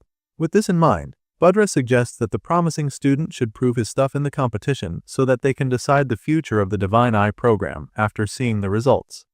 Of course, this is a really big gamble, and even though Ariel has faith in our boy, her colleague isn't supportive of taking such a risk. He gestures for her to reject the idea, so she does, explaining that Gray's powers are not suited for mock battles. If it were a real kill or be killed situation, she'd be more confident, but when she tries to explain this, the bearded man just gets furious because he thinks that she's making excuses again. The man feels that Gay should be able to show his mettle in real combat if he can't show it in training like other students. After all, every professor seated there knows this, so he isn't letting Ariel off the hook that easily this time. Still, Ariel tries to make them understand that Gray's abilities aren't normal swordsmanship skills, but she doesn't get the chance to finish because the headmaster suddenly calls it a day. As far as he's concerned, this discussion is heading nowhere and he's already heard enough. However, he still believes that the Divine Eye program has a role to play in the academy, so he decides that they'll use the results of the inter-year battle to make a decision. This is not what Ariel was gunning for, so she tries to protest, but it's all futile. As for Budra and his cohorts, they're happily looking forward to the competition because they're absolutely certain that Gray will get destroyed on the battlefield. The meeting is adjourned and all the professors take their leave, except Ariel, who just sits there, feeling defeated. She remembers the staggering powers she witnessed the boy display, and she has no doubt that he's strong enough. However, she also knows that his power isn't suited for mock battles, which just means that he still needs time. What she's hoping for is unreasonable right now, and she knows it, but she's putting all her faith in Gray because he's the only one who can help the other Divine Eye students, those raw gems with world-class potential. At the moment, our boy is the only one who can protect them and save them from being expelled. The story continues on the day of the long-awaited and much-anticipated inter-year battle. All the seats in the arena are absolutely packed with students, to the point that they almost look like an army of ants from above. While all the spectators take their seats, the students who will be taking part in the competition line up on the center stage. 4 of them appear before the crowd to represent their respective classes, and the host of the event is more than happy to announce the start of the inter-year battle. He informs the crowd that the fights will begin shortly, and then proceeds to introduce the competitors who will be participating. First on the list is none other than the first-year top student, Leonhard Appius, and the next in line is the second-year top student, Luniel Hartman. These two are the most popular up on stage, but there's an underdog in their midst as well. Sure enough, it's Gray Lee, our boy who will be participating as the first-year challenger in this event.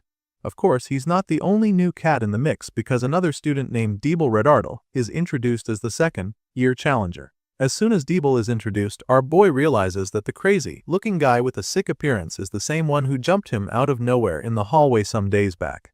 And so, you can imagine how nervous he gets when he realizes that this is the psycho that he'll be up against for the inter-year battle.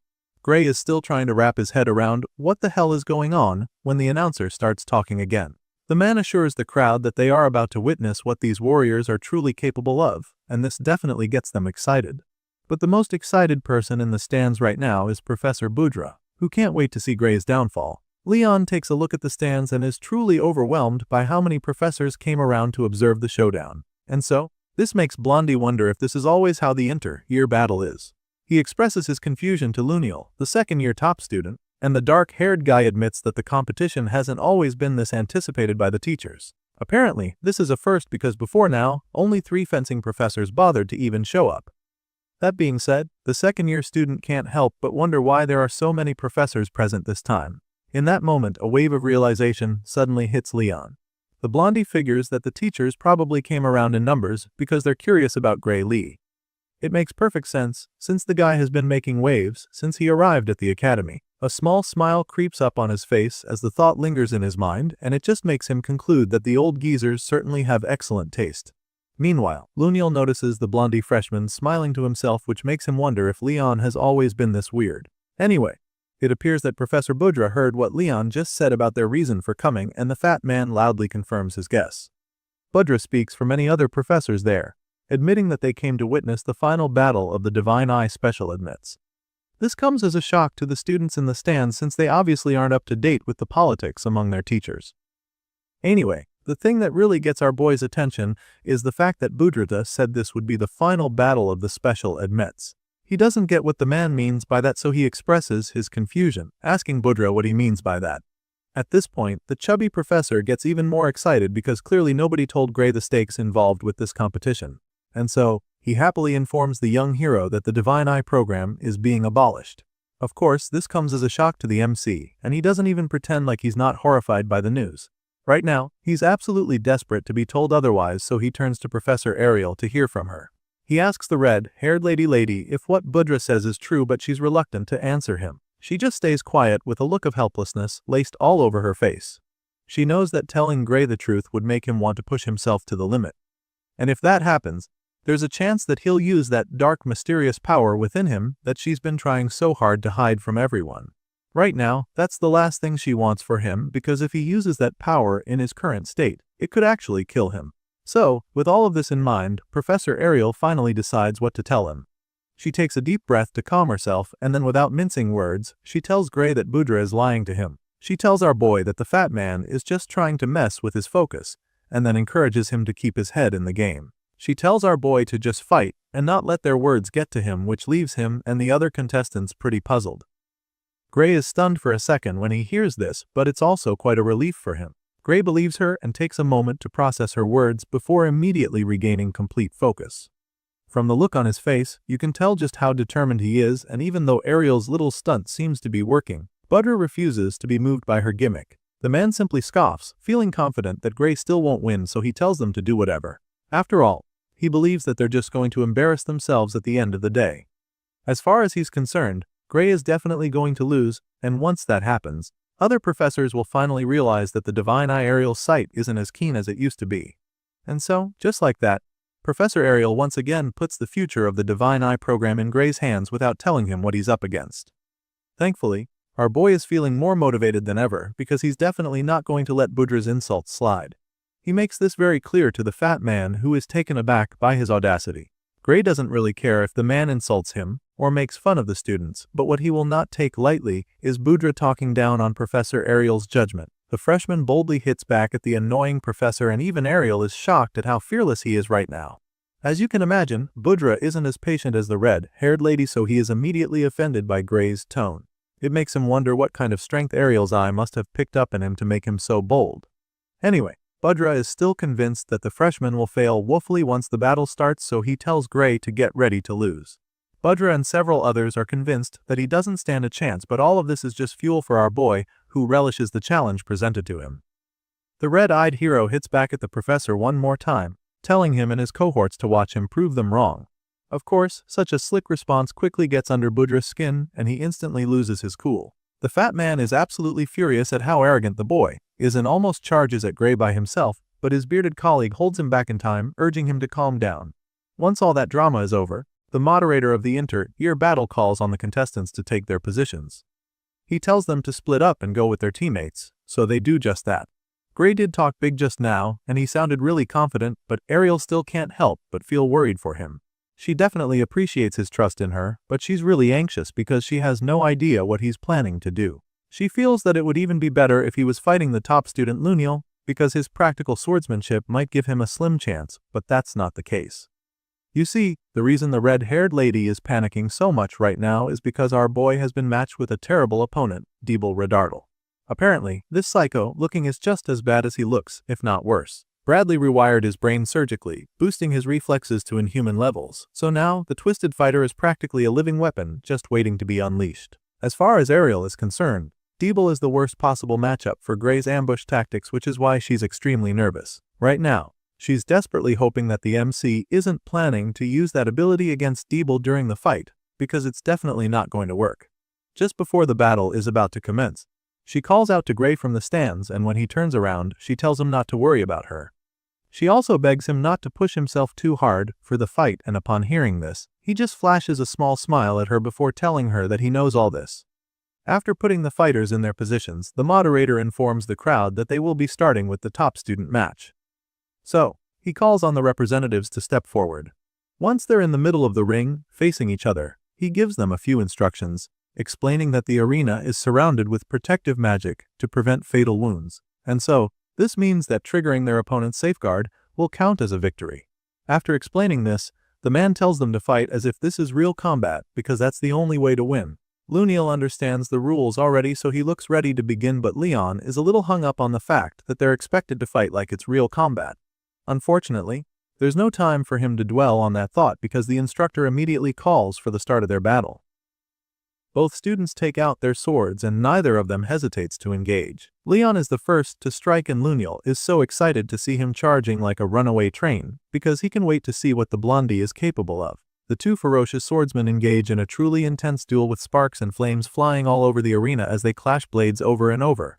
At first, Leon seems to be having the upper hand because he keeps forcing Luniel back with his brutal slashes, but then, the second-year star regains his balance and goes in for a mean counter. Seeing this, Blondie quickly slips under to dodge the strike, and this gives him a perfect opening. With Luniel now fully exposed, he capitalizes on the tiny window of opportunity to deliver a devastating kick to his opponent's face, but the guy somehow manages to dodge it. Leon can't believe his eyes when he misses the shot, and it just makes him realize that he probably can't fight like Gray. Meanwhile, Luniel seems to really be enjoying himself. The guy commends Leon for being really good for a freshman. In fact, he thinks that the blondie is stronger than he was in his first year and doesn't have a problem admitting it. As much as he's impressed, he still has to take Leon down, so he decides that it's time to pick up the pace. The guy says this with a really cocky grin on his face, but Leon seems to be straining already, which makes the second year think that his opponent might have trouble keeping up. Leon had his chance to land some big blows, but he couldn't. So now it's Luniel's turn and he doesn't have any intention of missing his shot. He goes after Leon with a barrage of sword slashes that force the blondie back. Sure, he manages to block all of them, but the intensity eventually gets too much, so he pulls back to create some space and catch his breath. At this point, the dark-haired senior has enough time and space to unleash a devastating strike that would surely seal the deal. Leon sees the terrifying surge of power growing out of the blade and is instantly horrified because he knows he can't stop it. Sure enough, Luniel blasts him with it, but it doesn't kill him thanks to the protective magic of the arena. However, a blast of that magnitude is powerful enough to trigger Leon's safeguard, which basically signals his defeat. Once this happens, the moderator brings the fight to an end, announcing that Luniel is the winner of the top student match. These two students respect each other, so there's no hard feelings. Leon thanks Luniel for the match, and the senior returns the gesture, admitting that it was a really nice match. The blondie makes his way off the platform and the moderator announces that it's time for the challenger match. He asks the representatives to step forward and our boy swaps places with Leon. The two freshmen pass each other and the blondie wishes Gray good luck, so he thanks the guy, knowing that he'll need it. Our boy gets up in the arena and with each step, he thinks about how serious this battle will be. If only he knew what he was actually fighting for. Gray already ran his mouth with the professor, so how he has to back up his talk. He's definitely nervous but also really confident because he's fought more hopeless monsters than he could come in his previous life. So, compared to that, he believes that this clash against a fellow student at the academy should be winnable. The hero pumps himself up for the clash and takes out his sword. He braces himself for the duel as he takes a battle stance, but his opponent is so creepy that it's unsettling. Deeble comes on the stage looking like a blood-thirsty zombie. He drags his word across the floor and marches over to our boy with a murderous look in his eyes. For this guy, it's only a matter of time before he fulfills the wish of his master, Professor Bradley. He's been brainwashed, and now, he can't wait to send Gray to meet the professor. We all know that Bradley Varian is dead, so Deeble is basically threatening to send our boy to hell. It's almost time for our boy to fight for the future of the Divine Eye program, and he still doesn't know how serious it is or how deadly his opponent really is. Just then, the moderator announces that it's finally time for the selection match for the inter-year battle to commence, and as soon as he starts the fight, Gray goes in with the first strike. He manages to take a swing in the blink of an eye, but Deeble Rodart casually blocks his extremely powerful blow. This zombie, like warrior, stops his attack like it was nothing, and this leaves our boy shocked because he can't believe it. He didn't know what this psycho was like on the battlefield, so now he's starting to rethink a lot of things. Our boy is so stunned, but he quickly snaps out of it when Deeble forces him back with a terrifying counter swing. The force from Deeble's strike was so heavy that Gray can still feel the tremendous vibrations from his own sword, so now he knows that he has to be more careful during this battle. Professor Ariel did tell him that Deeble's reflexes were booted, so he can understand why the guy managed to block his blistering strike, but after feeling the force from the heavy counter-attack, he's starting to wonder if the guy had his arm strength buffed as well. Just thinking about this leaves our boy torn, because the odds are really stacked against him. With this much difference in power, Gray is afraid that none of the trucks he pulls will work. So now the big question on his mind is how the hell is he supposed to fight such an opponent? It's looking pretty bleak for our boy, right? But he refuses to just give up because he knows that there's still one skill move he can use. Sadly, this trump card of his comes at a cost. In order to use the skill, he'd have to use the dark power inside him that Professor Ariel explicitly warned him not to use. Before the fight, she told him not to use the power under any circumstances because he might die. At least, if he can't beat Deeble. The worst that would happen is that he'd take his loss and move on. Gray assured the professor that he wouldn't use the power which relieved her, but she went ahead to explain things to him. The tournament is important, no doubt, but it's not worth his life, and she made this very clear to him before the fight. Besides, the arena's defensive barrier won't hold against it, so he might even end up killing his opponent if he uses it.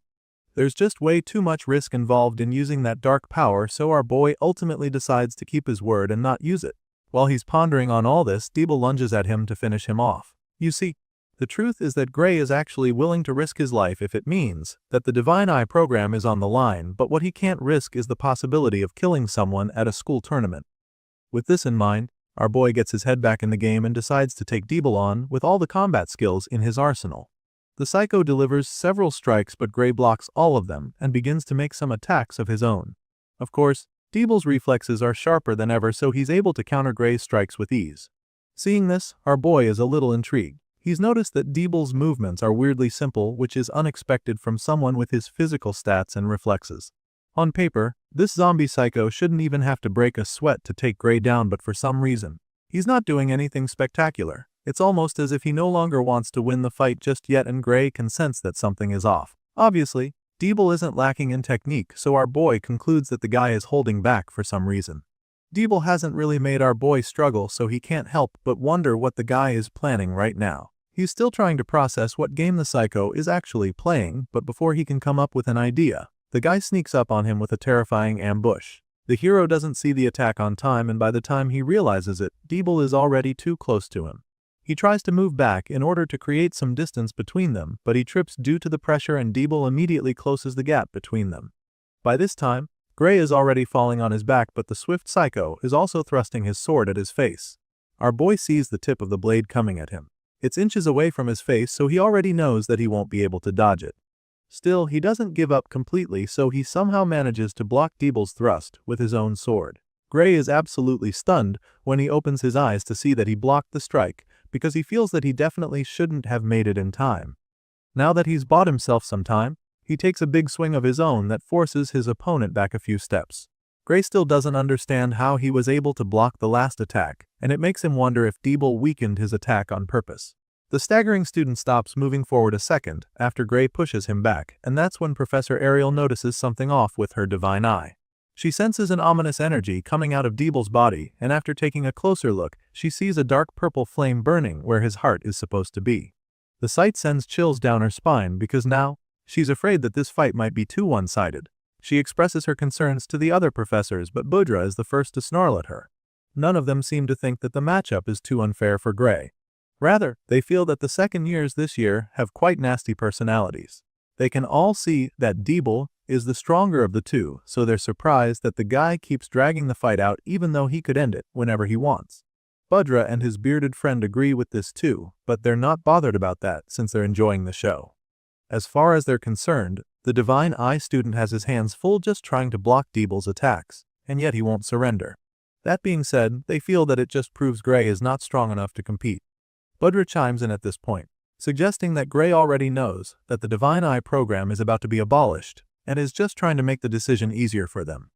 The fat man continues to mock Ariel and her students, claiming that the entire program is going to turn into a total mess if they keep on waiting. All those backing him burst out laughing, feeling that he's right about this. They assume that Gray is helping them prove their point, so they joke about what a considerate student he is for thinking of the Academy's needs. Unfortunately, our boy is still having a hard time in the arena. He's struggling to keep up with Deeble's ruthless barrage of attacks, so Professor Budra is happier than ever. Just then, Professor Ariel shouts for them to end the fight, informing them that it's too dangerous, but of course, Budra is having way too much fun to agree with her. He snaps at her the moment she says this, asking her what exactly is so dangerous about the fight, because the last time he checked, this was supposed to be a mock battle. His bearded colleague supports him on this one, butting in to make Ariel look like she doesn't know what she's talking about. With a condescending look on his face, he reminds the red-haired lady that the arena is covered with a powerful protection spell. He assures her that any attack that would cause fatal injury will be blocked automatically, and explains that this is the reason why students are allowed to fight seriously without fear of getting badly hurt. Obviously, this nosy geezer is just trying to piss her off, because just like all the other professors there, she knows exactly how the protective spell in the area works. In fact, she knows more than they do because they aren't aware that the protective spell has its limitations. Anyway, the man keeps trying to make her look stupid, suggesting that she has another reason for wanting to stop the fight. At this time, we see that our boy is struggling even more. He's trying really hard to hold his own against the ruthless psycho, but it's getting a lot harder. Meanwhile, Ariel is already fed up with their annoying statements, so she hits back at the troublemaker. She informs the bearded man that she knows all about the protection spell, and then makes it clear to him that it won't be strong enough to safeguard Gray from Deeble's next blast. Sure enough, before she can even finish explaining, the ruthless psycho unleashes a devastating surge of dark energy. It's truly overwhelming, and our boy is so stunned when he sees it because he has no idea what it is or how he's going to survive it. He just stands there, frozen in fear as the dark power is about to swallow him. Professor Ariel is equally horrified by the sight before her, and she can't do anything either, so she just looks on in fear. At this point, it looks like our boy is finally done for. Dark bolts of energy shoot out of Deeble's sword, through his arm, and in that split second, he unleashes a deadly dark slash that speeds toward Gray like an unstoppable missile. The beam of death reaches our hero in the blink of an eye, and what follows is a massive explosion that rocks the entire arena. Huge clouds of dust and smoke rise up and cover the entire arena for a second, and by the time the air clears out, we get to see the insane damage that was left behind. Right in the middle of the stage, there's an incredibly deep hole running across the length of the arena. This is the result of Deeble's devastating slash, so our boy is currently thanking his lucky stars that he didn't get hit by that blast. This dark beam of death missed him by mere inches, and just as Ariel feared, it tore right through the arena's defensive barrier with so much ease. For the first turn all day, Professor Budra actually feels scared because of how terrifying the display was. He looks up at the barrier that has now been breached, and the expression on his face is nothing short of pure horror. He can't believe his eyes, and neither can any of his colleagues sitting next to him. They all just stare at the destruction with their jaws dropped to the floor, and Ariel doesn't hesitate to remind them that she warned them about it.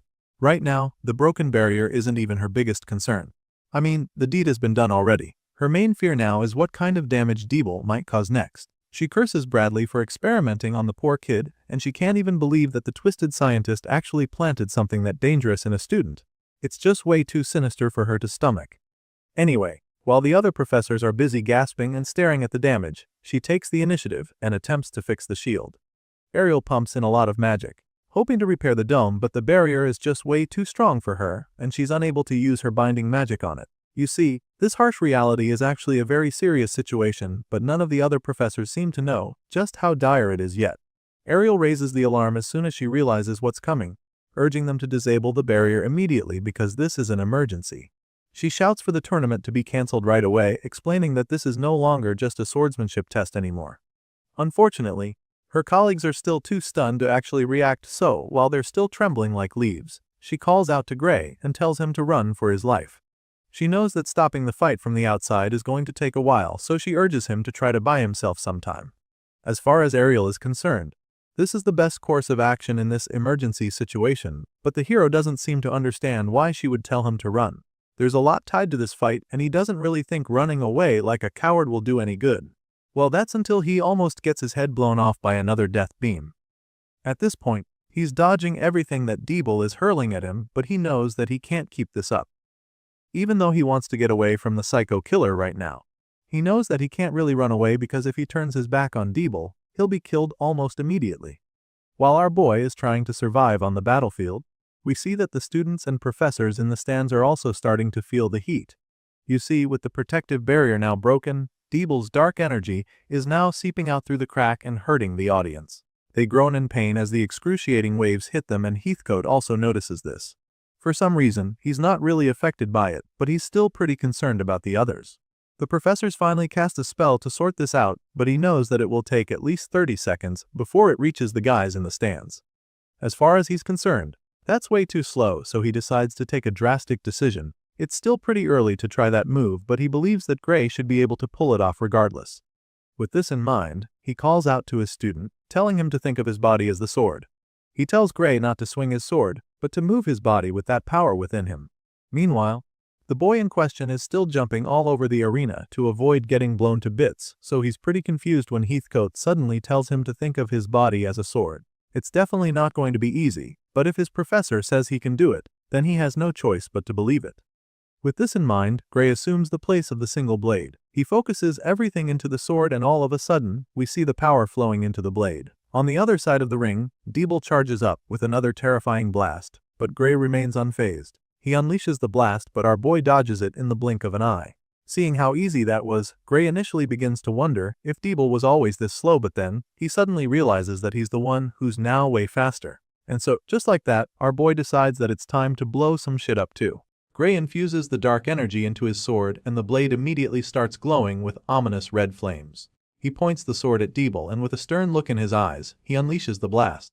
The powerful death beam speeds toward his psychotic opponent in a flash, and as soon as it hits him, a huge explosion follows. The Big Bang sends Deeble flying like a leaf, and our boy finishes the strike by slamming him into the concrete wall of the arena. Of course, the professors are still watching the match, so they're pretty taken aback when they see that Gray managed to break through the defensive barrier with that attack. He basically used his opponent to smash through the dome like it was nothing, and Professor Boudra is having a hard time wrapping his head around what he just saw. Even his bearded colleague looks pretty rattled as well. I mean, the guy is just as shaken as everyone else in the stands, so he begins to wonder what kind of fight he's watching right now. Just like all the others who still have their jaws dropped, Professor Heathcote is quite stunned by the display before him.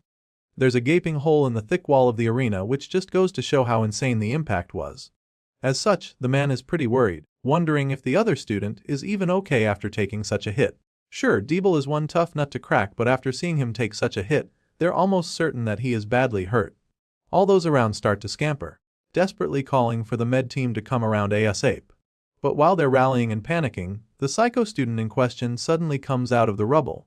Deeble uses his fist to pull himself back up, and by the time he's back on his feet, the ominous power from earlier seems to have completely consumed him. His eyes are glowing with a terrifying glint, and his whole body is radiating the dark, mysterious energy that sends chills down their spines. Heathcote sees this and is absolutely horrified because he knows just how unbelievable the sight is. Not only is Deeble completely unharmed, but he's also managed to get even more powerful than he was at the start of the fight. The psycho killer roars in rage, suggesting that he's more than ready for another round.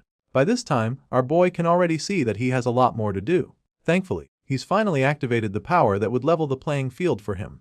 Seeing just how ferocious Deeble Rudartle is looking, the red-haired lady can already tell that the fight is far from over, so she calls out to our boy, urging him to stay sharp and keep his head in the game. Thankfully, our boy is already locked in and ready to slug it out with his insane opponent. He assures Ariel that he's focused, but just as he says this, he's faced with an absolutely devastating blast. The strike moves so fast that he's not able to do much despite seeing it. Deeble unleashes several tentacle-like attacks, and our boy is forced to dodge every single one of them. Knowing just how deadly it would be if he got hit, it's definitely not easy for him, but he skillfully evades all of Deeble's attacks. While our boy is busy holding on for dear life on the battlefield, Professor Boudra remains absolutely terrified up in the stands. Apparently, the fat man didn't imagine that the fight would turn into something so dangerous, so every time the students unleash something powerful, his heart skips a beat. The man can't believe what he's watching because it's all so overwhelming. Luckily, not all the professors in the academy are as useless as he is, so while he's busy shitting himself, Ariel and the others keep attempting to repair the broken barrier. The red-haired lady is getting really impatient with them because she doesn't get why it's taking so long for them to fix the shield. She expresses her displeasure, and that's when they assure her that the barrier will be fully repaired in 10 seconds. Normally, 10 seconds is a pretty short time, but when you're dealing with a blood-thirsty psycho killer like Deeble, it can be quite long. Our boy has to avoid getting hit for the next 10 seconds, and it's definitely not getting any easier to evade the strikes now that Deeble is stronger than before. The guy throws everything he's got at our boy, and it's pretty clear now that this is no longer just for a victory. He's out for blood. Meanwhile, Gray continues to dodge as much as he can, but then, it becomes too much when Deeble decides to stop using ranged attacks. The psycho opts to close the gap between them and forces the MC into a proper sword fight. By the time Gray sees the sword slash coming, it's already way too close, so he can't dodge it. He blocks it, however, and struggles to stay on his feet because of just how much force Deeble is putting behind it. Now, Gray is holding the guy back for as long as he can, but deep down, he knows that it's just a matter of time before he's eventually overpowered.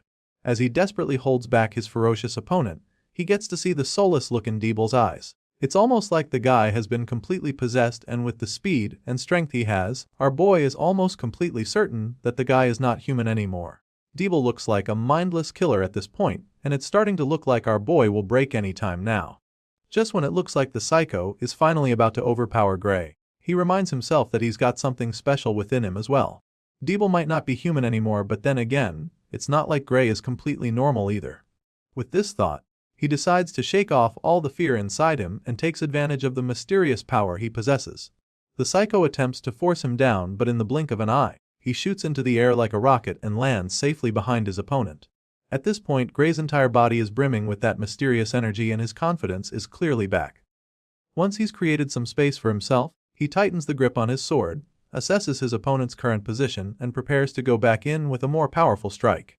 Looking at the madman closely, Gray is stunned to see that the guy doesn't have a single scratch on him, despite the fact that they've been going at it relentlessly for a while now. Even after all this, Deeble remains unscathed, so now, the MC is determined to take things up a notch. Deeble goes back in with a powerful attack, but Gray sees it coming a mile away, and casually blocks the strike with ease. His senses are a lot sharper now, so Deeble's attempt is just way too slow in his eyes now. Or so he thinks. Just when our boy thinks that he's gotten a hang of things, he receives a big shock. All of a sudden, he's hit with a nasty blow from Deeble, and it's so bad that it sends blood spewing out of his mouth and eyes. As you can imagine, Professor Ariel is absolutely horrified when she sees Gray take such a lethal hit. She screams in fear, not knowing what to do, and while she's busy panicking, our boy begins to think of a plan. Right now, he's afraid that he'll be done for if he does hit back, but he's just taken a really bad hit and so he's losing a lot of blood. In his current condition, the only way he'll be able to do anything is if he has more power at his disposal. Right now, it's a life or death situation, so he finally decides to take a drastic decision. Gray activates the mysterious energy inside him, and it gives him such a massive boost that he's suddenly able to slash Deeble's arms right off in the blink of an eye. The poor kid screams in agony as both his arms fall to the floor in a bloody mess, but the look on Gray's face is so cold that it's kinda scary. As his arms get sliced off, the guy falls on his knees like a corpse and dark clouds of smoke shoot out of his body in the place of blood. And while all of this is happening, the professors just look on, absolutely mortified. Their jaws are dropped to the floor after seeing what just happened, and as the dust settles, we finally get to see what the arena looks like. It's totally wrecked, with rubble scattered all over the place. It looks like a war happened, and it's safe to say that it was won, because those two fighters definitely threw everything they had at each other. A few seconds later, we see that the barrier has been disengaged, and by this time, the professors are finally able to go into the arena to check on the injured student. They fly down here and immediately wrap the armless boy with several magic ropes and lift him up out of there. While they're at it, Gray finally gets back on his feet, gasping for air as he tries to catch his breath. He's still huffing and puffing when all of a sudden, he suffers another lethal hit. It's just as bad as the first one when he was coughing out blood. Professor Ariel sees him in that state again, so she immediately rushes over to him to help him. The lady uses her healing magic to try and help him out, but she quickly realizes that it won't be enough to save him, so she calls on the others to cast their healing magic on him too. Without any hesitation, they all combine their magic in order to heal him, and after only a few seconds, a wide smile appears on Ariel's face because it seems to be working. The red-haired lady is so relieved to see that Gray's wounds are healing, but she's not even able to dwell on the thought for long, because the boy does something that leaves her speechless. All of a sudden, our boy gets back on his feet to thank her, and with the excited look on his face, you'd never imagine that he was just on the brink of death. Just like the other professors, Ariel is absolutely stunned because she can't even understand how the kid is able to stand already. They're all flabbergasted by how uppity Gray is all of a sudden, so they're pretty concerned. As for our boy, he feels completely fine, so he simply asks the lady to take a good look at him and check if everything is alright. As such, the red-haired lady doesn't hesitate to check him out with her divine eye, and she's even more taken aback by what she discovers. Her eyes widen in disbelief by the time she's done inspecting Gray's body. Apparently, the kid's soul doesn't even have so much as a scratch on it despite using that much power just now. It's truly amazing as far as she's concerned, and there's no doubt that it's good news. Hearing this, our boy just gets even more curious, so he asks her to tell him what she saw concerning his body. Well, clearly, since he's standing so casually on both feet, it's pretty obvious that his body is fine, but she still informs him that the healing magic took care of it. As far as she's concerned, nothing should hurt anymore, and this is all really great news. It looks like everything worked out perfectly in the end, but Heathcote isn't looking too excited. In his mind, they just managed to lessen the backlash, which is exactly what he thought would happen. On the other hand, Professor Ariel doesn't appreciate his remark. She clearly expected more from him and the others, so she snaps at him, informing him that the only reason Gray is still alive is because of the healing magic they used. Seeing how pissed she is, the man decides to choose his word wisely and admits that they managed to limit the damage faced to wounds that healing magic could fix. In his mind, that's actually good enough for the meantime regarding how crazy that battle was. In any case, Heathcote proceeds to let Ariel know that he wants Gray to withstand the recoil on his own someday. He wants the kid to get tougher and even more powerful by himself, but he is also aware that it would take some more time before that is possible. At this point, our boy has already heard quite enough of the conversation to know what they're talking about. After hearing what Heathcote just said, he realizes that all that insane training he went through was for this. The scene shifts, and later that day, we catch up with the red-haired lady, who is still busy trying to clean up the mess from the inter-year battle. While she's at it, Ariel admits that a lot of things went off script. She supervises the investigators and cleaners as they go about their business and then suddenly asks Heathcote to help her confirm who exactly won the match between the two fighters. You see, the second-year Representative Deeble's protective barrier was activated by Gray's attack towards the end of the battle, and so he's basically the winner of the selection match. The final result is announced at this point as all the freshmen in the stands go absolutely crazy. They're all really excited by the outcome of that insane fight, especially since Gray had to face a literal killing machine. It's pretty shocking to some of them because our boy managed to defeat a second-year student, and so they start talking about him, which is when they confirm that Gray is from the Divine Eye special class. It's pretty sick for sure, and while some of them didn't see the upset coming, others feel that it's just the kind of thing they should expect from Lord Gray. As for the professors, many of them didn't expect this to be the final result since they were gunning for the Divine Eye program to be abolished by the end of the day. Unfortunately for them, that's definitely not going to happen now, and on top of that, Professor Heathcote informs his colleagues that Gray winning this selection match means that the Divine Eye student finally helped the freshmen to end their 35-year losing streak in the inter-year battle. Gray was so impressive out there that Heathcote suggests that the win-loss record doesn't even matter anymore. After watching that fight, it's pretty obvious that the kid is talented enough, and he'd be so shocked if anyone still dared to say that Ariel's judgment was wrong. At this point, the chairman happily chimes in, claiming that the board has no choice but to admit that she was right after seeing the incredible show that Gray put on display. That being said, he assures her that no one is going to support the proposal to abolish the Divine Eye special slot anymore. Her student did a wonderful job and proved that they still need the program at the academy. The chairman is so impressed, just like his colleagues, who suggest that they should actually be ashamed that they even considered scrapping the Divine Eye program, because if they had, then they would have expelled a student of such mind-blowing talent. At this point, it's pretty clear that our boy saved the day, so Ariel can't even hold back the tears of joy running down her face. While the other professors are busy babbling, she quietly thanks the young hero at the back of her mind, feeling deeply grateful for what he's done. The board members agree to keep the Divine Eye program running and suggest that Budra and his cohorts should reflect on their own responsibility for even pushing for its removal. That's when all eyes turn to the fat man and his fellow conspirators, who are already sweating nervously because they know they're in hot water now. All the other members of the board glare at Budra and his followers, feeling really upset with them for almost making them do something stupid. It's really embarrassing for the fat man, and he can't take it anymore, so he tries to escape when the stairs become too much for him. Budra attempts to run away, claiming that he has other things to take care of, but of course, those who were supporting him all this while refuse to take the heat as well. They call out to him, urging him to wait for them as they run after him to get away from the angry eyes. Once the bad men are out of the picture, the remaining members of the board are free to make their resolutions. Right now, the lesson learned from all this is that you should never pick a fight with the divine eye, because even though it may not look like it, the odds are definitely still holding up. Even though this was a victim for the red-haired lady, the other professors still feel that she's mellowed out a lot compared to the old days when she was in her prime. But then again, they believe that they have to cut her some slack too, since times have changed compared to how they were back then. The members of the board chat about all this and Ariel isn't exactly happy to hear that they think she's not as powerful anymore. Unfortunately, she can't change this narrative just yet, so she just takes out her frustration on her good friend Heathcote, who quietly stands there to hear her rants.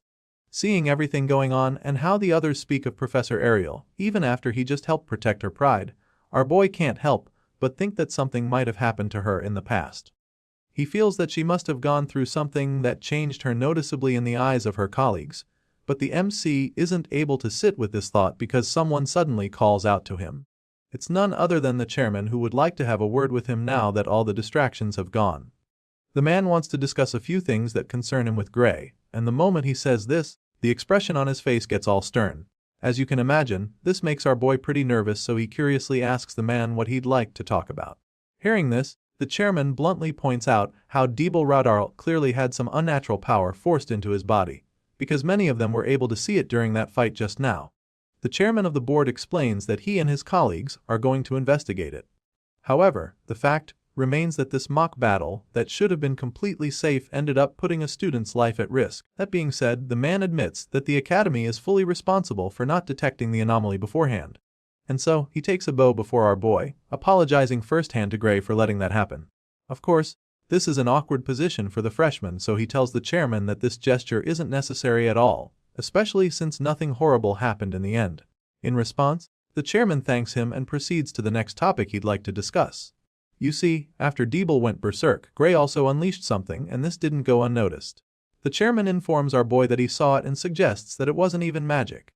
As far as this man is concerned, what Gray unleashed is something far stranger than magic. He believes that it's a type of power that modern magic theory can't even begin to analyze. With this in mind, he patiently asks Gray to tell him exactly what kind of power it was that he used at that point of the battle. Of course, this is a really tricky situation for our boy, because he knows that he shouldn't disclose such information to anyone from this world. The power is way too overwhelming for any of them to comprehend, and so he doesn't even know what he should say to the chairman right now. Gray feels that he can't bring up anything from before the regression, not when he still doesn't know where the liquidator's mastermind is hiding. And so, he decides not to say anything at all. The MC casually tells the chairman that he has no idea what kind of power he used, but of course, the man is not really buying this. He finds it unbelievable that the boy doesn't know what it is, since he literally took advantage of it. Even though it's a long shot, Gray remains adamant about it, insisting that he knows nothing about the kind of power or its origin. He feigns ignorance, claiming that he didn't even know he had anything like that inside him, and once it's clear that the chairman isn't letting him off, he decides to involve Professor Ariel. Gray cleverly states that the red-haired lady was the one who noticed the power and explained it to him. At first, Ariel is taken aback when she hears her name, but after listening for a while, he concludes that Gray is just lying to get off the hook. She definitely wasn't the one who helped him discover the power, because he was already using it freely by the time he took down the ogre general. She knows he's lying, but what she hasn't figured out is what game he's playing here. Just then, he looks over at her and matches her gaze. From the look on his face, you can tell that he's trying to tell her something, and of course he is. Bro is desperately hoping that the lady plays along with his lie, because in order to stop the liquidator, he needs her to be the only one who knows about this power.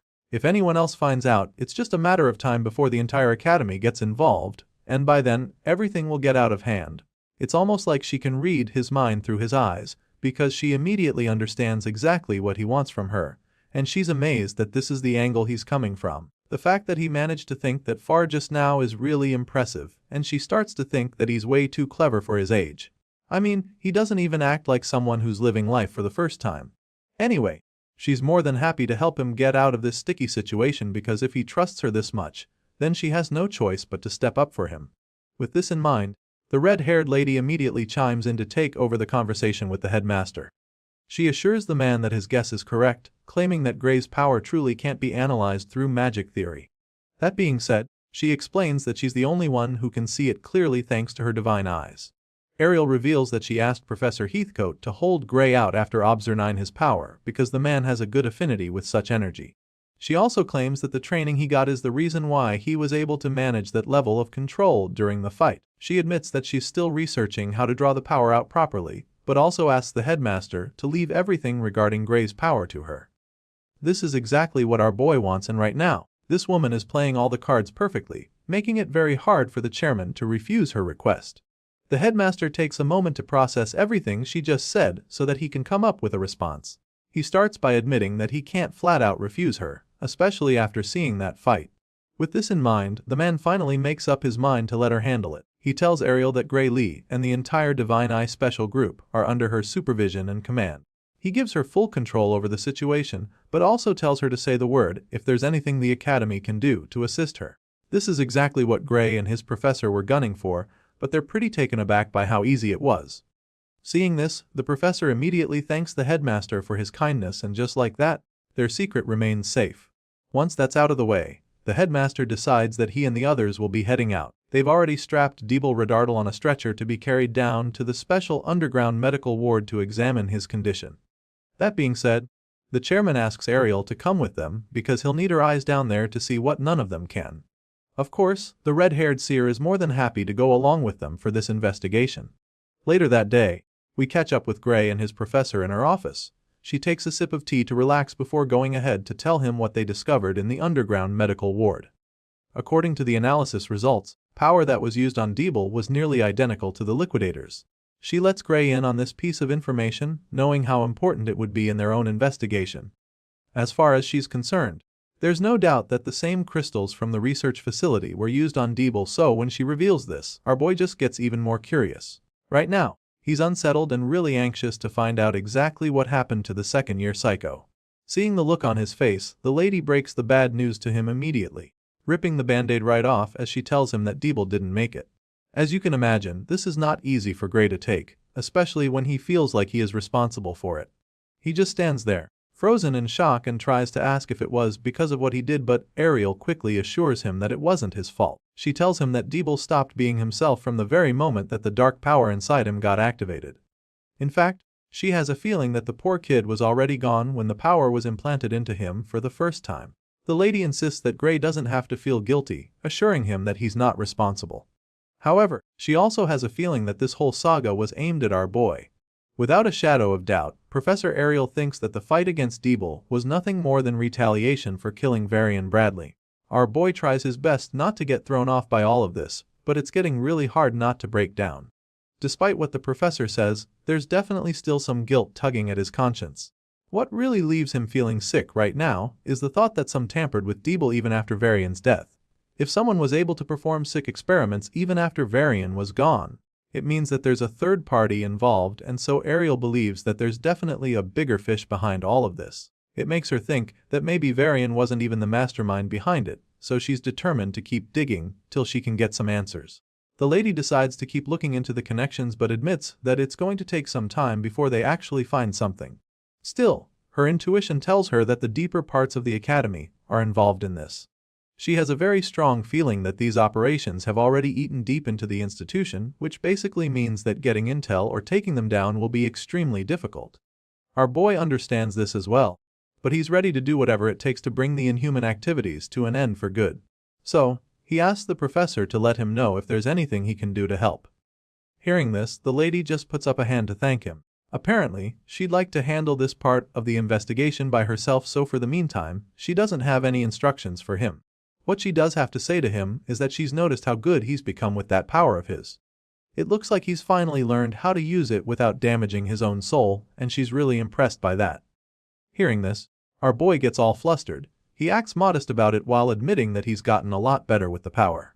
Sure, he didn't damage his soul, but he also reminds her that the recoil on his body this time was worse than before. Well, Ariel doesn't really think he needs to worry too much about this, and when she says this, he just gets confused. He doesn't get why she just said that, but that's when she reveals that Heathcote wants to move his training to the next level.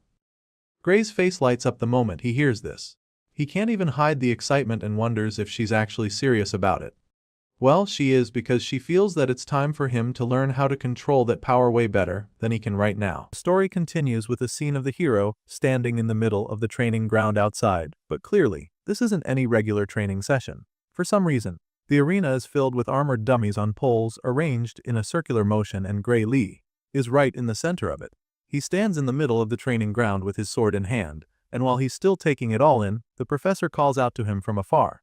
Heathcote points out how obviously dangerous and painful this training method will be, and then informs the young swordsman that there are safer options to consider if he is willing to take some more time to achieve his goal. That being said, the white-haired professor asks our boy once again if he is sure about going with this approach. But without any hesitation or doubt in his voice, Gray Lee looks back at his teacher and states that he is certain that this is what he wants to do.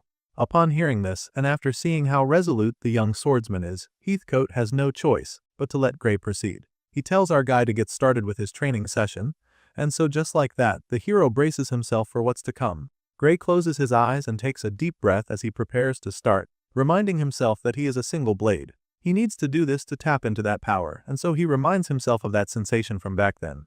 As soon as he does this, the dark energy starts to swirl all over the blade of the sword. It starts to gradually form tiny little bolts until the entire blade is covered by the ominous red flame. Of course, this dark magic doesn't just cover the sword, but extends Gray's entire body from his arm, and so, in the blink of an eye, our boy is completely covered in it. And once he realizes that he's finally tapped into it, he decides that it's time to start this training session properly. His eyes start glowing with that ominous glint, confirming that he's entered beast mode, which is why he's able to absolutely destroy all the dummies surrounding him with ease. He shatters all the armors as if they're crackers and not steel, and he does this with a mind-blowingly rapid attack. Gray runs through the training ground, leaving a smoky trail of rubble in his wake as he wipes out every obstacle in his way, and as you'd expect, such a ferocious display leaves the onlookers pretty stunned. They're astounded by the mind-blowing speed Gray uses to do this, and all they can think about is how incredible it is. While most of them are flabbergasted, only one of them is more intrigued than amazed. It's the professor, Heathcote, who's watching intently as Gray does his thing, like he's trying to study the dark swordsman's technique. Meanwhile, our guy continues to slash and smash all the dummies on metal dummies gathered on the training ground with him, but then something truly unexpected happens all of a sudden. Just as our boy is about to deliver yet another devastating strike, he starts to bleed from all over his body. Blood gushes out all of a sudden as if he just got slashed with knives all over, and the pain that follows is so excruciating that he can't even stay on his feet. Despite this shocking event, Gary somehow manages to stick a superhero landing, but as you can imagine, this doesn't last for long because of how much blood he's already lost. For a second, it looks like he might actually be okay, but then our guy starts to feel really dizzy and immediately collapses on the floor, flat on his face, where he continues to bleed out. The guys in white who were standing on the sidelines appear to have been aware that something like this could happen, so as soon as Gray falls down, they light up and begin to activate recovery magic to help him. These healers use their magical abilities as a team to seal all of Gray's wounds and stop the bleeding in a flash. Right after they do this, the dark swordsman regains consciousness and is finally able to sit up. He's still pretty exhausted, so he just stays in that spot for a while and thanks them for helping him. After confirming that Gray Lee is fine, Professor Heathcote walks up to the young swordsman with a big smile on his face. He commends Gray on his display. As far as he's concerned, the guy is really looking good now. Feeling that our boy managed to even hold the power a bit longer than last time. That's definitely progress, so the professor is confident that Gray's body should gradually learn how to endure the backlash as they continue to practice. Meanwhile, as soon as our boy gets back on his feet, he notices something off with his right wrist. He didn't notice it back then, because he was so focused on completing his assignment, but now, he can feel the pain a lot more, which makes him realize just how much it hurts when he actually uses this dark power. He informs Professor Heathcote of this, expressing his concerns, but the man simply tells him that the pain and suffering he's feeling just means that he's now pushing past his limits. The white-haired man is very much convinced that they're making progress even though it's taking a toll on Gray's body. And on this note, he admits that he also understands that this training model is a bit excessive, so he reminds the dark swordsman that it's entirely up to him to decide whether or not he wants to continue with it. Heathcote gives Gray the chance to stop this insane training before it gets even more difficult than it already is, but as you can imagine, this swordsman is not a quitter, so without any hesitation, he informs the professor that he's going to give it another try, one more time before they close for the day. He says this with a determined look in his eyes, and Heathcote is probably about to send him in for another deadly round, but before that can happen, Professor Ariel enters the scene and stops them. The red-haired lady marches onto the training ground with a pretty disappointed look on her face. Heathcote and his apprentice are surprised to see her, and before they can even say anything, the lady bluntly reminds them that this particular training is limited to once a day. As much as she'd like to see Gray Lee fully master using this dark magic, she also doesn't want to see him get killed by it, so she refuses to let them continue. Of course, the excited swordsman feels that he can go one more round, so he protests, trying to convince the red-haired lady that his body is already completely healed. Besides, with the new method he's been using, his soul isn't even supposed to get damaged, so he doesn't understand why she won't just let him keep training. Seeing how eager he is to continue, Professor Ariel decides to explain the situation better to him. She confirms that physical injuries can indeed be healed with recovery magic, but also explains that there's more to it. Apparently, if Gray takes any severe damage again before his nerves stabilize, then it could throw off his senses when swinging a sword. She explains this to him, feeling that he should understand what she's trying to say better than anyone since he has actually experienced it in the past. Remember the scar that Gray got as a child from being bullied by Belder and the others? Well, the damage from that injury was the same reason why he was told that his swordsmanship would never improve, and this is exactly what Professor Ariel is trying to avoid. By letting him go back in with newly healed wounds and unstable nerves, she could be putting him in serious danger, and that's not a risk she's willing to take. Upon hearing this, Professor Heathcote immediately sided with Ariel.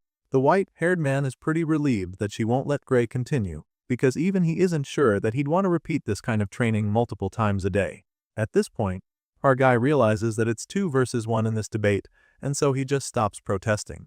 While they're still talking, one of the healers who was watching the whole thing falls out to them. The guy seems pretty puzzled because he doesn't get why Gray is in such a hurry to get stronger all of a sudden. As far as this guy is concerned, the Dark Swordsman is extremely powerful already. Heck, he's stronger than almost everyone at the academy, so this guy is really curious as to why Gray would want to keep training like his life depends on it. Hearing this, Professor Ariel decides to be the one who responds. She answers the student, telling him that she's the one who caused all of this. Ariel claims that it's her fault, revealing how she dragged Gray into the fight with Bradley Varian, and how the people working for the mad scientist now see Gray as an enemy because of that.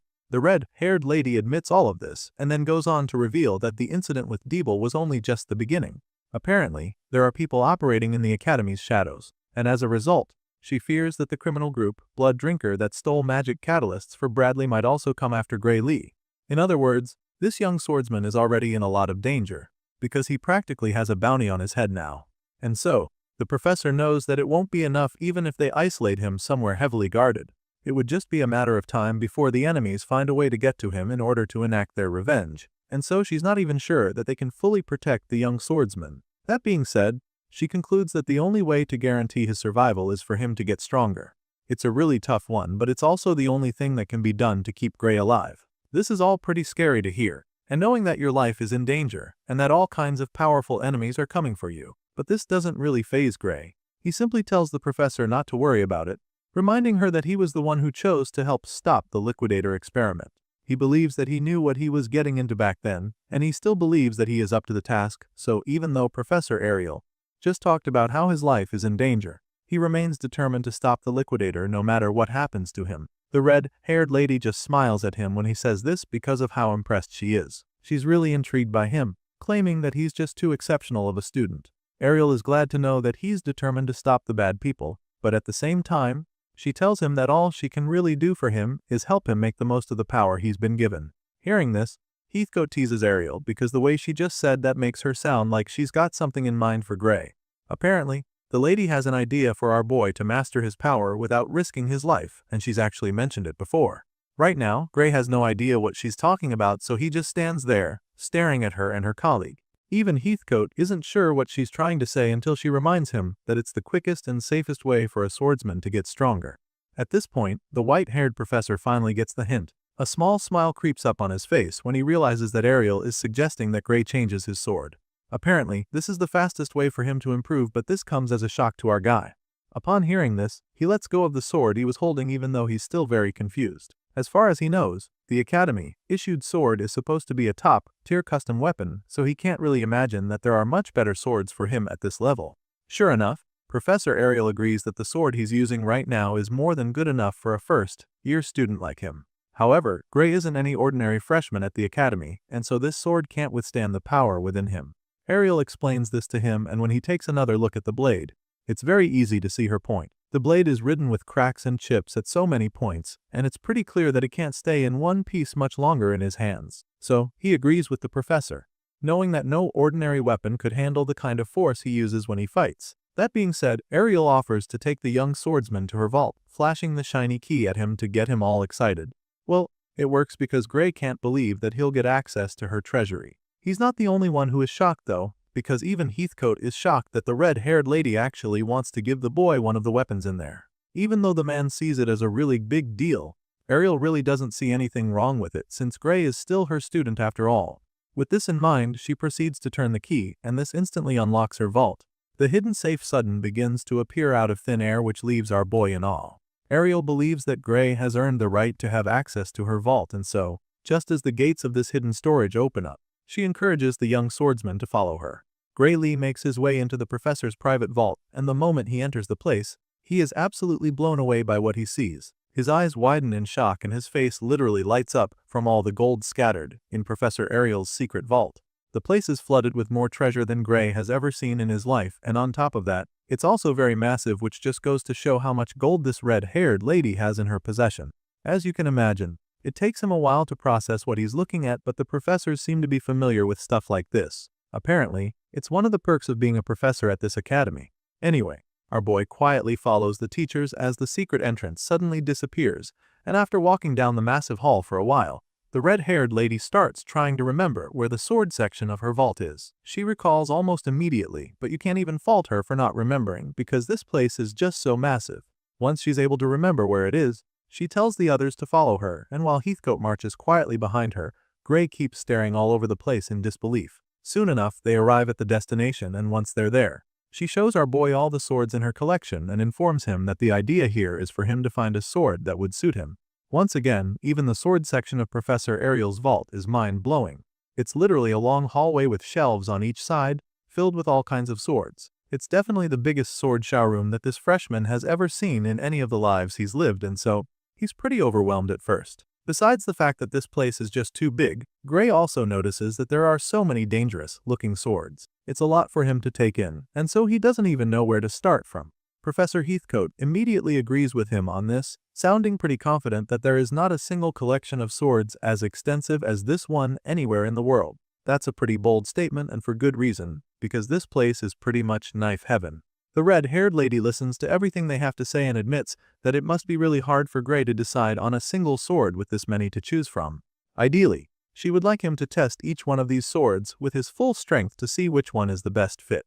But this can't happen for some pretty obvious reasons. For starters, due to the nature of his power, he can only do that with one sword per day. And even though he wouldn't literally die of exhaustion and injuries after a few tries, they also don't have all the time in the world to test thousands of swords. With this in mind, Professor Ariel decides that they'll just test his power with a few of them one by one. That being said, she proceeds to select a few of her personal favorites. The first one she has in mind is the sharpest sword in her collection. It's a miracle she was able to even figure out which one was the sharpest with how many she has hanging on the walls. Anyway, she hands the first sword over to Gray Lee, who is pretty overwhelmed by just how heavy it is. He almost starts staggering when he carries it for the first time, and when he informs the professor of his challenge, she simply assures him that the blade makes up for it by cutting extremely well. She's confident about this, and also very eager to see how he handles it, so she conjures up a pillar of stone for him to give it a try.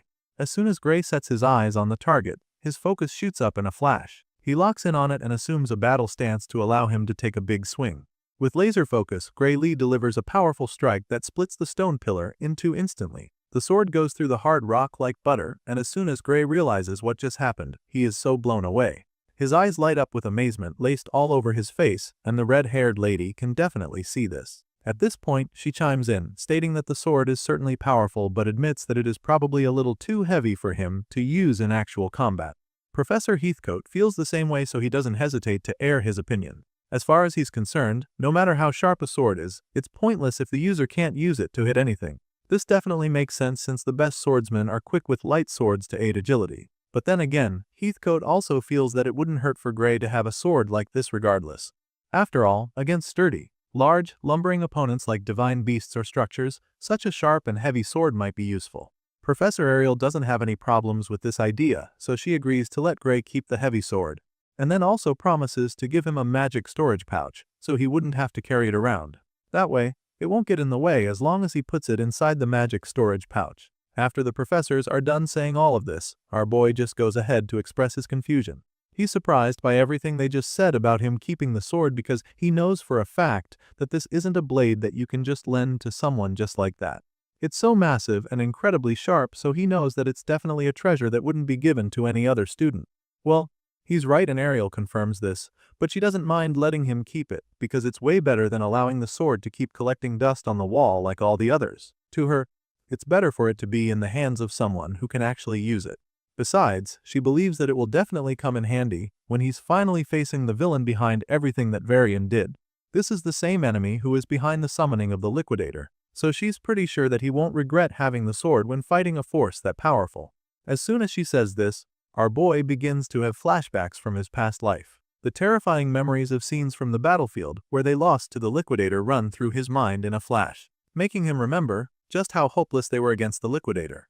The heroes of the world did everything they could, but they were no match for the World Ender, and it really didn't make a difference at all if they were there or not. Thinking back to how helpless he was on that day, Gray becomes a lot more grateful for the sword he's just been given. He thanks the Divine Eye for lending him the sword, proving that he's now ready to take on the responsibilities that come with the blade. Seeing that they're now on the same page, Heathcote tells Gray to avoid showing the sword to other people unless he intends to use it. However, the young swordsman doesn't understand why he needs to hide the blade. He asks the white-haired man why he needs to keep it a secret, and that's when Heathcote reveals that a sword like this is actually worth about 10 billion at least if put up for sale. In other words, this sword costs nothing less than 10,000 gold coins, and that's a pretty mind-boggling figure. Our guy has a hard time processing this information because he probably never imagined that a single object could cost that much. It's a lot to take in, and it immediately makes him reconsider his earlier decision to keep the sword. Gray is pretty overwhelmed by the price tag on the blade and claims that he can't keep something that expensive. It's just way too much for him, but all his protests fall on deaf ears because Professor Ariel sternly informs him that she will not accept returns. After making this very clear to him, she goes on to explain that she's giving him the sword and not lending it to him. He keeps saying that he's being lended the blade, so the lady wants to clear the air on that. She knows that he'd probably hold back from using the sword if it were borrowed, and that would defeat the whole point of letting him have it, so she wants him to know that it now belongs to him. Gray just starts smiling nervously when she says this because he still thinks that she is joking with him. However, she's not even trying to pull his legs, so she bluntly tells him that she's dead serious about it. Professor Ariel doesn't mind letting him keep it, because if she could protect the Divine Eye's admission with just 10 billion, she would gladly do so. It's a price she's willing to pay, and so she goes on to say that the sword is a late reward for what he's already achieved so far. The lady is trying so hard to make him accept the gift, but it's just so overwhelming for him. Gray keeps trying to protest, feeling that it's too much for him, so Ariel decides to use force. Since he doesn't want to take the hint, she snaps at him. Since he's refusing to play along, she decides to take it as him trying to say that her Divine Eye's admission isn't even worth spending a mere 10 billion. At this point, our boy is forced to agree with her, because anything otherwise would just be looking for trouble. He's already scared of her, and since he doesn't want to piss her off any further, he stops protesting and thanks her once again for the sword. This time around, he accepts it as the new owner and promises to take good care of the blade. Seeing that he's now on board, Professor Ariel drops the ferocious act. The sinister look is instantly replaced with a bright and gentle smile. That sudden switch alone is enough to make any man terrified. Anyway, now that she's successfully gotten him to do her bidding, she resumes the sword search in her collection. They've already gotten Gray a sharp and mighty sword to be used for overpowered opponents, so now the professor feels that they need to look for something more basic. She feels that he also needs an ordinary sword that he can use in regular battle, and then starts looking around again. While Professor Ariel leads the way in search of a second blade, Gray and Heathcote have a small chat at the back. The Dark Swordsman never expected Professor Ariel's treasury to be this impressive, and he's still very blown away by the whole thing. It's almost too good to be true, but Heathcote is already used to it. He agrees that the lady has an incredible treasury, adding that no one in the world possesses a keen eye on par with Ariel the Divine Eye. At the moment, it's pretty clear that they don't call her that name for nothing. That title is truly deserved because one must have a very keen eye to be able to pick out such an incredible collection. Professor Heathcote goes on to say that the red-haired lady can literally make as much money as she wants with her eye. It's an edge that she has above everyone else, and the white-haired man knows this very well. His little chat with Gray is cut short when the lady in question calls out to him. She stops in her tracks like she's stuck with a thought, and then asks the man which one he thinks is the best sword as an instructor. She already picked the first sword, so she would like to hear what her colleague has in mind this time around, especially since he is the one who has been mentoring the young swordsman. Heathcote is initially taken aback when she asks for his input, but then he quickly suggests that they take a look at one of the swords next to them. It's got a long, slender gold handle with a thick blade, and Heathcote feels that it would be a good fit for the young swordsman. Without giving it much thought, our boy picks up the sword and then asks if he can give it a try. Of course, Professor Ariel doesn't have any issues with letting him test it out, since that's the whole point of them coming down here. With this in mind, she tells Gray to go ahead and give it a swing, so he does just that. Our boy swishes the sword around, producing very powerful slashes with minimal effort. With how easy it is for him to swing this sword around, it's immediately obvious that it's a lot lighter than the first one. He doesn't need to take a battle stance before being able to generate power, and this second sword allows him to be a lot more fluid with his movements. The kind of agility that Heathcote has been looking for is what Gray finally has on display, hopping from one point to the next like a ninja on steroids. While the professors watch with delight, our boy also seems to be enjoying himself. The sword isn't stiff at all, so he's able to be as limber as he wants, and it's a really good feeling. So far, it looks as though he doesn't have any complaints about the sword, but at the same time, he can't help but feel that there's something missing. After testing it out a little, Gray suddenly starts staring at it with a look of dissatisfaction on his face. There's no doubt in his mind that this is a well-made sword, but something about it still feels off. At first, he assumes that he might be having this idea because he's not yet used to the sword, and just as this idea runs through his mind, Professor Heathcote interrupts his thoughts. The white-haired man can see the uncertainty on Gray's face, so he can immediately tell that this sword doesn't seem to suit him properly. The man was really hoping that this would be the sword for his student, since it checked all the boxes for him. But now that it's looking like it's not the right one, he comes up with another idea. While Gray is still trying to figure out why the long-handle sword doesn't feel right, the white-haired man goes to bring out another sword. Heathcote claims that this very sword was made for experimentation, and he's of the opinion that this might just be the one that finally suits his student. By this time, our boy gets to see the sword that his master is referring to. It's some kind of futuristic sword glowing with a bright blue aura and shiny gems beaming from the extremely long blade. At first glance, you can already tell that this is a special blade, which explains why Gray Lee is left speechless the moment he sets his eyes on it.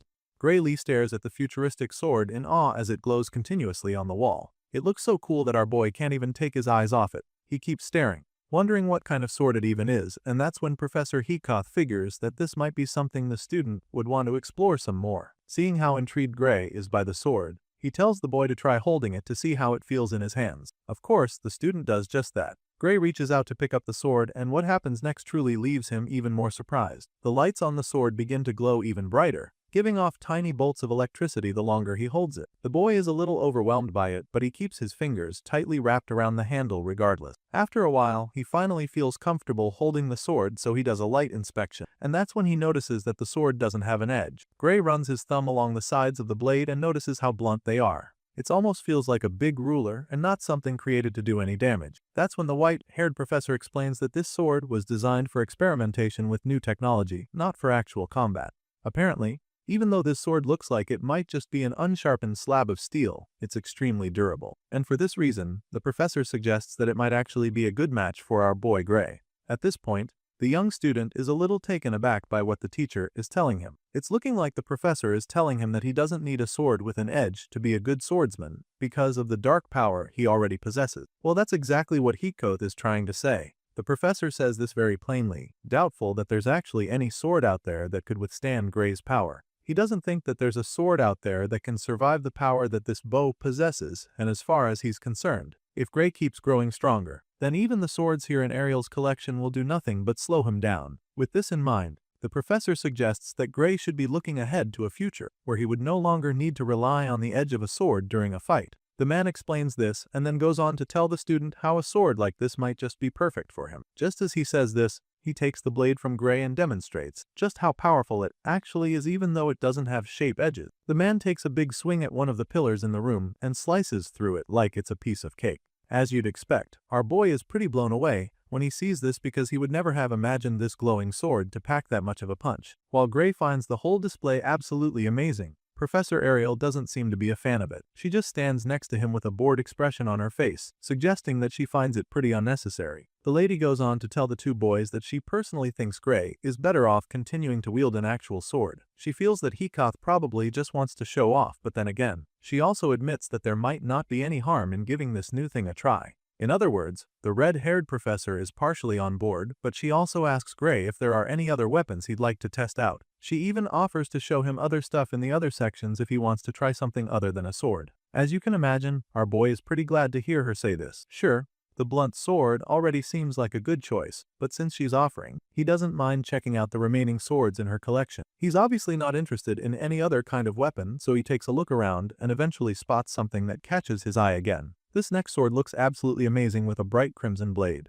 At first glance, Gray presumes that it would be much lighter and stronger than the first sword. So, with this in mind, he immediately starts walking over to it, telling the professor that he'd like to check it out. But then, just as he's walking over toward the red sword, something catches his attention all of a sudden. Gray turns to the side and sees an extremely long sword hanging on the wall. His gaze narrows in on the sword as he begins to experience a strangely familiar sensation. It's almost as if he's seen this particular sword somewhere before, and so he simply can't take his eyes off it. He finally goes to the long sword and asks Professor Ariel about it, hoping that he'd be given permission to try it out. Of course, this isn't just any random blade, so the red-haired lady immediately recognizes. She reveals that an old student of hers left the sword behind after he graduated, and so she just kept it ever since. The professor explains that it's not exactly a famous sword, but admits that it's actually very well made regardless. Right now, Gray seems to be more interested in this sword than any other one he's come across so far, so he doesn't hesitate to ask if he can give it a try. As you can imagine, the red-haired lady is more than happy to let him give it a go since she doesn't want him to end up with that edgeless sword that Heathcote has been suggesting. Ariel prefers if he settles with this one over the previous sword, so she encourages him to go ahead, and as soon as Gray picks up the long sword, he notices how easy it is to hold. It's like the blade fits in his hand like a glove, and this leaves him very impressed. Now that he's wielding this light long blade,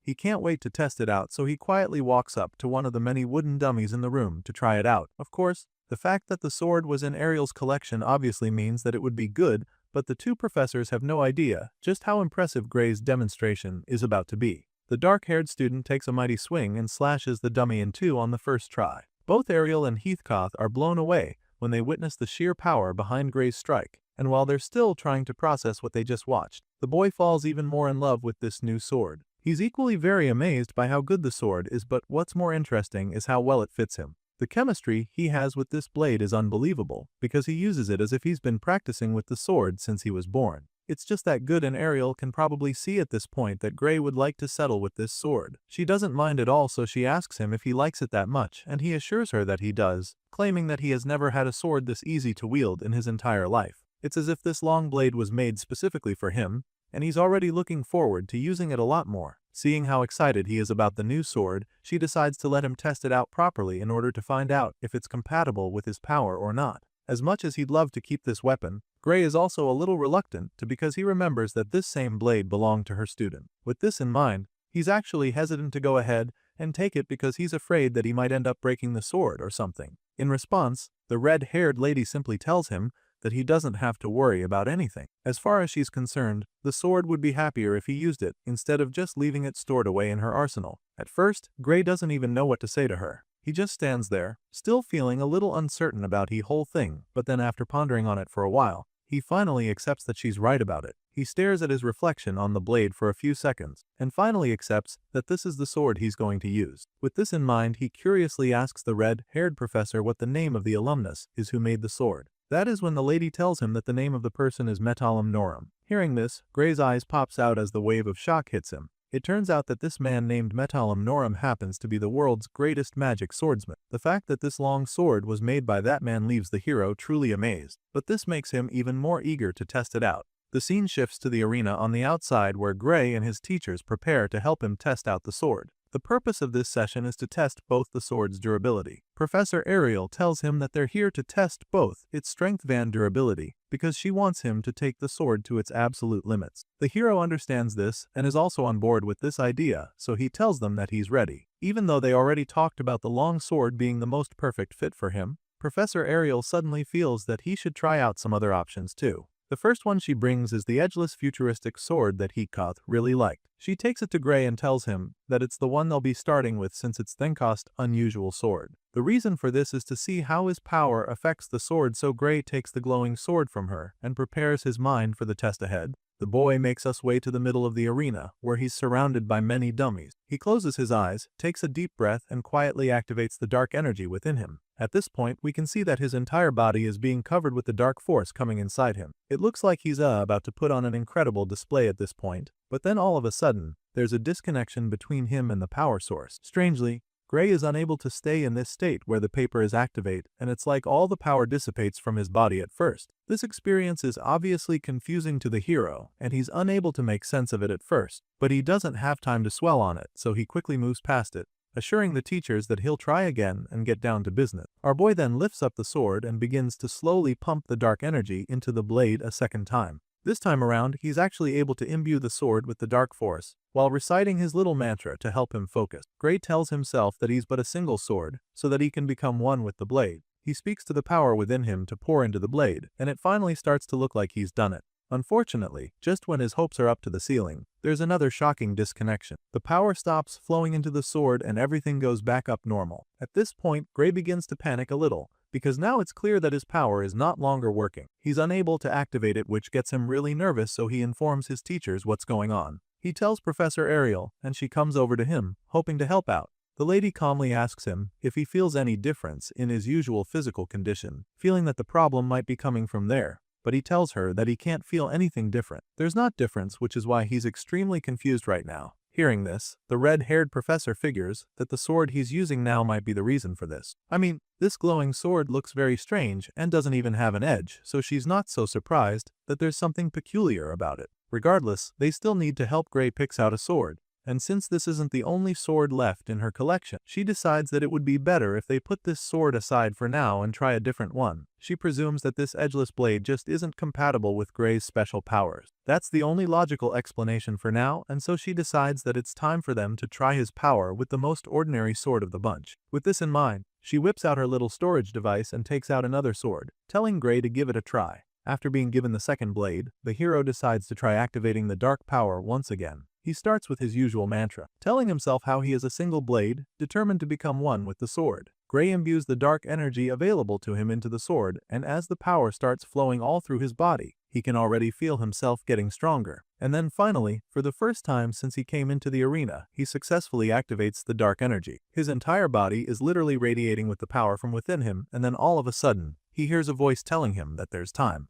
As you can imagine, this catches him off guard and almost even scares him a little. He turns around, trying to figure out who the hell that was, and when he doesn't see anyone there, he realizes that he must have just heard a voice in his head. He's still trying to figure out what's going on when the voice speaks to him a second time. The voice tells him that something will happen when the time comes. At this point, he starts looking at the blade, wondering if that's where the voice is coming from. While our boy is standing there, absolutely confused by everything going on, his teachers on the other hand are feeling pretty confident about the whole thing. Professor Heatkoth feels that it shouldn't be difficult for Gray to trigger his power with that sword, and Ariel seems to agree with him. Despite being perplexed by the voice he just heard, Gray decides to get right down to business. His teachers are waiting to see what he can do with the sword now that he's finally activated the dark power inside of him. So, he goes ahead to demonstrate, starting with a powerful run to absolutely annihilate all the wooden dummies surrounding him. Gray slashes the metal dolls brutally one by one with powerful swings, decapitating them relentlessly, and with each strike,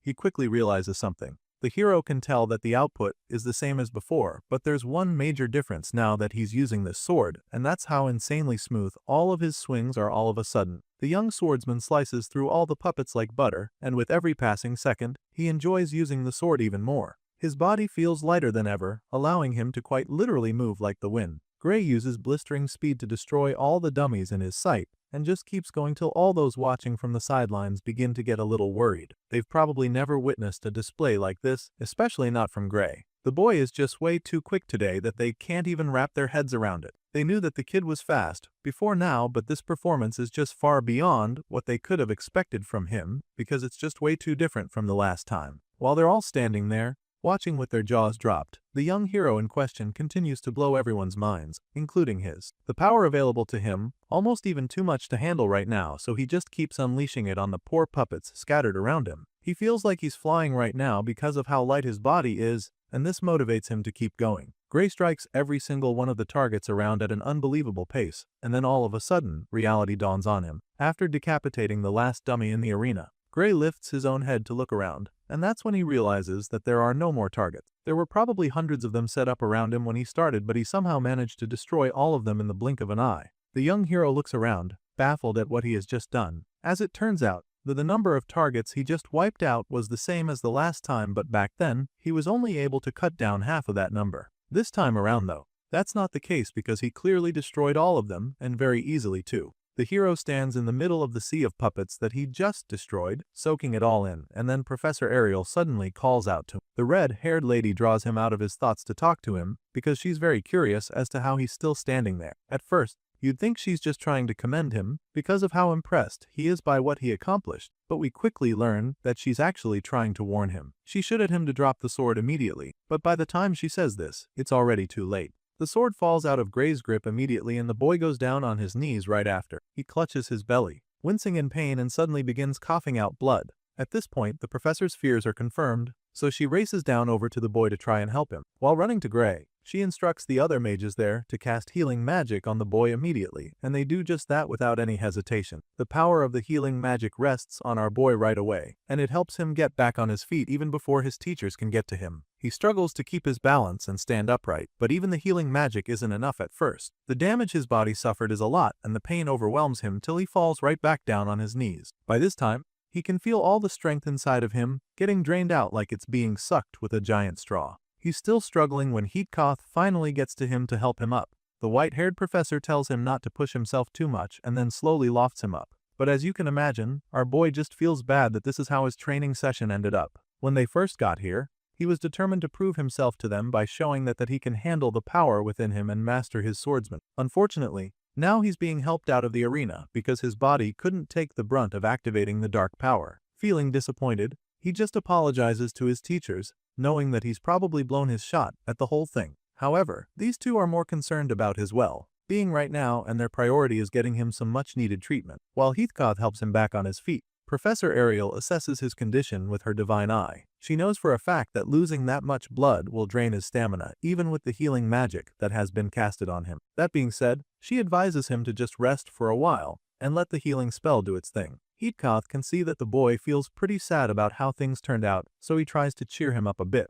Even though Gray's body took a lot of damage from this last performance, the man noticed that the boy was also able to break past a limit that he couldn't before. As disappointing as everything looks right now, Heatkoth assures the young student that his little feat is actually a good sign. The fact that Gray could break past his limit simply means that they're making progress, and that's rarely ever a bad thing. Professor Ariel hears this, and as you can imagine, she's in no mood to encourage Gray to use his powers anytime soon. Even though he was able to break past his limit, she also reminds him just how dangerous it would be for him to keep moving without realizing the truth of his own condition. Heatkoth agrees with her, claiming that she's right, and then tells Gray that he would need to be very careful in actual combat, especially if he doesn't have a dedicated healer with him. It's no longer news that the dark energy inside his body drains his life force when Beggy uses it, so it's starting to look like he would always need special healing or treatment anytime he uses it. Just then, Ariel goes ahead to pick up the sword, and after taking a few seconds to examine it, Heathcote points out how there isn't even a single scratch on the blade,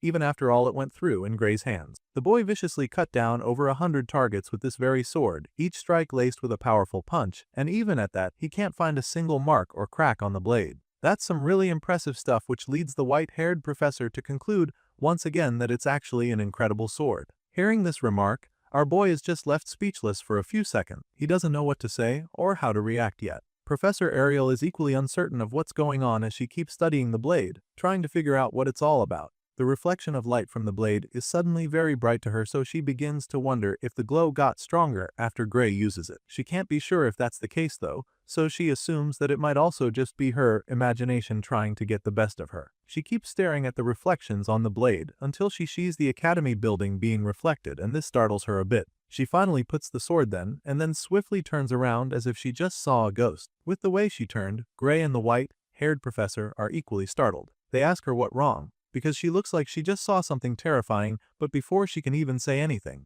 a powerful blast rocks the academy building behind them, and this leaves the two men utterly horrified. Their jaws drop to the floor as they watch the powerful explosion bring a part of the A Academy building down to the ground. As soon as it happens, chaos erupts outside because all the students down there are now running for their lives. They've been shaken by the explosion, but this doesn't leave them dazed at all because they know that they need to keep moving. Flying debris rain down on all of them, so they start running for their lives. Professor Ariel sees what's going on and instantly starts giving orders to try and protect the students. She orders all the instructors to deploy a magic barrier immediately, knowing that it's the only way to keep the kids safe from the prices of the building coming down from above them. Ariel wants the priority right now to be saving the lives of the students because it's starting to look like that's all they have left to protect. While the professor and instructors are trying to do damage control, Gray looks over at the building, exactly where the explosion happened, still extremely dumbfounded by what just happened. He looks like he's in a trance, but Professor Heathcote understands that look, so the man explains to him what happened. Apparently, that explosion came from the area of the building that now the hazardous materials vault. With this in mind, Heathcote concludes that the blast was definitely a man-made explosion. Right after the blast, he saw something like teleportation magic, even if it was only for a split second. The man is pretty certain of what he just saw, but then he asks the Divine Eye just to be completely sure that he saw properly. From what he saw, it looks like someone just openly robbed the Academy headquarters. Professor Heathcote drops this bombshell of a theory, and it leaves all those around him truly stunned and horrified. It sounds horrible, so they don't even want to believe that something like that is possible. You see, the vault walls are protected by powerful anti-teleportation magic, and they were built to withstand most explosive spells as well, so this theory should have been impossible. The instructors refuse to believe that Heathcote is right, but then Professor Ariel backs him up, revealing that she also saw liquidator energy mixed into the smoke. This just scares our boy even more now because she literally just mentioned the name of the most terrifying being existing on their planet. This harsh revelation sends chills down his spines, and while he's still trying to accept what she just said, the red-haired lady keeps giving him reasons to be scared. She figures that whoever is responsible for this explosion probably used crystals made in that underground lab they came across not too long ago. She feels that these crystals were what they used to destroy the outer all and the anti-teleportation field. At this point, Arbno doesn't even need to hear all that much before jumping to his own conclusion. With everything the red-haired professor has just told him, he already figures that the ones who caused the explosion must have been Varian's allies. It's chilling for sure, but it seems to be the most likely explanation right now. Just thinking about it gives the hero goosebumps, but the sad reality of the situation right now is that these enemies actually made a move against the Academy headquarters, and now, it's pretty clear that they're not as safe as they thought. Shortly after the attack, Professor Ariel calls a meeting with our boy to talk about what happened and the way forward. The two go into an empty classroom where she explains what happened and they try to come up with a way forward. After some follow-up investigations, Professor Ariel can confirm that several items were stolen from the vaults. And this is not news that she's surprised to discover. In fact, she expected to hear something like this after Heathcote said that he got a glimpse of teleportation magic at the scene of the attack. Despite the investigation, they didn't share any more details with the red-haired woman, so this is the only information she can be certain about for the meantime. However, she knows one thing for sure, and that is the fact that the vaults in the Academy headquarters are not the sort of place where an outsider could cause an explosion. And seeing as the perpetrators managed to destroy the teleportation inhibitor to escape, she's able to conclude that this was definitely an inside job. The Divine Eye makes this bold statement with full conviction, but Gray still finds it difficult to believe that the traitors among them are this powerful. It's a lot for him to swallow for sure, but Professor Ariel wants him to come to terms with it as quickly as possible, because as far as she's concerned, the Academy might no longer be an organization that can be trusted. The look on her eyes confirms just how heartbreaking this reality is for her, but deep down, she always knew that this day would come. Ariel always has the feeling that the Academy was not safe, but she probably never imagined that she would witness such a blatant display to confirm her fears. Meanwhile, our boy is still trying so hard to accept that the traitors among them are way more powerful than he thought. To him, if the Academy is truly controlled by the enemy, they could just use their influence to take whatever they wanted from the vaults without having Yo blow things up and create a scene like what they all witnessed. Gray insists that whoever robbed the vaults didn't actually have that much power at the institution. In other words,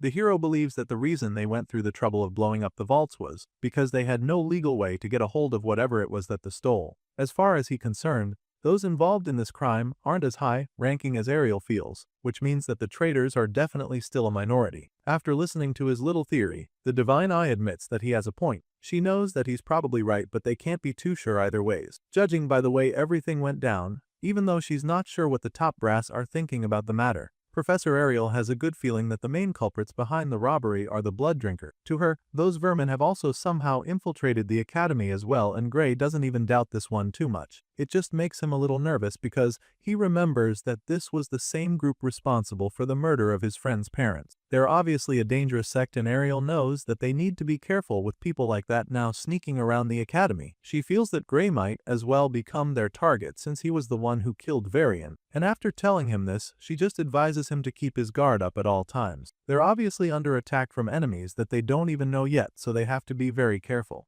especially when they're outside the academy. Even though the headquarters have been infiltrated, they still provide some sort of protection too, because this mysterious enemies still don't have enough freedom to do what they really want. However, outside, that's a completely different situation because they can act as they please without consequence. Gray totally understands this and assures the red-haired professor that he'll keep his guard up from now. The scene shifts, and the next thing we see is our boy casually strutting into one of the huge halls. Apparently, an assembly has been called so the students can be addressed regarding the attack that just happened. As soon as he enters the hall, he can sense that the mood in there looks grim and figures that it must have something to do with the explosion. Gray takes a seat and then immediately asks the guy next to him if something happened, but this question leaves the surprised because everyone else got the notice for the outdoor matching drill sent to their dorms. Apparently, this whole meeting is regarding an outdoor march, and now that this guy mentioned it, Gray can actually recall receiving a notice like that. Judging by his reaction, this blondie can tell that Gray hasn't even taken the time to properly read the letter he received yet, but our boy claims that he actually did read it. Gray remembers that the outdoor march is some kind of special exercise for the students. It's 16 hours a day of marching and encampment training in an area infested with low-level monsters, accompanied by professors. A well of all that, plus extra combat training from what he can remember. He asks the blondie sitting next to him if there's anything he left out, and the guy is just taken aback by how relaxed Gray is. Apparently, this exercise is something that the students dread so much, so he does get how the special admit can be so calm about it. It's 16 hours of marching per day, and that's practically something that nobody would want to go through. He expects Gray to be freaking out just thinking about it, especially since, on top of that, there's no guarantee that they'll even get a decent night's sleep after being on their feet throughout the day. It's a truly terrifying event, so much so that the guy trying to scare Gray suddenly starts freaking out himself while he's still talking. They say that more than half of the students drop out every year because of the outdoor march. This guy and many other students are panicking about the whole thing, feeling like it's going to be the worst experience ever.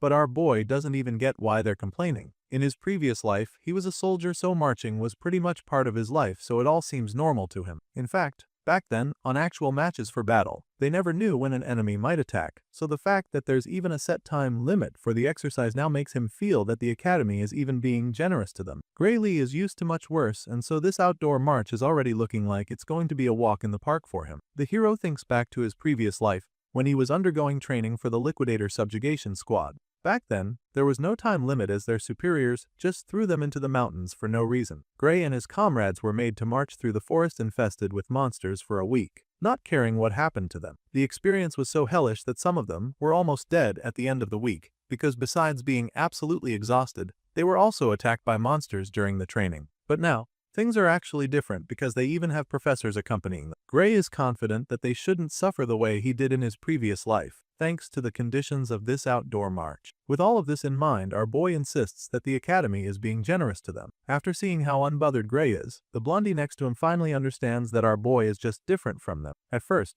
he's bewildered, but this emotion quickly turns into admiration. The other blue-eyed guy sitting just in front of him overhears the entire conversation and chimes in after, claiming that he's not even surprised. Apparently, this is just the kind of thing the guy expects from Gray. He's not shocked that even hellish drills such as this don't face the hero, seeing the level he's reached already. In response, Gray just laughs nervously, not wanting to come off as cocky. As much as he doesn't have a problem with the exercise, he also can't help but feel that there's some hidden danger out there, because everyone else just seems so frightened by the idea of their assignment. With this in mind, he decides that he'll just have to keep his focus and strength up so that he will be prepared for anything. The scene shifts shortly after this, and the next thing we see is that it's finally time for the dreaded exercise. The day has finally come for them to begin the annual outdoor matching drill for the first-year students, and guess who's in charge of it? Yep, it's Professor Heacoth. The silver-haired professor gives them an idea what they're about to get themselves into, admitting that it's going to be very tough. He claims that most of them won't even complete it,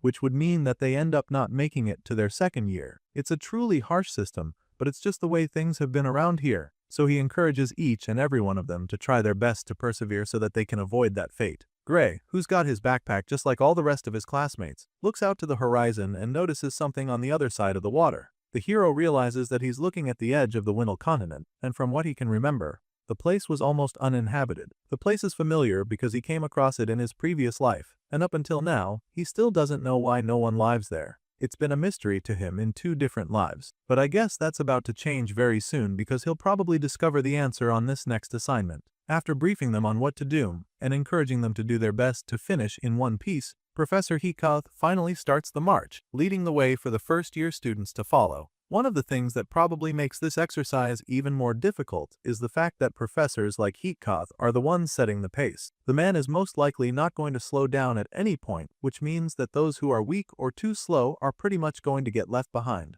Anyway, the long march has finally begun and Hikath is leading the way. It's only been a while, but the silver-haired professor suddenly starts surprising the students behind him. He starts marching into a dense push, leaving the obvious path. Of course, one of the students calls out to him, wondering why they're leaving the clear path. Hikath claims that he knows he's walking into the bushes and informs them that he won't be training them in any way if they just stick to a proper marching path. Hearing this, all those students who were already wary of the exercise realize that they're cooked because now, things are about to get a lot more difficult and dangerous too. Regardless, they don't have a choice but to follow his lead and enter the darker dense bush as well. The freshmen keep following him and it does even take too long before that starts struggling seriously. After some time, a few of them start complaining, calling out to the silver-haired man and asking just how much longer they have to keep moving. The march is supposed to last for 16 hours and they've been going non-stop for quite a while now, so they're curious to know how much time they have left. Thankfully, Hikath is kind enough to even tell them that they're already halfway through the day's march. In other words, they still have to keep walking for 8 hours. You'd think this would be relieving news for the students, but they're actually shocked to hear that they're only halfway through. I guess it's probably felt like ages since they started walking, so they're horrified to learn that they still have to keep doing this for 8 more hours before they can start complaining again. Hikath just starts encouraging them. He tells them that they'll be fine, claiming that their bodies will soon get used to it as they keep walking. He tells them that the tough part is only at the beginning, and that they'll soon be walking without even thinking about it. As encouraging as all this sounds, these kids can't help but feel that the man is lying to them. It sounds like a scam, but then again, it's not like they gave a choice. They can't afford to slow down or stop moving, because they'd just be left behind before they know it. While they're busy grumbling at the back, they suddenly notice that a few of their classmates have been keeping up with the professor's pace from the start. A good example is Leon, who doesn't even look tired at all after marching for 8 hours. It's very impressive. But then again, it's just the kind of thing they expect from the student who's at the top of the swordsmanship course. But while they're praising Leon, the blondie in question is just trying hard to keep up with his rival, Lord Grey. He knew the dark-haired boy was be very good during the exercise, and he's not surprised to see what the kid hasn't lost his stride since the beginning of the march. As the hellish assignment goes on, more and more of the students start to get tired. The short-haired girl at the front of the line finally starts to give in, but then all of a sudden, she's attacked by a big spider. The creature leaps at her, but she's even too tired to react. She pretty much accepts her fate and waits for the thing to get her. But just when it looks like she's about to be hurt, Grey kills the spider with his sword. Using a single thrust, he sends the blade right through the monster, impaling it one of the trees. The girl is left speechless when he does this, but he just casually continues his march, advising her to be more careful because some of these bugs are very poisonous. Leon witnesses the whole thing and is even more impressed because Grey isn't just keeping up with Hikath's pace, but he's also readying himself for any surprise attack at any time. The blondie fixates on our boy the whole time, but he still can't find a single opening from him. There's not even a single sign that our boy is about to get tired. To be able to walk for 8 hours and still maintain that level of readiness is something that Leon can't fathom, so it makes him wonder just how much training one requires to get to this level. While Leon is busy obsessing over Grey from behind, we finally get to see what's going on in the hero's mind. At the moment, he is confident that his stamina is still holding up, and it's all that missed to the training he did before being sent back in time. I mean, to him, this isn't all that bad because the fact that they even get the opportunity to enjoy a proper night's sleep is much better than what he went through during his training back then. But right now, exhaustion from walking isn't even his major concern, because he still vividly remembers the sim he had with Professor Ariel before coming on this assignment. The red-haired lady clearly told him to keep his guard up, especially when he's outside the academy. For all he knows, he's already a target for the blood drinker, and now that he's all exposed, and without the protection of the academy walls, he's like a sitting duck out here. Gray knows that this drill will just keep taking them out into open areas with little security, but the worst part is that the academy obviously knows their location, so if the traitors wanted to get him out here, it wouldn't be that difficult. With all of this in mind, all our boy can do is try to stay calm and hope that nothing bad will happen while they're out in the forest.